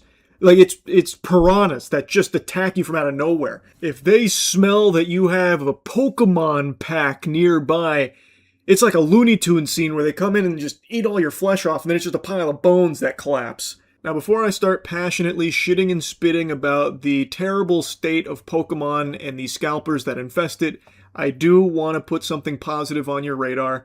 Right now at Starforge, we're doing our big summer sale, so if you've been looking to upgrade your PC, now's the perfect time to do so. Huge savings across the board on everything at Starforge. There's a link in the description if you're interested.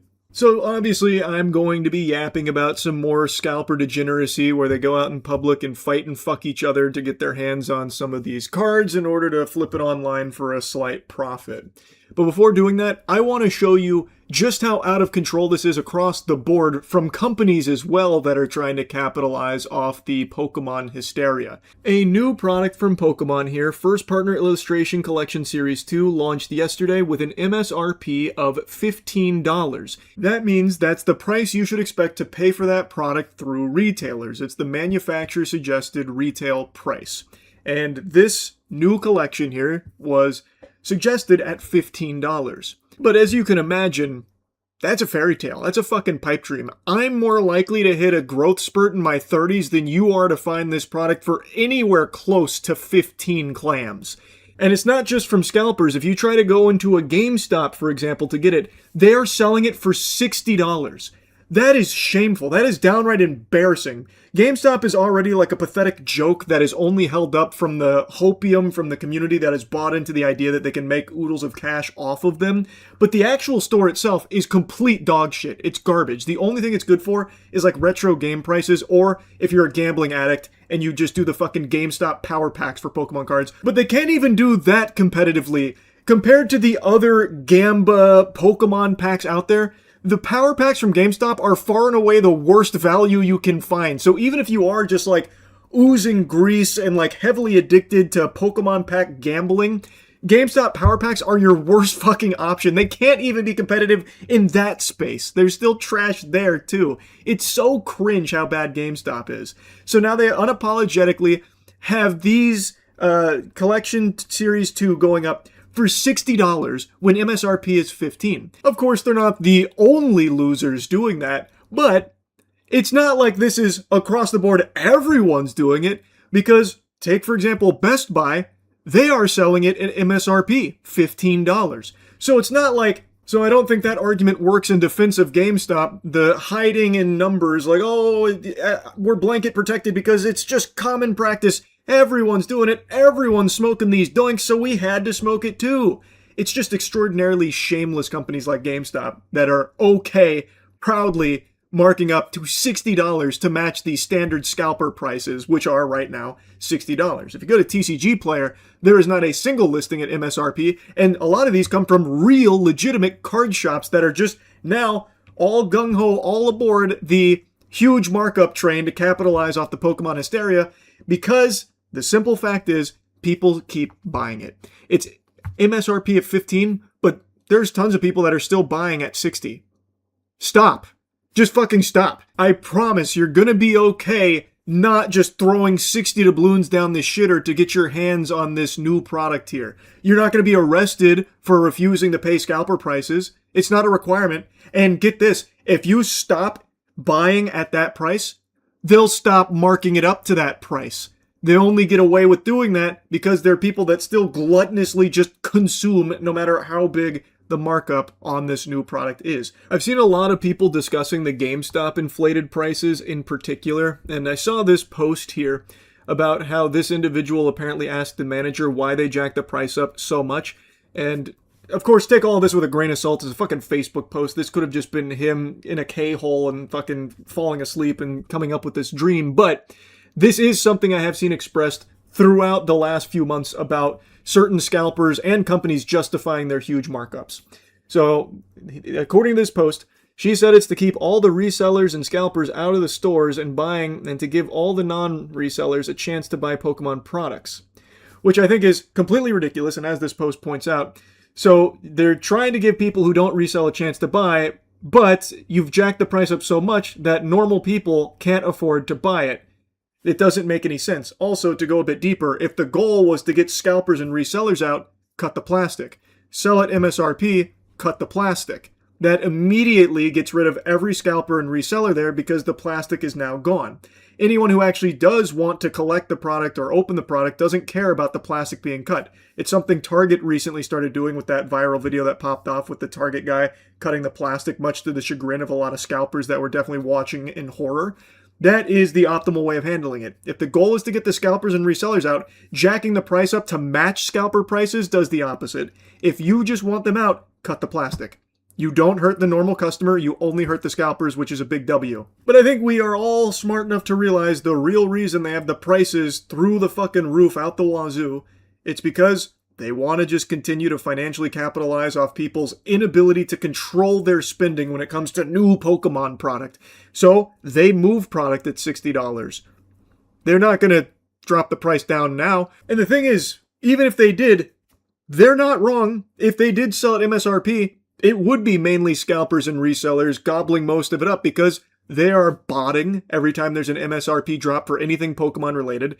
They are camping out at the stores for 12 fucking hours to be first in line to grab every single one of them that they can fit in their fucking arms.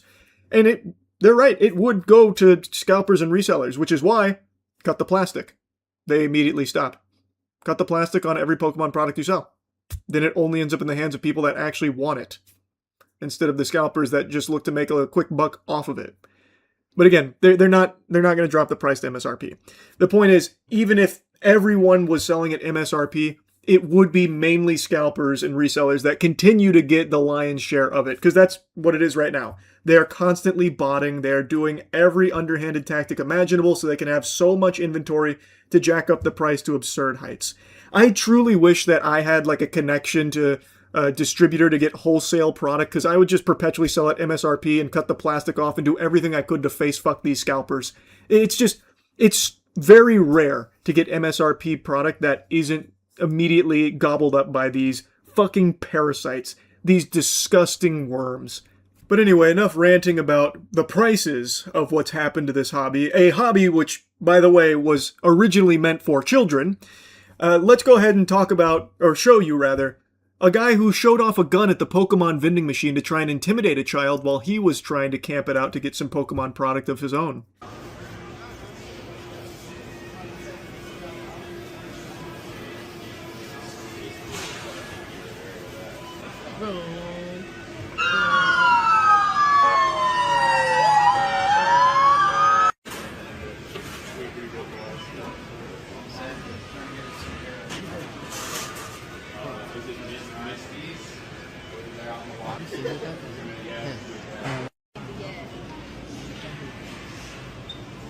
You get the booster box and I'll get the thing. I'll get the booster box. I kind of feel bad, bro. I kind of feel bad. If you guys want the box, we'll take the 10.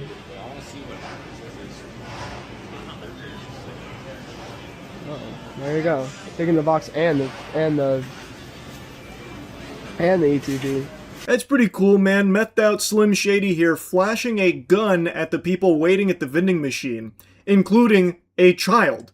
There's actually another kid there as well that comes in towards the end of the video, and he just flashes his gun at them. And I think it's blatantly obvious that he's doing that on purpose. Apparently he had been there for quite a while, and the others that were waiting in line were getting a little antsy about it, and the kid in that video starts heckling this fucking loser. So the kid wasn't even afraid after the guy flashed his gun at him, which I believe the whole purpose was to get everyone to pipe down, stop, insulting him for being such a loser. Who's gonna get the 10? You guys get it, buddy. Good luck, guys. Thank you. Yeah, have a good one, guys.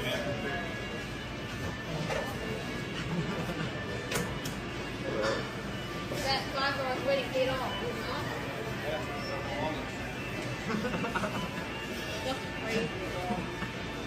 We'll leave you guys in singles. Yeah, you're good.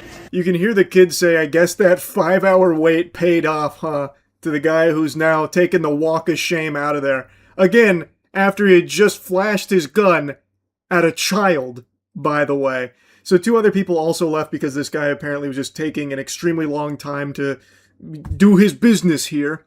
It's just so pathetic, man. What an unbelievable loser. There's already been a shooting at a Pokemon vending machine. I covered that. So the shit's just crazy that this isn't even the first time about a gun being shown, at least not used in this case, over Pokemon cards at the Pokemon card vending machine. Security! Security! Guys, relax. Move your little bitch! None of us should get cards. None of us get cards. I can't see. Get him, bro.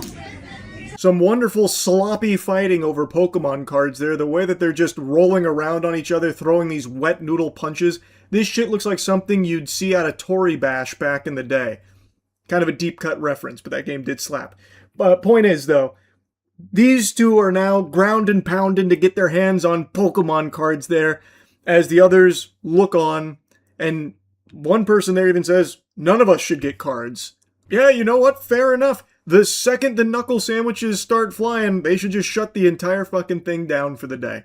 Absolutely. I feel bad for her kid, though, because it seems like she actually is there to get Pokemon product for her kid. Because at least she was mature enough to realize that fighting over Pokemon cards is pathetic and just disgusting. Yeah, there's so many other scalping fights that I could cover for today, but I've already been yapping a lot. It is actually happening every single day. It's just so fucking out of control, man. Anyway, stop paying crazy like GameStop prices for Pokemon product and scalper prices for Pokemon product, and it will stop happening. They'll stop doing it. Just want to remind you of that. Anyway, that's really about it. See ya.